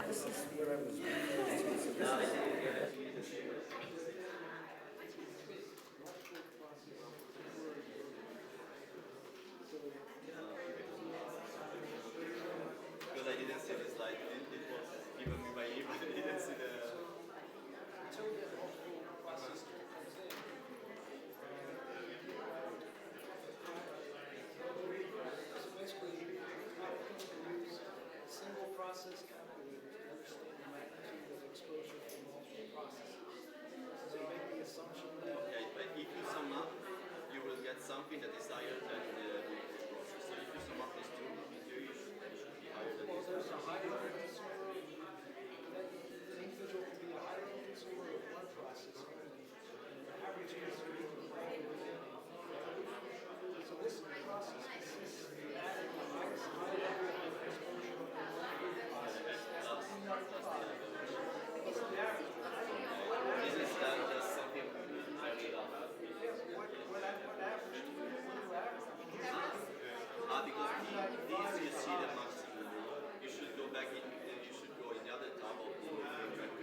maximum among the surveys. So you should go in the more detailed Excel sheet and sum up the country. The maximum mean of the mean of a country and the P95 of another country, and you get a rough estimation. It's not the right number. That's the right number. Okay.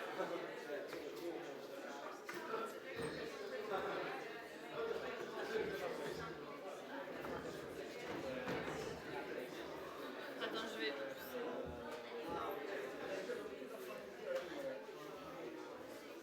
Juste dire ça.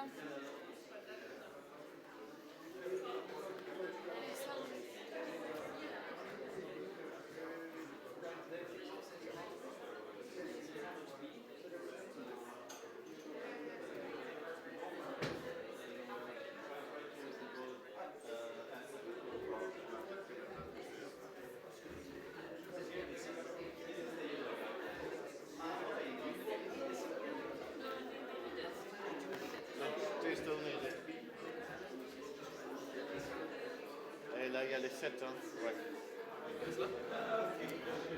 Ça passe?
I think, is this open?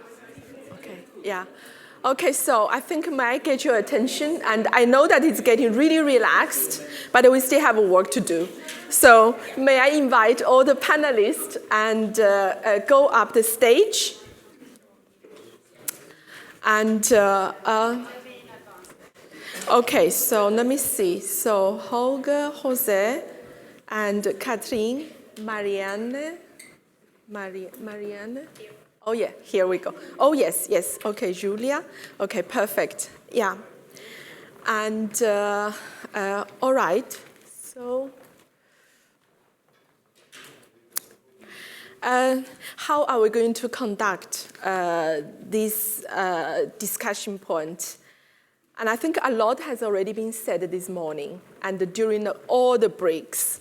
So perhaps in these next 45 minutes, we can try to get to a bit more concrete. And I think one thing we really need to be sure about is the current structure, no matter how you call it, list or structure of these food manufacturing processes, and we are really getting it right. And I think this morning it has shown the great importance of getting this part right.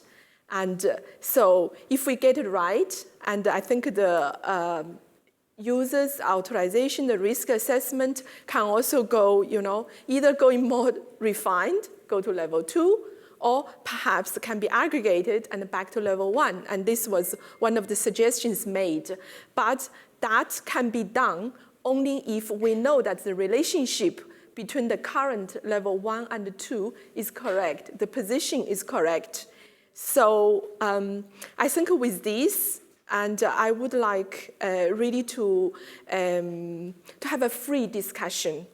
And before we go on, perhaps the comments that we did not address this morning. Can we have those comments just for everyone to have a look? What kind of questions have been asked and not answered? We can embed the answer to those questions and related and to this discussion. Okay, so it's coming in a second.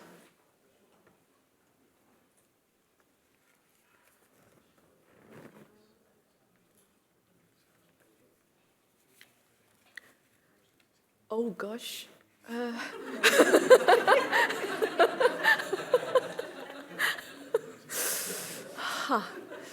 Okay. Yeah, that's a lot of questions, I think. Yeah. Oh, great. Yeah, great. Thank you very much. At least there are some keywords we could follow. Yeah. So I think the first one related uncertainty extension of use. So I think many questions have been asked this morning. And let's leave out the part of procedure-wise how to do, because that is really another separate topic. But let's try to get the science right for this afternoon. And make submission. Yeah. I guess the first question is very much related to procedure. Perhaps we could touch upon, and really, when it's unavoidably, we have to get to that. The second one, food business operator. Oh, I see. So that's a question very similar to what has already been asked this morning too, of, it actually has been answered. We said that put whatever information is necessary in the future to submit dossier, and if you don't know, do your best during the dossier assemblage, and for whatever cannot be done, and I think let EFSA do the ad hoc calculation. In summary, that's the answer. I have, okay, there is one specific question to Catherine, the union list, and can we see the second page of this question? Yeah.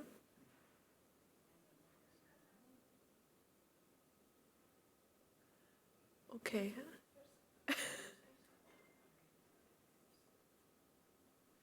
Afterwards, okay.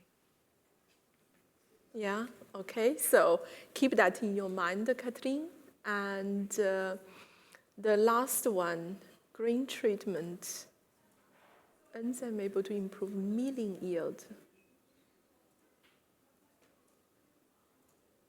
Okay, I think that question, and we could have a look when we see the structure.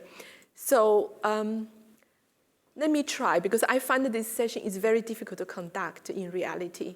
And either we could just have a lot of discussions and without going into the structure itself, or we can go straight to the structure.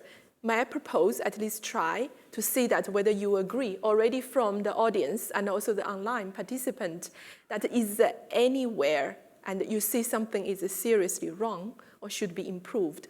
So can I have the slides, second slides of that session, please?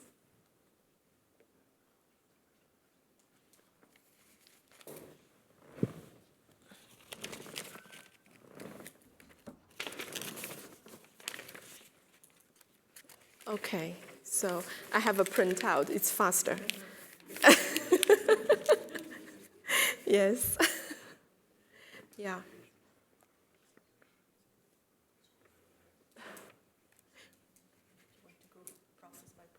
Yeah, I think let's do that. It's probably more meaningful discussion here because I realize how important it is.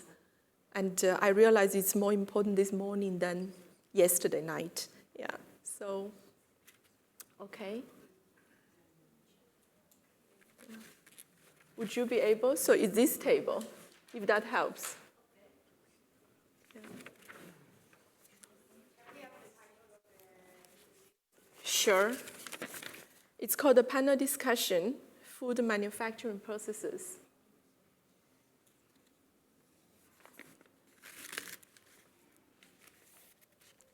Yes. Next one. Yes, here we go. Yeah. So this one is just keep it on hold for a while. And I think, and perhaps we can have a look of the dairy products. And you see that the first level is very generic, dairy products. So it could be milk, could be whey, could be any other things. And then when you go to the level 2, and the final product shows up, and where we can relate to. So I don't know. Maybe I will invite, I think. Yes. Julia, I guess you must have scrutinized those tables, right? No, it just, yeah, thanks, yeah. I think dairy products, processing of dairy products is quite complex, and actually we miss a couple of the productions of, for example, they said lactose-reduced milk. What about ice cream, about fermented milk products also where lactose is reduced? Mm-hmm. So,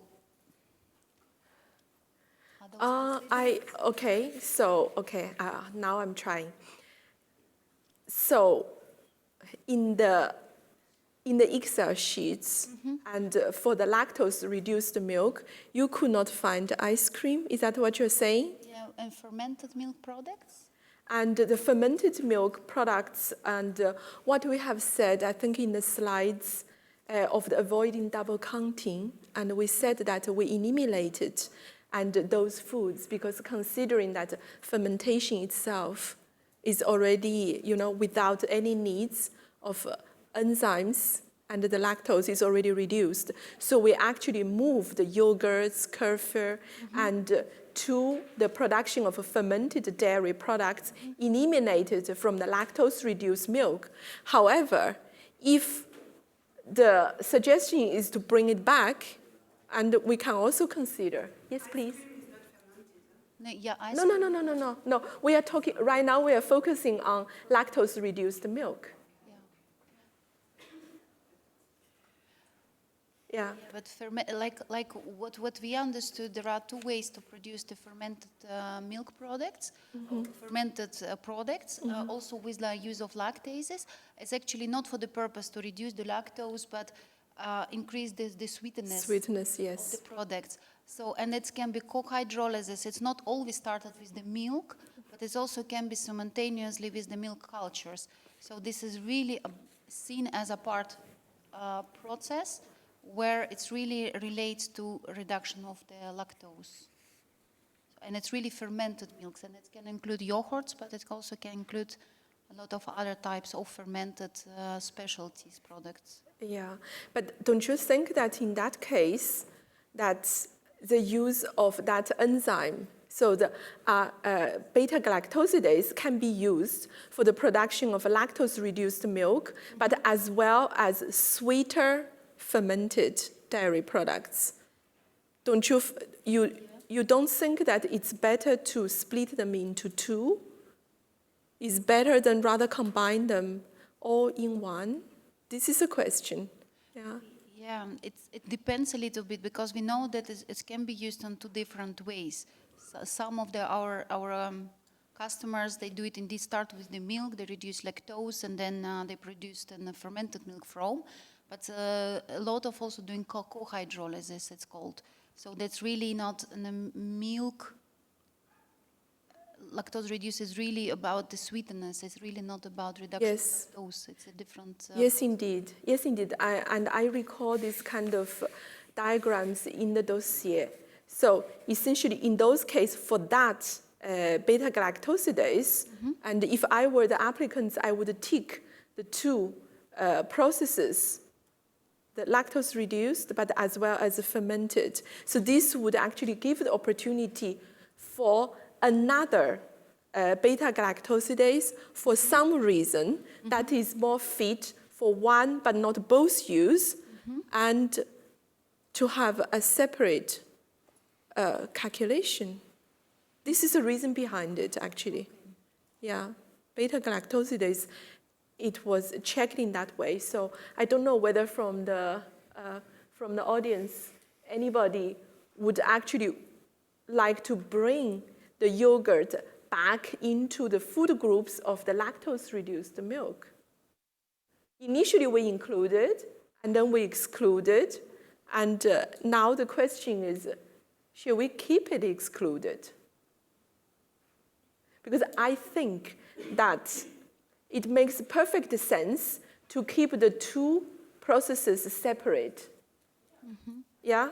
Because beta-galactosidase is one enzyme that is crossing the two uses. However, there are other enzymes and could fall into either actually used exclusively for yogurt production rather than, right? Yeah, yeah. So because I think the confusion comes from that it was specifically lactose reduced, right? And then it's not coming back enough, like a fermented dairy products. Indeed, may include many other enzymes, but it's not directed here specifically for lactose. I think there was a confusion. Oh, I see. This doesn't, because it goes really specific for milk, but it doesn't go so specific for fermented. But if it's explained in the guidance, it will be helpful also to our customers to understand that it's also here is not about lactose reduction. It can be also beta-galactosidase used for this type of products. Yeah. I think now I would open a question to the food technologist. So instead of naming the process called lactose-reduced milk, can we generalize it by saying it's a somewhat modification of milk components? So not necessarily be the sugar, carbohydrate in it, but what about fats? And what about the proteins? Yeah, so, Jose. Well, in any case, I wanted to comment that sometimes the name needs an extra explanation of what's inside, because otherwise the name should have to be very large. And in fact, it's explained, for instance, in the case of lactose-reduced milk, that is used to it can be used to enhance sweetness, to reduce crystallization and things like that. So it's explained inside. But it's true that, for instance, in that case, it could be production of hydrolyzed lactose milk or something like that, which probably is not that so specific, looking for the reduction of lactose. But it can be adapted to cover all the other applications with more clarity. But in any case, it's important just to know that you have to enter inside the process to see what we mean with this short name. But it's true that perhaps it can be modified in that way. Yeah, and that was the general comments that I wanted to make here, not many on, maybe not on this specific ones, but I think it's valid for the whole document and the whole statement. I think we all need to have like a clear understanding what each of those categories really covers, and that's for us as the industry, as the food enzyme manufacturer, because we need to know what we are applying for. It's also for our customers, because they need to be reassured what exactly does that mean. Is the thing that I'm doing is covered by this? And it's also for you to understand better, and also for the control authorities, because then later on, this will translate into the positive list one way or another. And then we need to be very clear what exactly that means, so that there is no discrepancy between, France, Germany, Finland, wherever. And that's very important for us as well. It's true. In fact, this is just an example. We need that you check all the document, read everything in detail, and provide us your feedback to see, because we are talking about this, but this is only just as an example. But we need this feedback to understand and to see if we put all the potential applications there, or the processes are clear, or we have to improve it. But exactly the same for the whey, because whey, also lactose-reduced whey, is really important application, because it's improving drying properties, etc. Also like reducing lactose. It's also here I see it's only about the isolates and hydrolysates, which actually does not include also the lactose reduction in the whey. So maybe we also need somehow generalized this process, or describe it as you proposed more in details. Because the problem is when our like food operators see it, they will see it straight. They will not looking for explanation. So for them that was the explicit list. Yes, but the problem is without explanation is difficult. That just a very short name. Exactly. Yeah. Is so clear about the process that is implied. So I think. The reading of the explanation inside the categorization is important. But also for whey processing, for us is much more preferred way, because now it's all about protein isolates, protein hydrolysates. So it's excluding any other enzymes used, not all the proteins, because there is another substrate like lactose, for example. But the solution for this topic would be rather easy. In the second line, just calling the two processes production of lactose-reduced milk and whey. This would cover everything in this case. And fermented milk products? No, they are separate from that. Yeah. So that would be an easy solution for this topic. Yeah. In any case, we need all these comments in written. Well, of course. Check the whole document. Yes, we will provide you. So just regarding the whey, I mean, the whey is not the only protein in milk. And there's many companies also that are processing all protein isolate. So it's concerning also the casein and the rest of the protein. But they are considered later on in the protein hydrolysates, for example. There, casein is mentioned especially. But they also so that, of course, we discussed the important topic of avoiding of double counting. I think we have to be very careful now not to reintroduce too many duplications of the processes. Yeah, but those processes also, before they start doing this, they are removing the lactose. Because if they keep the lactose, they cannot process. So if you have the two substrates, if you have milk and whey, where you can reduce the lactose, what else, which substrate could be used additionally? I think milk and whey covers... No, but you can use the whole milk. Remove the lactose and process the whole milk protein, which means the whey plus the casein and so on, and make some product. So here you just talk about one fraction of the protein from the milk. You don't speak about the casein, which are... No, we don't talk about a protein fraction. We don't talk about the whey proteins. And this, my suggestion was just to use the entire side stream from cheese production, to use the entire whey. That is not concentrated on a single protein. It's the entire stream. I think here there is one key element I understand, because I think also myself gone through this way of thinking is, look, the column of the raw material is really very fundamental. And perhaps try to draw a tram line, and if possible, start from the whole milk. And if the enzyme is treated and to the milk itself, and be the galactosidase, or be other enzymes, lipase, or whatsoever, and you have to think, and afterwards, how the milk is get fractioned. And the protein, that's most of the thing is get used, or lactose, that's another fraction. And then afterwards, you're tracing it through. And once you got to the whey, and from the whey, and what can happen. So I think here, all these sub-levels, and if you put them together, you have the full map. And I think that is something I invite everyone do it. I did it, and I have my own scheme. And about the comments, that's an interesting one. That I think here is whether or not the second process should be called lactose-reduced milk, or rather modified milk, or whatsoever, you know, name a bit more generic so that it can capture also modification of other components in the milk. And, but starting at the milk level and essentially stop at the milk level, right? That's the main. Yeah, I think, that was the confusion about this lactose point, because, like, for example, what about the dry milk powders? Does it include it in also in the production of, because what now it says, if you generalized the production of modified milk, of milk powders. I don't think we should make it too complicated. You will never hydrolyze a dry milk powder. You will always somehow reconstitute it prior to hydrolysis. Otherwise, the enzyme will not work. So I think that common sense should allow us to use this simplification here. I know you're right, it's a different topic, but we learned this morning too much granularity may cause problems for the industry. I think we have to be careful to not going into many more details than really necessary.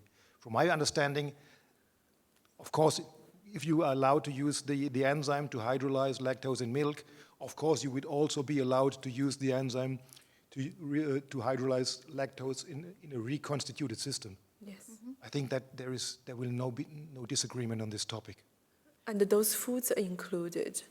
So the dry powder, and there is an F3 factor to consider that not all of those are actually lactose reduced. Still can be genuine, just simply evaporated milk powder. So I think, somehow I think this discussion is very interesting because it really forces you to go through the Excel list, I'm afraid. Yeah, so including check the ice cream. Yeah, for example, check it. Yeah. One general also question, what about enzymes used for the home uses? I've not seen it in opinions yet, although for example, lactases, that's one of which it's available on the market to hydrolyze. Actually, there are two opinions from DSM, and it is beta-galactosidase for home use, and for that one, and for that specific home use, we added some food items to make ad hoc assessment. So that is in addition to everything else, and we take that into consideration. And when reporting the use, and we report it for home use. Okay. So that would be outside of the food manufacturing process. That's home use. Yes. Yeah, so just keep in mind, maybe also for the Commission. Yeah. I don't know what about infant food. What about food for special medical purposes and home uses? It's outside of this, but still interesting to know how that will be translated in a positive list. There are some food processes that refers to the production of this specific food. And these food are for vulnerable population.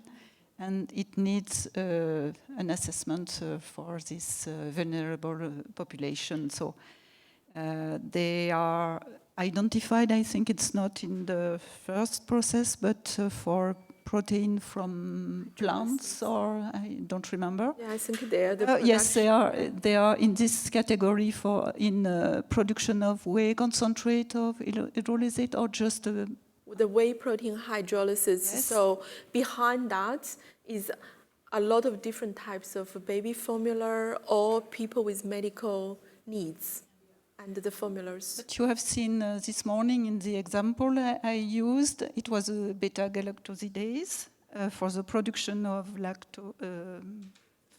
lactose-reduced milk used for infants' formula. So it is the same example that you just took. They added, it is excluded as a basis from this process for the general use, but if the applicant ask specifically for the use in infant formula, then the assessment is done for this population, and it will be captured in the union list. Union list. Yes. Home uses. Yes. If it's asked specifically. If it is asked specifically. Okay. Good to know. And so this was indicated in brackets this morning to specify that infant formula were included in the milk was intended for this population. So this is a basis, but for these food processes. But if there are particularity and additional information provided in the application, then additional food, it's my understanding, additional food could be captured around this basic core of food. So that basically will not lead to a specific FEIM model. You will, as EFSA, do an ad hoc assessment, as you just said. Yes. Yes. And then potentially, that leads to something in a specific line in the union list, referring to the, I would say, basic here plus the addition. Yes. It will be done per enzyme, basically per entry. Okay. Yeah, yeah. I think that's the only possibility, or not the only possibility, but at least that is one viable option, actually, to have, I go back to the words infrastructure, so the big one, and then some special needs is also specially captured in the risk assessment, but as well as in the authorization. Yeah. Okay, no, thanks. So then basically we will provide some comments how to not make more granularity, but actually generalize, like what I like your proposal, production of hydrolyzed milk. It's already will be including basically taking lactose reduced to hydrolyzed milk by means of whatever enzymes is applied, and maybe also for whey, production of whey concentrate and whey protein isolates, which is also may then be included, lactase can be beta-galactosidase included in this process. Basically, right? Yes, if for the lactose-reduced whey, I think it would go into the production of whey concentrate and the whey protein isolate. Exactly. Yeah, so, yeah. So we will have a close look and provide our comments. Okay. So I guess we can pass the dairy now, right? Okay, so I think the second one is the egg and the egg processing, and there it's only one level, and we did not further found any needs to break it down. So I don't see any reactions right now from the room. So I guess maybe once people look at the Excel sheets, if you come up with ideas, and so please put it in the comments. So I guess we could pass to the next slides, please. Because we like level 1, huh? You like level 1, yes. Yeah, just to comment back to the egg processing, this was your question, right? I think I've seen the lecithin production or the modification of lecithin under fats and oil somewhere. But yeah, we were wondering as well why it's not under the egg processing category, because I mean it could be, right? Because you can modify the lecithin from egg anyway. So you are absolutely correct. I guess it was mainly driven by the type of enzymes used there, being phospholipases, more directing this into the direction of the fats and oil processing. But the raw material itself is the egg at the You're right. Yeah. Yeah, I think for that I can also add on because, to avoid double counting, of course the lecithins may be derived from egg, but of course the by far biggest part of the lecithins is not derived from egg but from soy. Yeah. So that led That us to makes the sense. conclusion to group it better to, in this case, to the fats and oil processing. Again, to avoid double counting. Yeah, okay. Yeah, I think there for the lecithin there is another, it's probably regulatory complications, is that lecithin is a food additive. And so if you read the enzyme opinions, and so far, and how we have done it is that for any enzyme that is used to produce a food additive, and we used the FEIM model, and we produced a separate estimation table, and we summed up the maximum mean.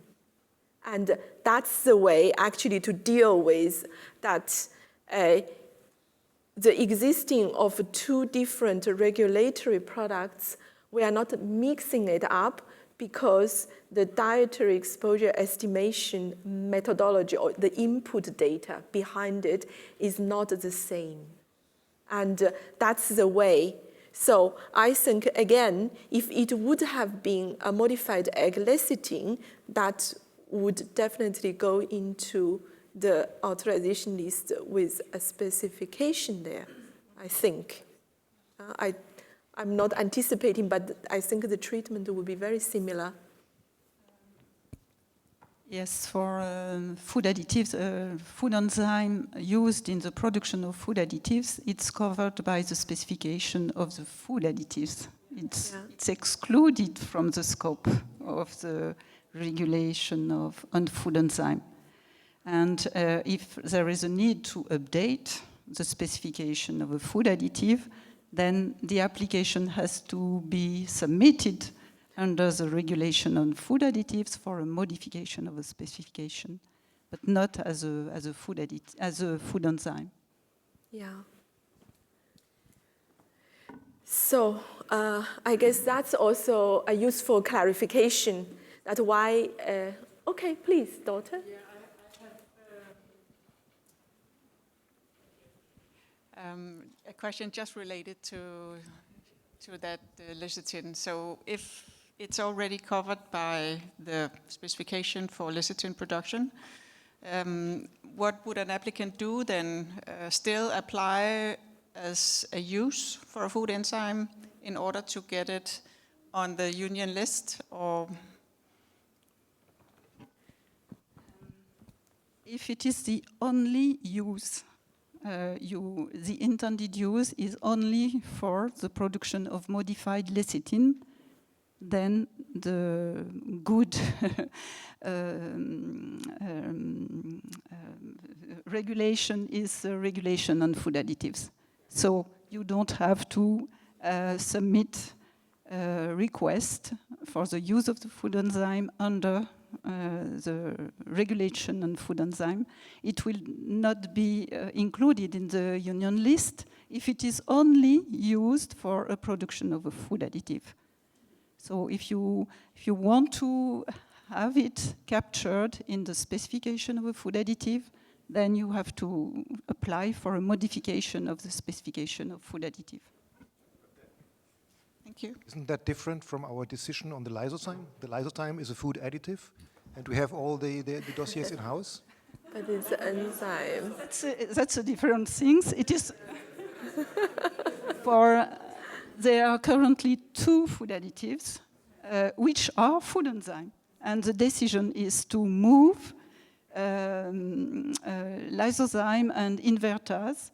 They will be removed from the list of food additives and included in the list of food enzyme and not anymore listed as a food additive because they are food enzyme used for a technological function.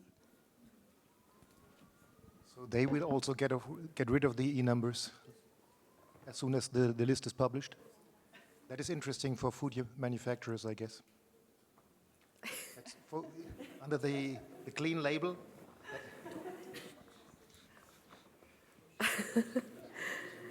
Yeah. Okay, so I think that was an interesting discussion. So it clarifies, I do believe. It could be applied to the lecithin, could also be other types of food additives, which if the enzyme is used for general foods plus a food additive, and then the application should be assessed under the food enzyme regulation. I think that's a message. Yeah, so I think let's have a look of the meat and the fish products. So this process has been unpacked rather recently, so perhaps you didn't have a good chance to digest that. So here, EFSA proposed and the 2 sub-processes. The first one is modified meat and fish products. And just to think about, let's say, a modified piece of fillet. And that would anchor your imagination to the first sub-process. And the second one is actually using some parts of the meat and the fish to produce protein isolates. And I think from Dorte's presentation, you can see that this is something that can be used to constitute as ingredients to many foods because of, let's say, the tasteless nature, but yet still adding a lot of protein components to the final foods. So this is currently how it has been structured. And having said this, it's necessary to mention the word flavoring here. And I think we are distinguishing that the enhancement of flavoring property of the meat fillet or fish fillet, that would go into the first one. And if it's an enhancement of the protein isolates or actually deflavor some undesired flavors in the protein isolates, that would go into the second one. So I think this is our way of thinking, and I don't know any feedback from the audience or from the online. So online, I have to rely on my colleagues. Yeah. Yes, please. Here, there's.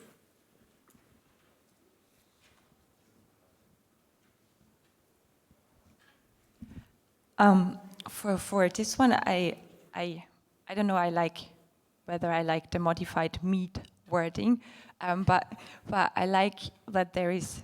For me, it's quite clear that all the uses which are not in the hydrolysates are in the first description, and I'm wondering whether something similar could be possible for other processes, like just what we talked about the dairy processes. It seems that a lot of things are listed, but there is nothing to capture the rest. So if, I don't know, we had this lactose, what was it? Mm-hmm. For lactose something, whether this could then also be called like modified dairy products to capture the other enzymes under it, because currently it sounds just like lactase is covered by it, and here it seems to cover all of them. Yeah. Okay, so I think the point is that you find the dairy too detailed because it breaks down into the big fractions of a milk. And instead here, it actually distinguishes either the meat and fish is just as such or rather transformed into isolates, protein isolates. You like this one? Yeah. And I think I should not dominate in answering you. And I actually would like And the people in the room probably explain why it was not possible to do that for the dairy, and instead it was possible to do it for the meat and fish. So I really hope someone could defend this. Yeah. So, I think I understand your proposal, but I think that there are very different fields as regards the applications of the food enzymes. In the case of meat and fish products, usually the use of the food enzymes are quite limited, and it's quite clear, the applications. You have these two groups. So, and in the case of dairy products, you have a lot of potential applications which are quite different among them. And that's the reason why there are so many, let's say, distinctions in case of dairy products, and in case of fish and meat products, it's so reduced. It's because the variety of applications are very much different. At least, this is, I don't know. Is anything missing here in this list for the meat and fish products from your point of view? No, she likes it very much. Just on, the third line will be without applications. we don't like the word modified, so maybe if it's possible, the production of meat and fish products, but because this modified.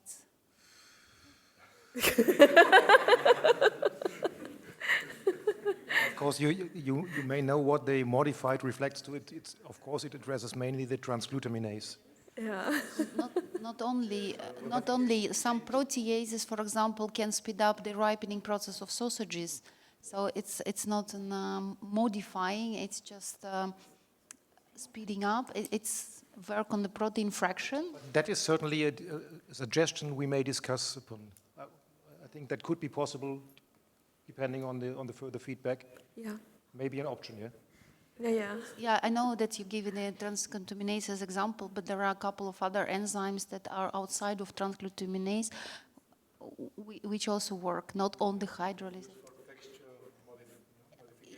Yeah, of taste development, for example, like proteases. Sure, yeah. But of course, we also get, of course, some feedback from them, from NGOs that, of course, suggest using such a wording to make clear that it's, for example, structured meat and nothing naturally ripened. So, but we will consider this, certainly. Yep.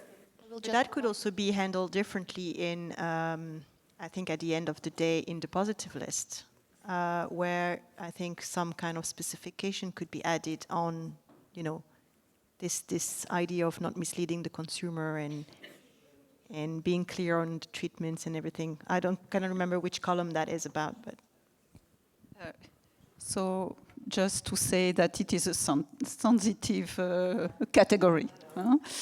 You may remember that it was thrombin who was rejected by the Parliament, European Parliament, to be authorized as a food additive in the past.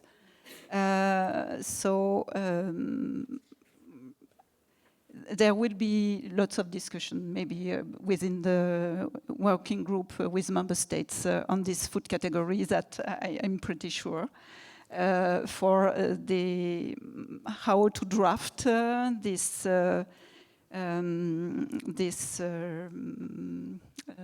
specification, condition of use. In the past, it was very carefully written just to make sure that the consumer are informed, and even with what we provided as a draft, it was rejected by the Parliament. So, okay, we will have to look at it very carefully. Yeah, I think I've seen another hand. Am I right or wrong? Yeah, it was me. Oh, yes, okay, yeah. You have already answered this, so. Okay, perfect. I had another questions on how this category could potentially also cover insects, for example. Yes. Or because we were talking about, I don't see any sound reason why it should not cover insects. Or do we have to create another category for that again? I don't think so. No, I don't think so. I think actually about the insect, this moment, the challenge is not about the categorization, it's rather the consumption data, whether it's available or not. You know, we can do as much a good job here, but if the eating occasion is not captured, and that is a zero input, so the outcome is zero. So, but theoretically speaking, I think the insect may come here. Absolutely. Yeah. Oh, we need, should I just bring you? Yeah.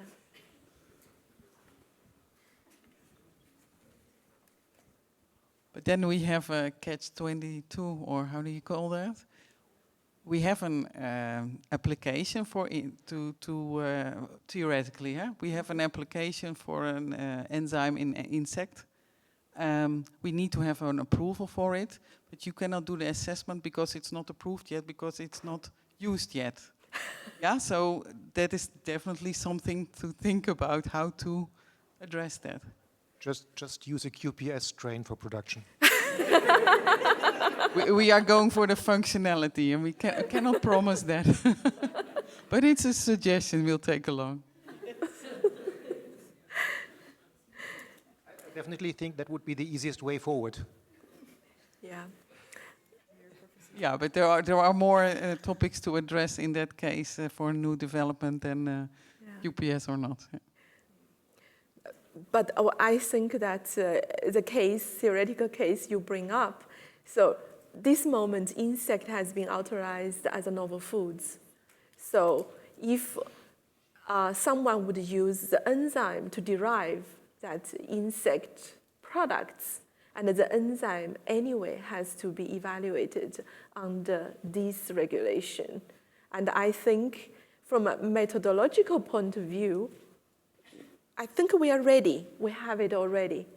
And what I meant is actually the input data itself. So, and even if we have a methods ready, but if we do not have the eating occasions reported elsewhere, and that is equal to, you could translate it into a positive because it would not contribute to the final outcome, and the safety is covered, even if we would have to go through a margin of exposure. See what I mean? I actually see it pretty positively.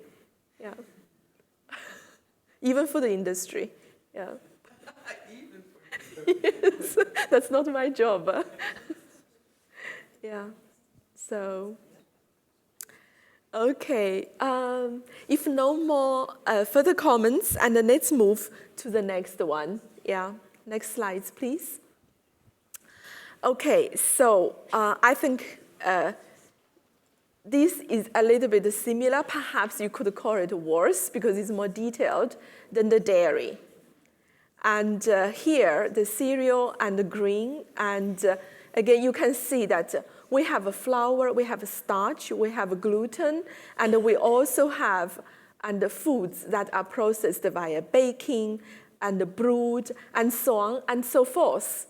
So, do you find already at the name level, it means that at the technological point of view and the possibility of creating double counting?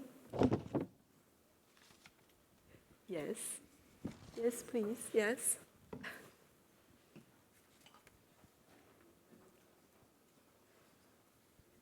I'm just going to speak about one application, for example, using hemicellulase to remove some hemicellulose within the process of making bread. You can either treat the grain or either treat the flour, but you're not going to do both. But sometimes companies, when they do their application, they are applying for both uses, because they are selling either to the people that are treating the grain, or either that people are treating the flour. So if you consider both counting, this is double counting. Yeah, yes. And I guess that that so-called double counting is actually related to the choice on the intended the manufacturer, use, the food right? manufacturer, actually depending on I suppose the way the bread is done, some people will buy either the flour with the already incorporated things, and some other will buy the flour and then add the enzyme. So it's completely different. The final product is exactly the same, but the point where the enzyme is actually added is different. Yeah. I think this one, Holger, please.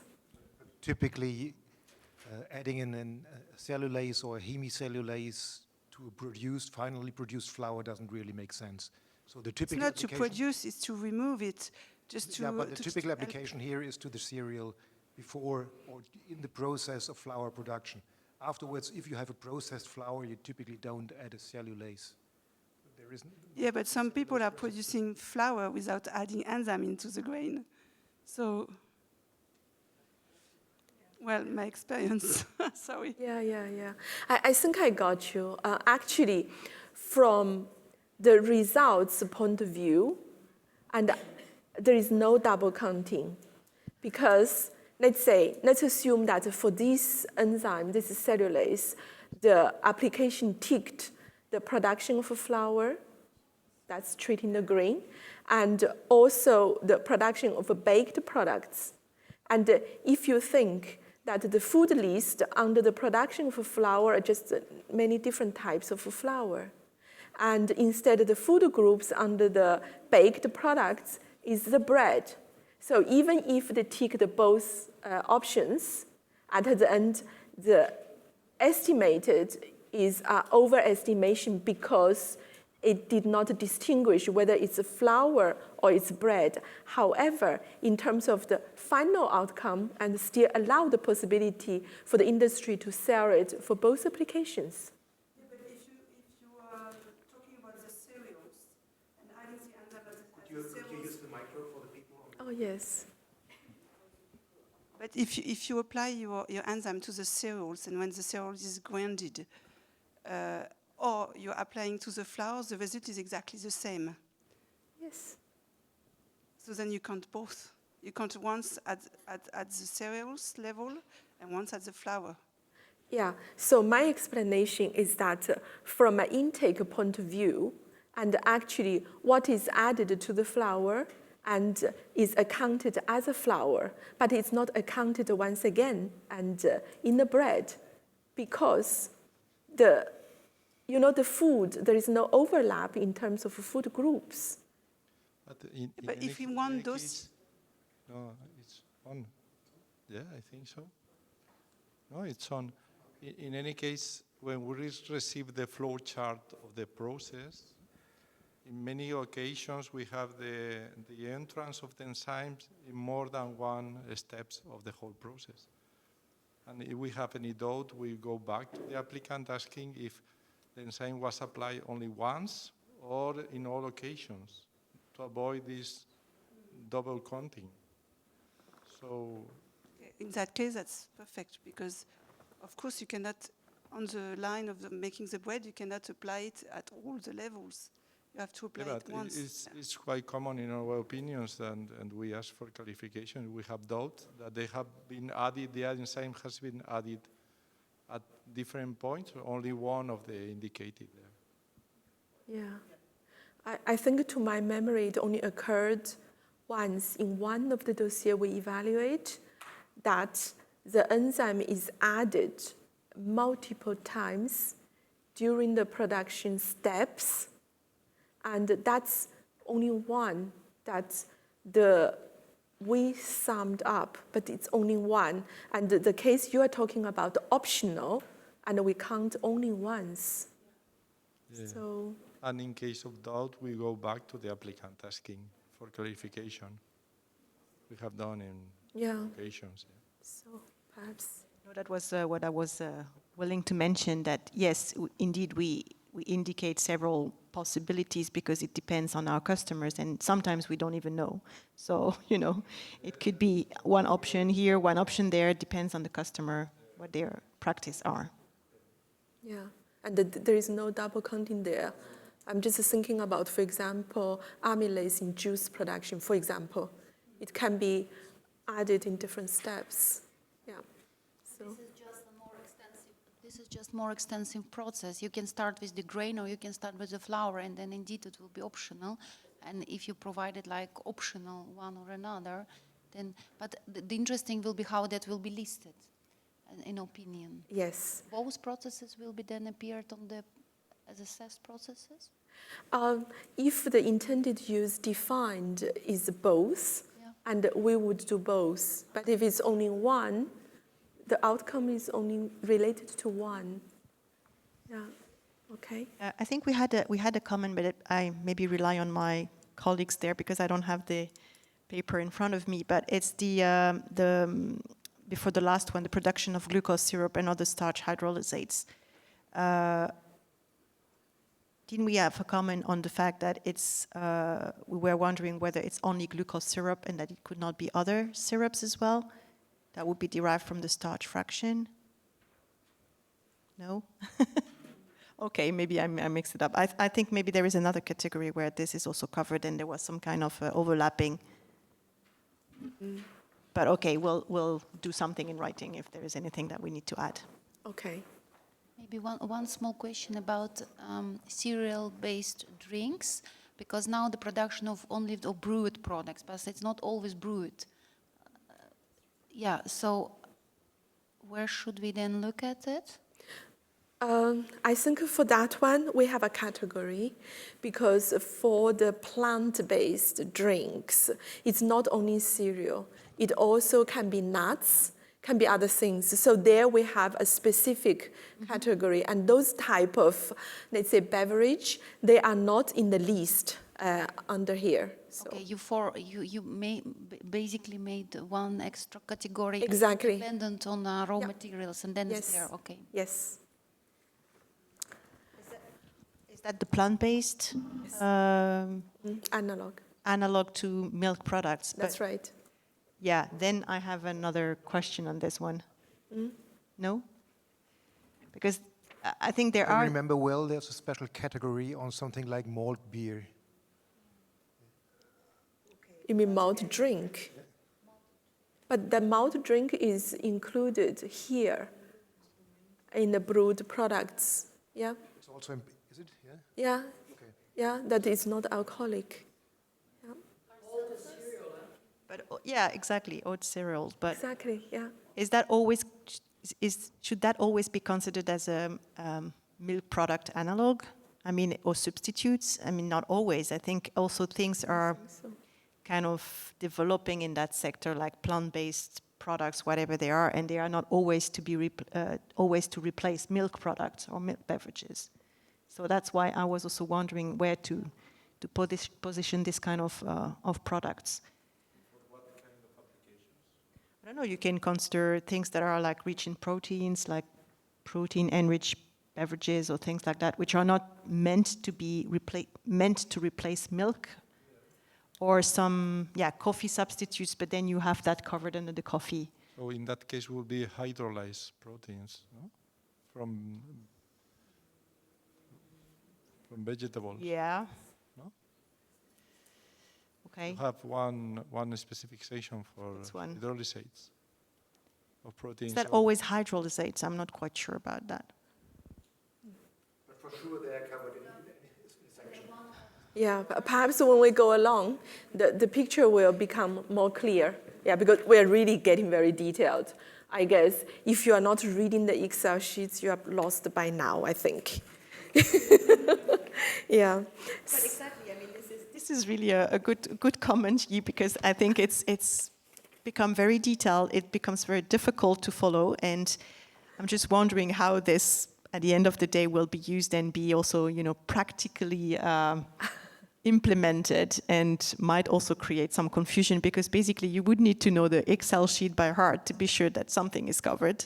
No. And then that is also kind of a bit of an exercise. Well, I think a generic answer to that is that, of course, we do not ask everyone to remember the Excel sheets by heart. That really belongs to specialists. And I think that's why here in this public consultation, we are asking specialists to donate some time and attention to check it.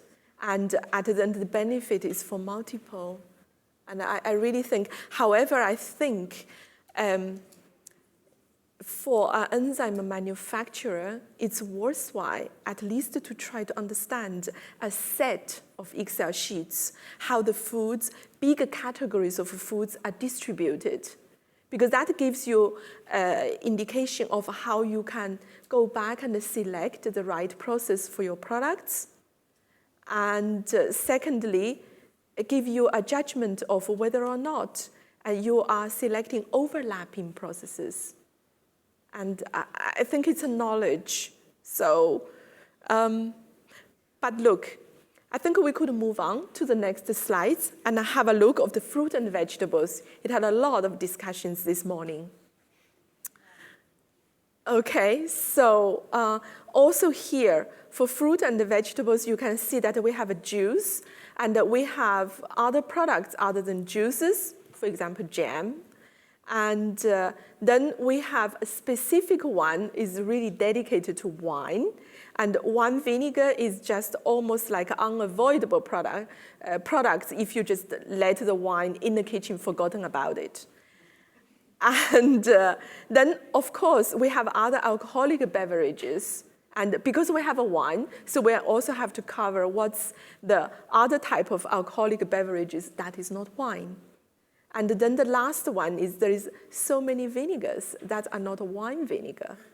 And I think this is a way how we try to be comprehensive and while not overlapping. So I don't know. Anybody would like to comment on that?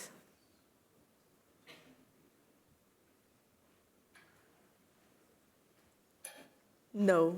Yeah. So this is clear. Maybe one small question. Because we have a production of wine and wine vinegar, we'll have production non-wine vinegar. But grapes are also fruits, right? Yes. Why they are having a separate... Separate, yeah. This is because of wine. Because of wine. Yeah, because of wine, so... Because of wine regulation, I think that's the Yes, reason. yes, it is a wine regulation. Wine vinegar is covered by the regulation on wine. And there is a specific definition, so that's why the process, and there are analogical processes defined at European level for this kind of product. Yeah.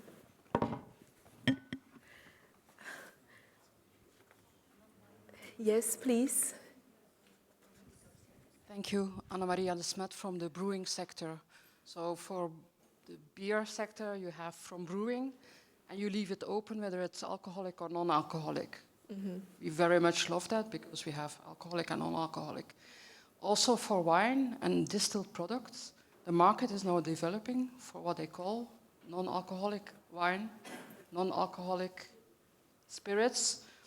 The spirit sector is asking for legislation there too, because normally you cannot call a spirit lower than 15% a spirit, so they are asking for legislation. I see there that for wine you only speak about alcoholic. So where do you classify the non-alcoholic wine products? Which are already in the European legislation, because for wine they have already adapted the European legislation.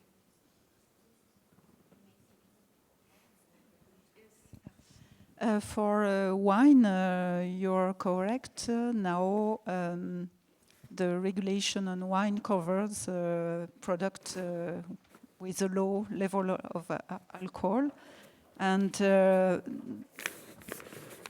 they are covered by the same regulation. So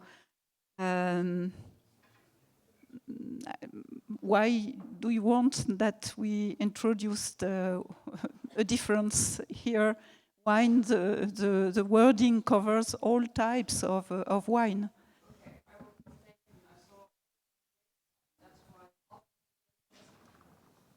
My mistake, I was reading on the basis of alcoholic beverages other than grape wine. Yeah.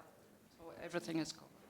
So maybe you want to precise that it covers also low alcoholic beverages, or in. Yeah, it's covered. Yeah. You, I think, referred to this regulation as well, no, in the description. So I think it should cover that anyway. Yeah. Yeah. Okay, I can see that I was too optimistic about those technical information, and we are running 10 minutes overdue. So perhaps the next few slides, I would just try to go a bit faster, and please provide the feedback in writing. So I think the next one is really those plant-derived products. You see that already the word plant is very generic now. And so there we covered the sugar production, the sucrose basically. And we covered the oil production and from plants and the coffee and so on and so forth. I'm not going to read it out loud. So I just would like to know, and anybody has some immediate reactions on this?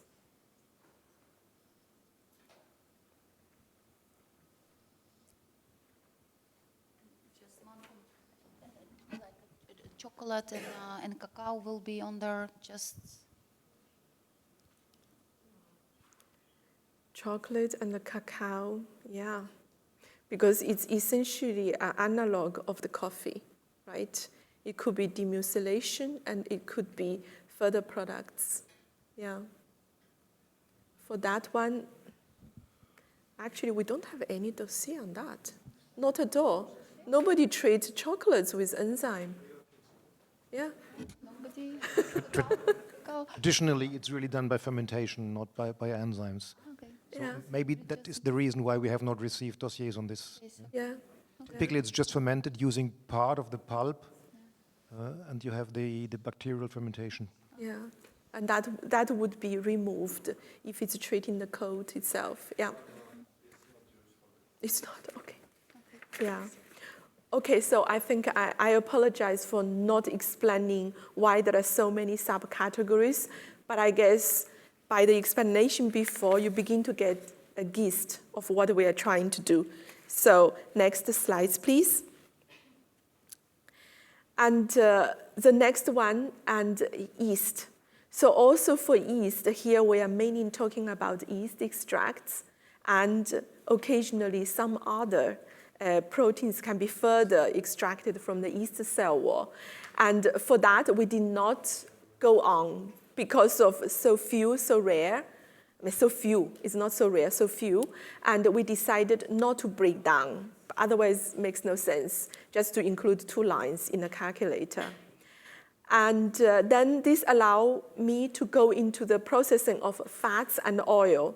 So here you can see that the raw material is the fats and oil, is not the plant that is used to extract fats and oil. That goes under the previous processing. So there, and please, if you don't like it, because it goes against the conventional thinking, and you can put that in the comments. And so here, there are really many things and many difficult ones. And like the free fatty acids, like the flavor compounds, because I heard that this is the only time the flavor got mentioned. And somehow this morning I heard it. Yeah. And you can see that the modified lecithin is here. Yeah.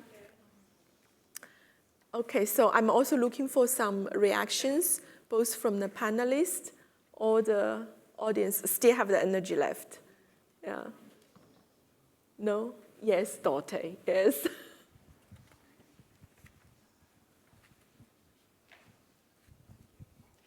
Yes, so there is a category here to produce oil from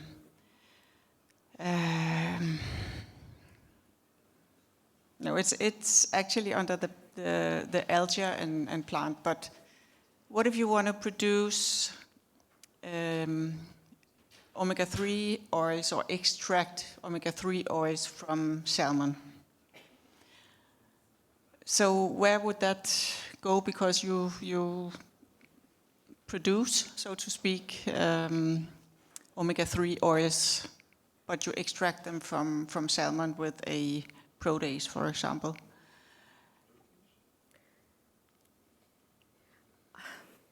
My immediate reaction is that this moment, this one production of free fatty acids by hydrolysis is rather the meaning of those special type of functional fatty acids is through the hydrolysis.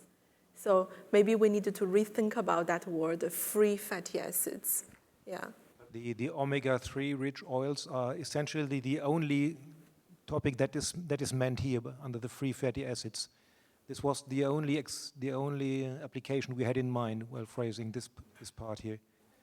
In fact, I struggled heavily to get rid of this subsection, but I finally got convinced by the colleagues that the production of omega-3 fatty acids, we should keep it. Yeah. So that's the meaning of it. Maybe we should re-look at the name, just not to, yeah. Or perhaps you can suggest one, because we have been scratching the heads really a lot. Yeah. Okay, so sorry to hurry on. And the last slides, please. And so you can see that here we focused on sugar. And we have three, I think this morning, the presentation of Holger actually have explained. And so be it just thinking about confectionery, if it's praline, and there the sugar is modified, not the chocolate, but the sugar. And also the specialty oligosaccharides, and I think here is essentially GOS, FOS, and I think those new oligosaccharides mimicking the human milk, for example, and they go to the second one.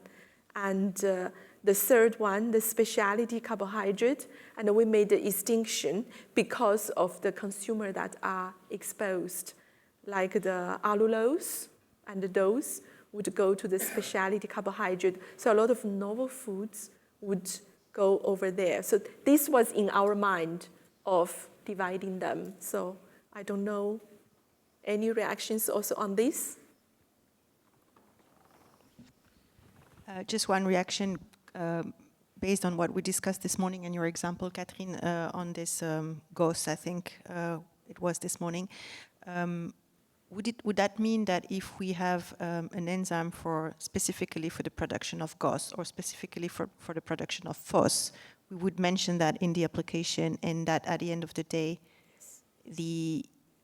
first of all, the risk assessment would be on the FOS and or the GOS, or would that be covering both? They're combined. Combined, and yes. so the approval would be for the production of oligosaccharide, not mentioning whether this is FOS or GOS, right? That's the idea, or the future if you approve this naming. Typically will be different enzymes that are used for FOS and GOS. Okay. So I don't think there's. No, but I mean, my point is really about how do we then translate that into the positive list, and if the Commission then, if we agree on this, if then there will be a kind of direct translation, or if there will be more adaptation again. The reason why this category is a separate one is that it covers, even if it is GOS, they are produced in many ways. It is a novel food that can be produced by many, the use of different enzyme from different origin. And depending of the assessment, if the product is highly purified, there is a total removal.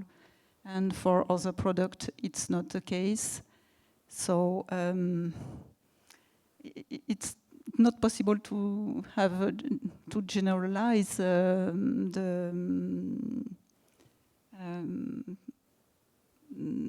so we will see, depending on the assessment and the production process, whether, and as it was said, if it is an enzyme used to produce GOS, and it has no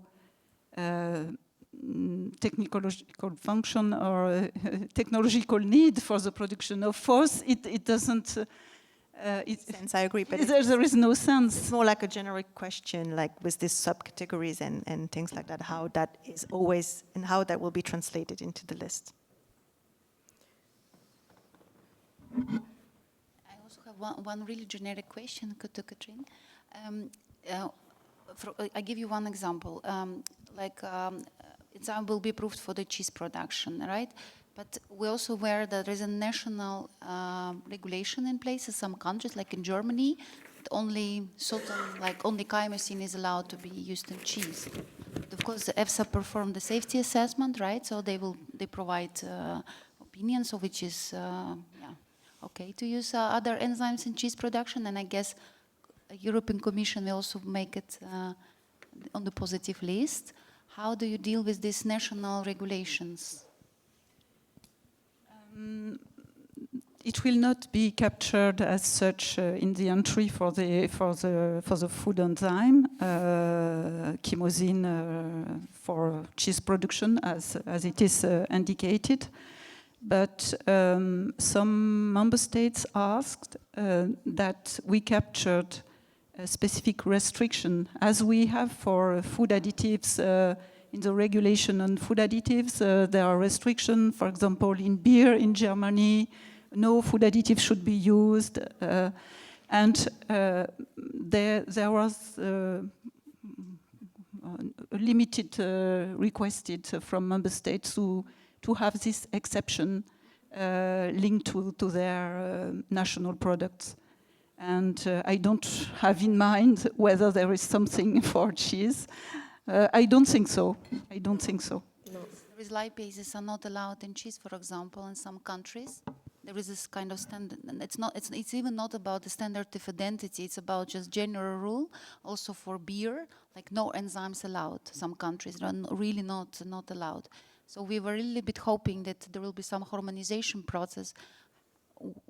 It's the right moment to have it, and of course, because you're discussing with the member states. Maybe I understand there is some politics and some sensitivities and some emotions there, but are there any chances? That is not an official statement here, but I'm 100% sure that it will not kill the German Reinheitsgebot.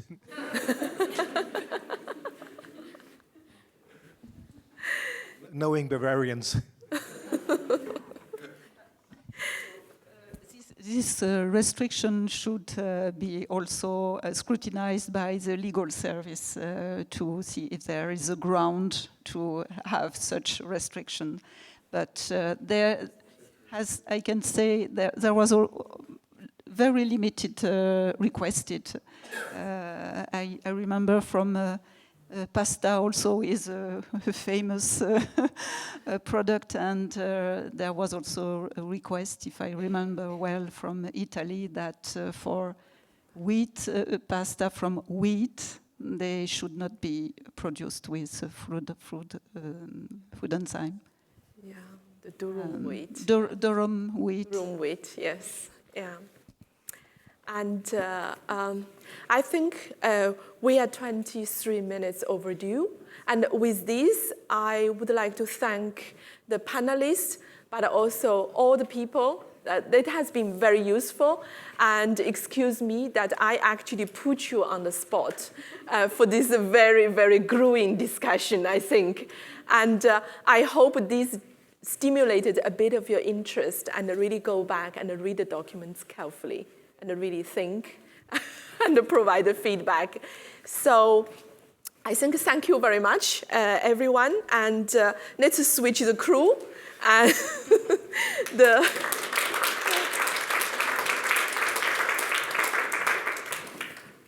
and I would like to invite the second panelist and go on the stage. And we will have the next one, which I guarantee you is much, much lighter. Yeah. Yes, so please sit down. Yes, and me. Yeah. And so if I may, okay. Yeah. So I think this discussion and basically is also technical, however, is not so technical in the sense that Julio has already showed you the layout of the future to be the FEIM tool.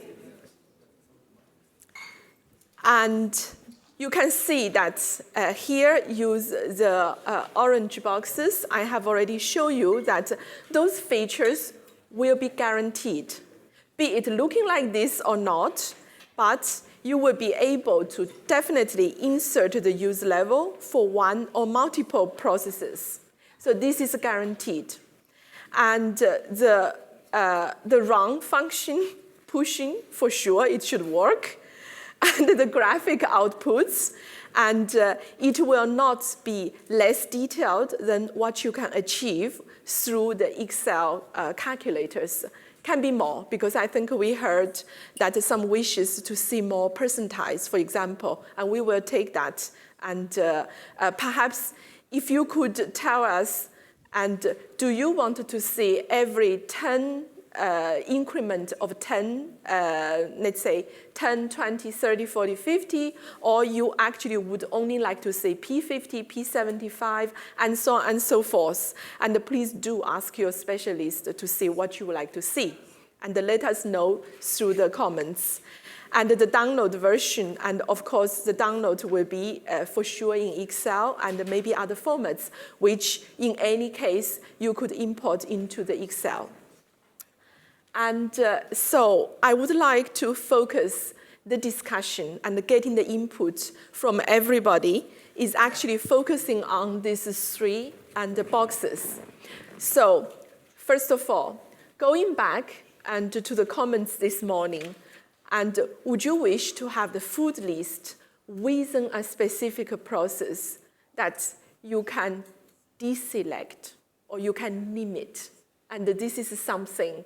And I give you one example is that when in the dossier I have sent it, so for one production, and we have a clarification clearly say that no, this is not used for the wine vinegar. And that would be one example that you can deselect, or you can just keep only the wine and deselect all the rest. That would be a function that you could bear in mind. And secondly, I think Julio asked whether or not, and we wish that these sets of data could also be reused once again and through the web services. So for example, what if one day we develop an app for it? No? That could be something like that that we can associate for non-specialists. And then any other suggestions? So I think that the comments has already been exhausted this morning during the Q&A. So I think we will just take it on the spot from the audience, but as well as from the online participants. So floor is open.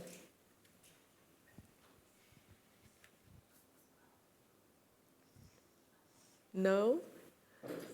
Okay, so allow me to guide you there. What about we take the first one? And I think that's an easy one. You can imagine it. And what is the advantage of having the possibility for you to select or deselect certain food groups? And a freedom to you, but it's also increase your knowledge burden. And so I actually would like to know from the enzyme applicants or manufacturer, and through your experience. Yes, okay, very good, thank you.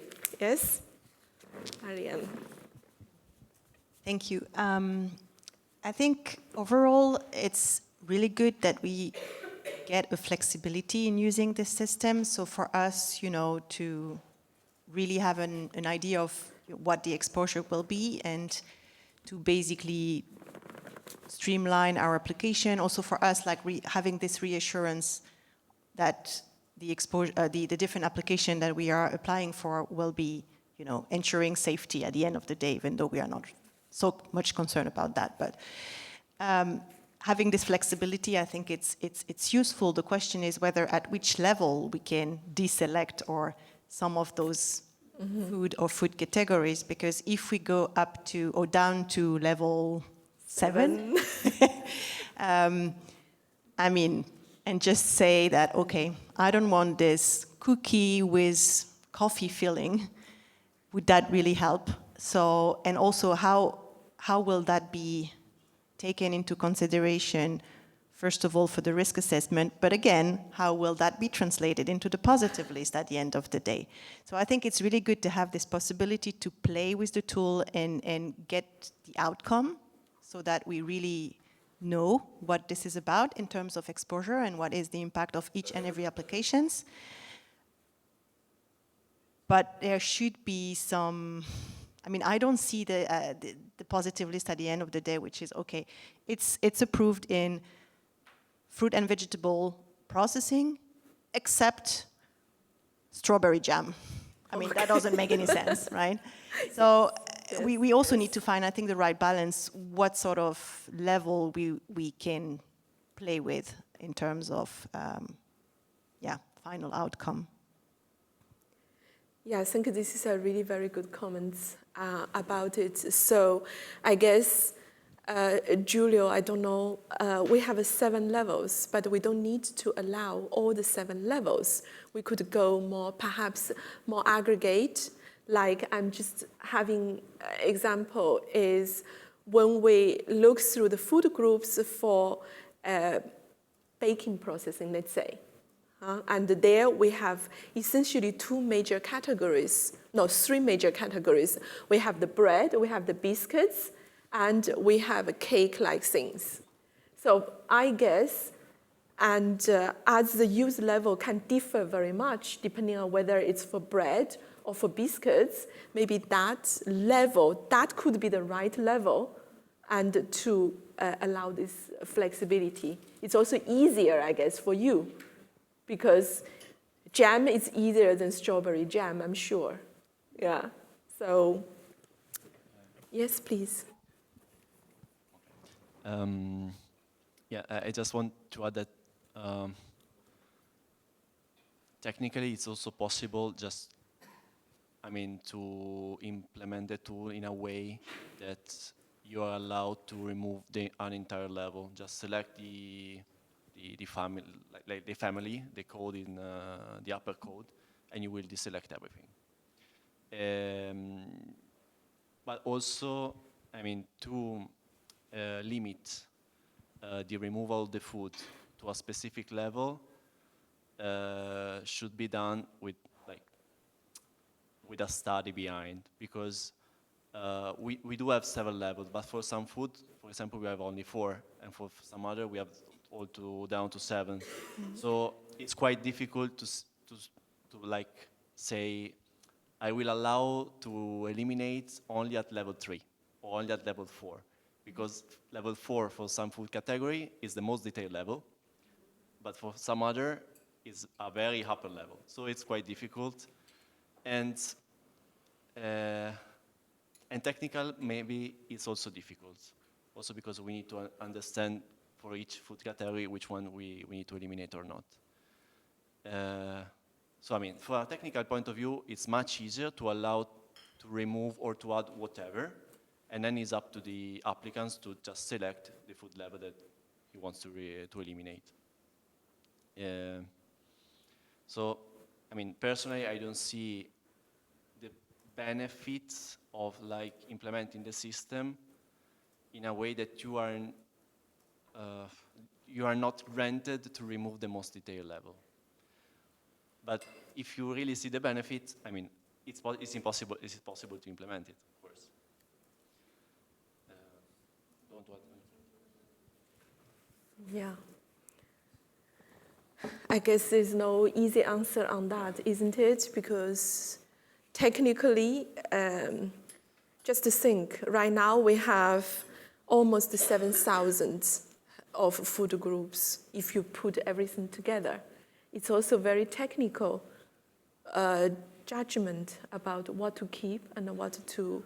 So at the end of the day, and I think that if you just select the food process, it's perhaps the easiest way, from a user point of view. And then this brings up to the question of what if I want to do my refinement, because I have a dietary specialist in my company, I can do that. And I think for that, it would be very interesting we receive a couple of proposals from the company that have that capacity and to allow us to make a judgment, I think. And yes, technically everything is possible, I think. Yeah, whether it's worth to do it or not. And I guess that's where your opinion really counts very much. Yeah. And I don't know whether anybody else have another thoughts, just thinking about the food groups or the process you are most familiar with. I don't know. Dairy generated so much discussion.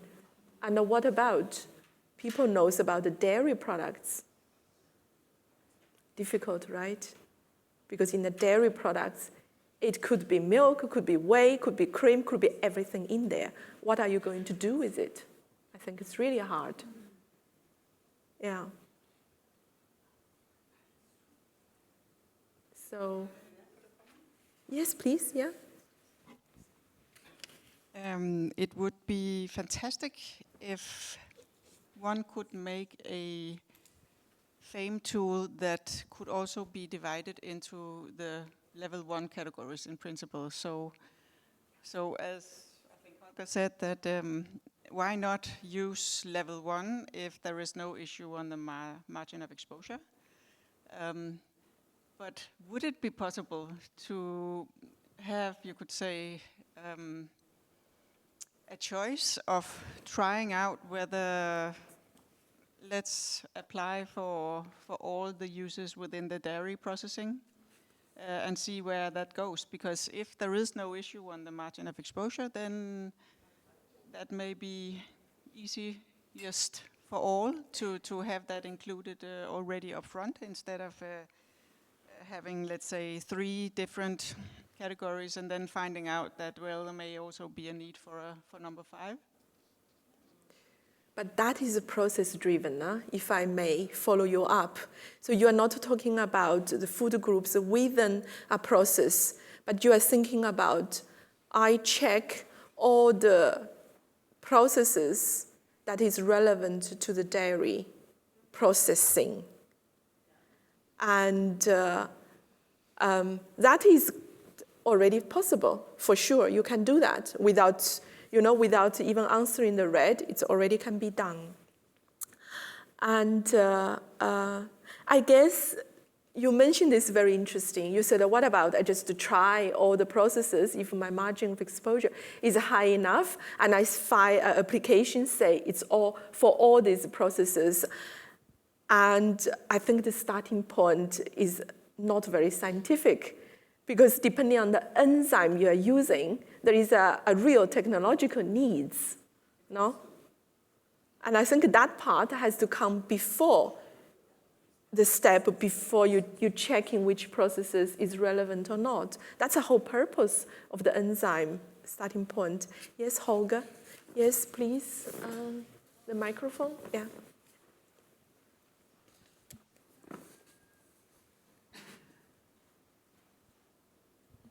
For sure, that must be the very first step. According to the regulation, there must be a sound technological need for the use of the enzyme. As long as that is guaranteed, I don't see a limitation for using that approach. But of course, there must be a sound technological need. And we had some cases where we got applications that from my perspective and our perspective did not make any sense. And in these cases, I think it's up to the companies to provide a real logic why using the enzyme without misleading the consumer. And as long as that is granted, it should be possible to claim all the uses on level 1. Yeah. Yeah, I guess this I expect some reactions from the audience actually about the technological use. Yeah, so. Maybe Marianne? Should I give you, just pass you one of these microphones? Look, keep it, yeah. It's just a quick comment. Of course, we will not apply for something that doesn't make any sense, but as soon as you have the substrate and the enzyme works on the substrate, I guess Dorte was not mentioning or suggesting that we apply one enzyme to the 41 processes if that doesn't make any sense. It's just like, could be something that we have not been thinking yet, or we don't have a direct customer yet, but it's something that's feasible, so why not, you know, enlarging this now on a theoretical basis, because that is also how innovation is driven, and also because the whole process of having the enzyme approved takes time, and will take time even more in the future, meaning that when we have the positive list, we will have to wait until the final evaluation is completed and the approval is granted. So we also need to find some ways of speeding up the route to market. So it's more in that sense that I think Dorte was also kind of, if I may, Dorte, was commenting. It's not like getting crazy with everything and there is no sensor. Of course, I don't have a real mandate to speak for the entire working group, but of course we are more than willing to consider this. But your first comment, that you would not ask for applications that make no sense. We had several applications where all of us were wondering, what the hell shall this enzyme do with the substrate? It does not make any sense. So that happened by far more than once, that you really have no idea why someone claims the use of an enzyme if there's absolutely no substrate. To do more, then we have to explain more in our dossiers, and maybe this is something that we should... In these cases, we definitely will come back to you. And yes. But you can believe us, there were several question marks in our faces so far. Yes, so I think this just bring up a very basic common sense that if the industry believes that there is a deemed use of it, and please explain us. Yeah, so that will help reduce the rounds of clarification. It's time at the end. Yeah, and any other wishes for the future tour? Because, you know, after this meeting, in a very short time, we're really going to start to work on it. And if you don't give the feedback now, you will get what we think, which is only a fraction of the population here. So, no? Yes, please, yes. I know that there is a question in the chat that is a willing related to the FEIM tool. So maybe if you can share the screen, because this is a point that maybe we can discuss. Not this one. If you can go down. Down. Okay, this one. 3 factors.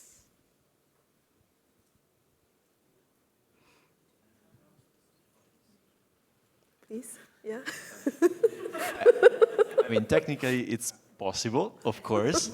Then it's more a question to you, E. I mean, allowing like to play with a what-if analysis should be possible. Then the output that you get, can you use it for the submission, because you change the factor, so it's not what we think the factor for the food is the right one. So, I mean, it's a question of, do we trust someone that has modified the F1 or F2 or F3 or not? I think the answer is so simple, and I believe you will not disagree with me. And the reason we spent 6 years to collect all these factors, and you wanted to modify it, what is the sense I started 6 years ago? You know, because I think those factors have been collected, consulted, consolidated in order to be universally applicable to all the applications. So it's not just for one dossier. And I think in that sense, and I don't see really the necessity to allow you to modify. However, what I think is that if for that specific enzyme, and you see that the factors that has been applied and is for some reason not fit for purpose. For example, just the super tiny details. If you say, no, the factor you applied and it refers to flour back to grain, but what I'm talking about is starch back to grain. You see the factor will be different. Instead of 1.37, and it will be slightly higher.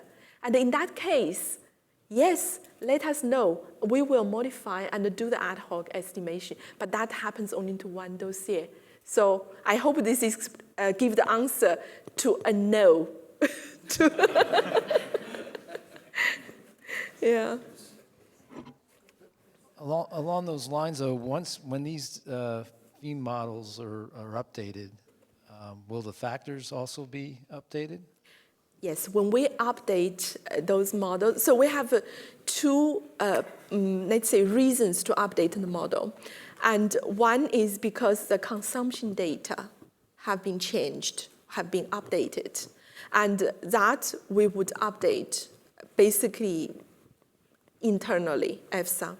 The second one is review of all the factors. So the list of food groups and the 3 factors.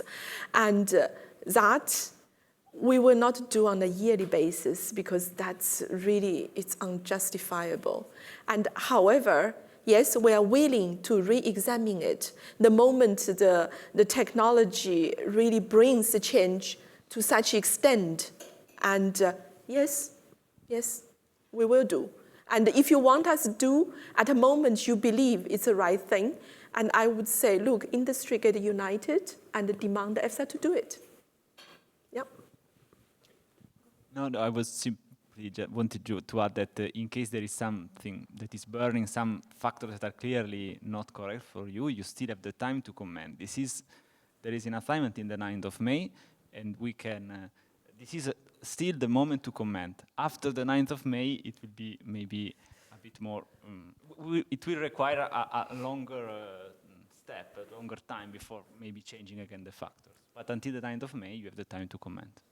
Yeah, actually, thank you very much, Daniela, for that clarification. So basically, we put the document up to consultation until the 9th of May. And afterwards, we are going to modify whatever is necessary. So this moment, everything is modifiable. And after that, we consolidate, and the whole document is going to the next plenary meeting on the 7th of June. And once the panel adopted, and we will freeze this set of data for a couple of years, let's say.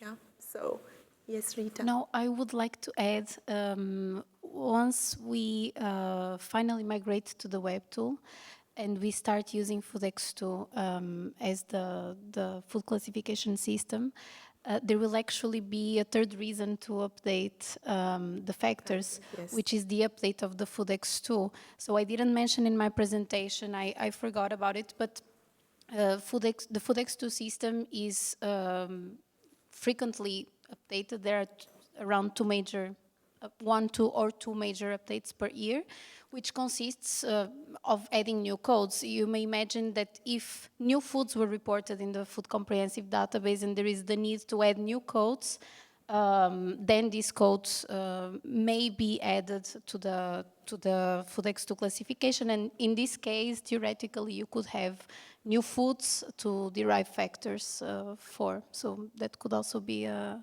reason.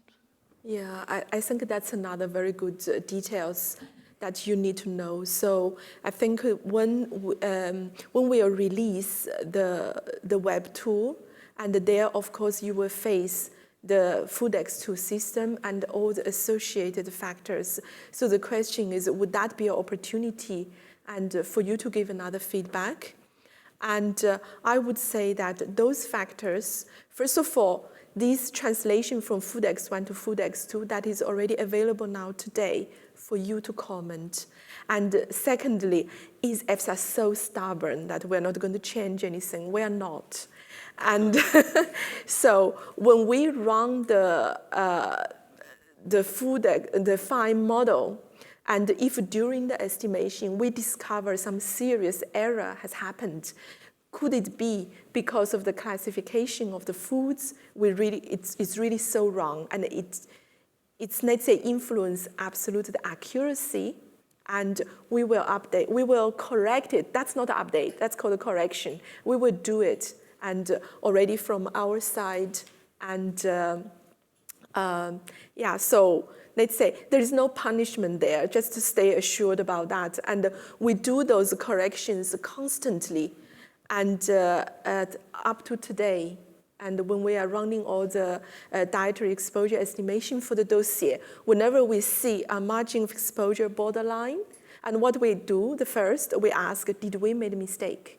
And we check those Excel sheets one by one.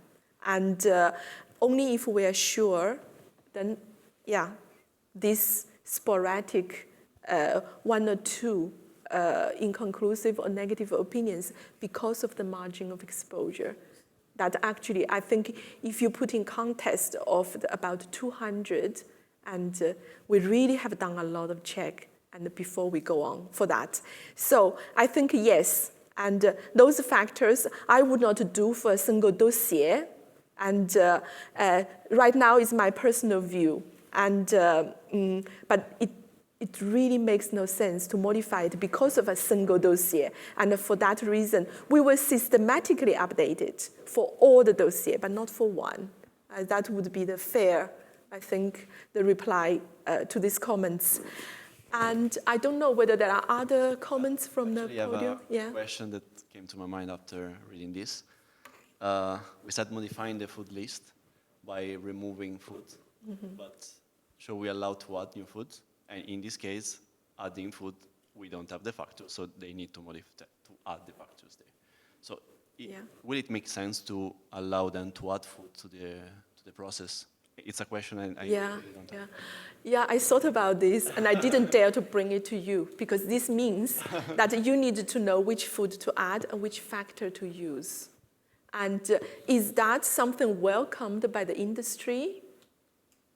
I see a nodding of head, yes? So it's related to the question about the factors, because the problem is if you have an application which is new, there is no predictability.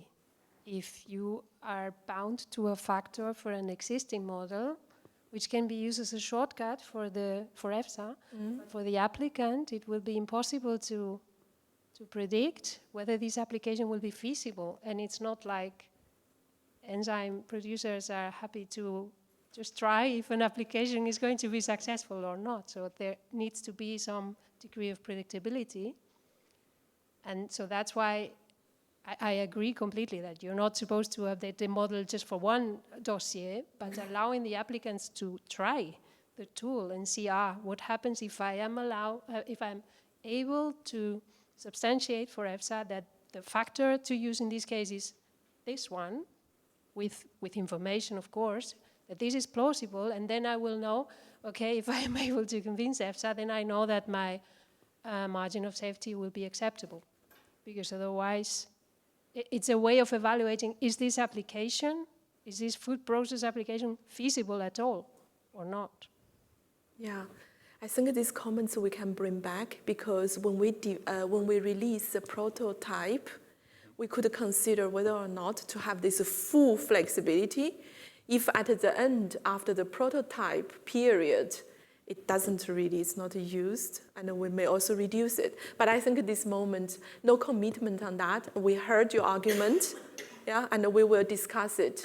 And also with the IT people, how easy it is really. I'm saying something which I don't know whether I can deliver or not. Yeah, okay, so any other comments? Because now is 5:30, yeah. No, I think today we have exhausted this topic, I believe, and I guess you are exhausted mentally too. And again, I would like to thank all the panelists and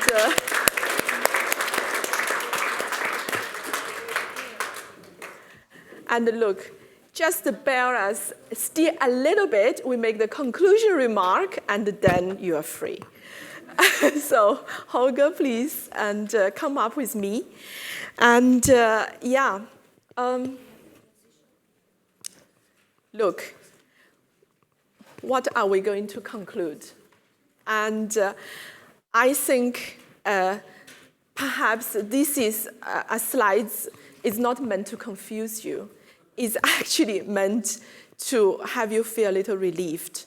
So for people that in 2021 has attended that info session when we updated the guidance, and if you have that similar picture in mind, you could remember that it was much more shapes and lines in the same slides. So today, less than 2 years later, and we actually are capable of reducing the second column side. Now it's much less crowded now. And so the aim is to further lean this picture, and hopefully we can eliminate that inner circle on the right side and just use one tool to do all the job. And that will be easier for everyone. So I think this is really the purpose of having this meeting today. And of course, to talk about that future possibility, and we need to look at the web tool. And we dedicated 6 years to work for the tool and the input data behind it. And that tool will be able to run autonomously by you and with whatever degree of flexibility that is possible to give. But we know flexibility is needed. And I think that tool really brings us back that, and it's really meant to meet the challenge to trace the enzyme. And it also meets the best practice in today's science-driven risk assessment. And it will be able to estimate no matter is single or multiple food manufacturing processes. And last but not the least, that the prototype and the hope for dates is between 2023 and 2024. There will be a lot of educative activities afterwards, so don't be scared. And I think last, I really once again invite all of you, as well as all the online participants, that do give EFSA some time, and some of your brain power goes through minimum that PDF file and look at the structure of the food manufacturing processes and tell us whether we should shift, we should move, we should rename, and so on and so forth. And then for the specialist, for the people who have a lot of will, and open the annexes, the Excel file, and looking at be it the Food X1 system or the Food X2 system, because collectively we would like to get everything right. And it's a plea to you, and bear in mind that deadline of 5th of 9, and I can already tell you that deadline will not be extended, because it already goes to planned for the June plenary. And I think it's such a detailed job. Even we extend, we wouldn't get more than what we already have. That's really, and yeah. And I think last, and maybe the last words to Holger. Yeah. Thank you, E. Dear colleagues, please believe me, I'm the last one who wants to keep us away from the drinks longer than absolutely necessary. I just wanted to mention a few main thoughts that came up today. First of all, I think the working group and the unit really understood the concerns of the industry about having too fragmented process descriptions, and I think that was valuable for us to get this information. I think we also learned about the somehow major concerns on double counting, and I think on vice versa, the industry somehow learned or got the message that we are working on that and trying to relieve that as much as possible. I think me and also you got a very good introduction into the FEIM system, and we are looking forward to see it fully running on the web finally. And we also got some very valuable information on the implementation of the union list, and I think all of us are looking forward to see this finally published. As a side note, I also learned that 2 of the food additives will be lost and will be clean label in future, being on the enzyme list. It's interesting that you always learn in such a meeting. This brings me to the end. I would like to thank all of the organizers, especially E and the unit for organizing this wonderful meeting, but also you for your really highly appreciated input. It's very valuable also for our work and all of your contributions. I'm looking forward to the drinks now. Enjoy the evening. Thank you.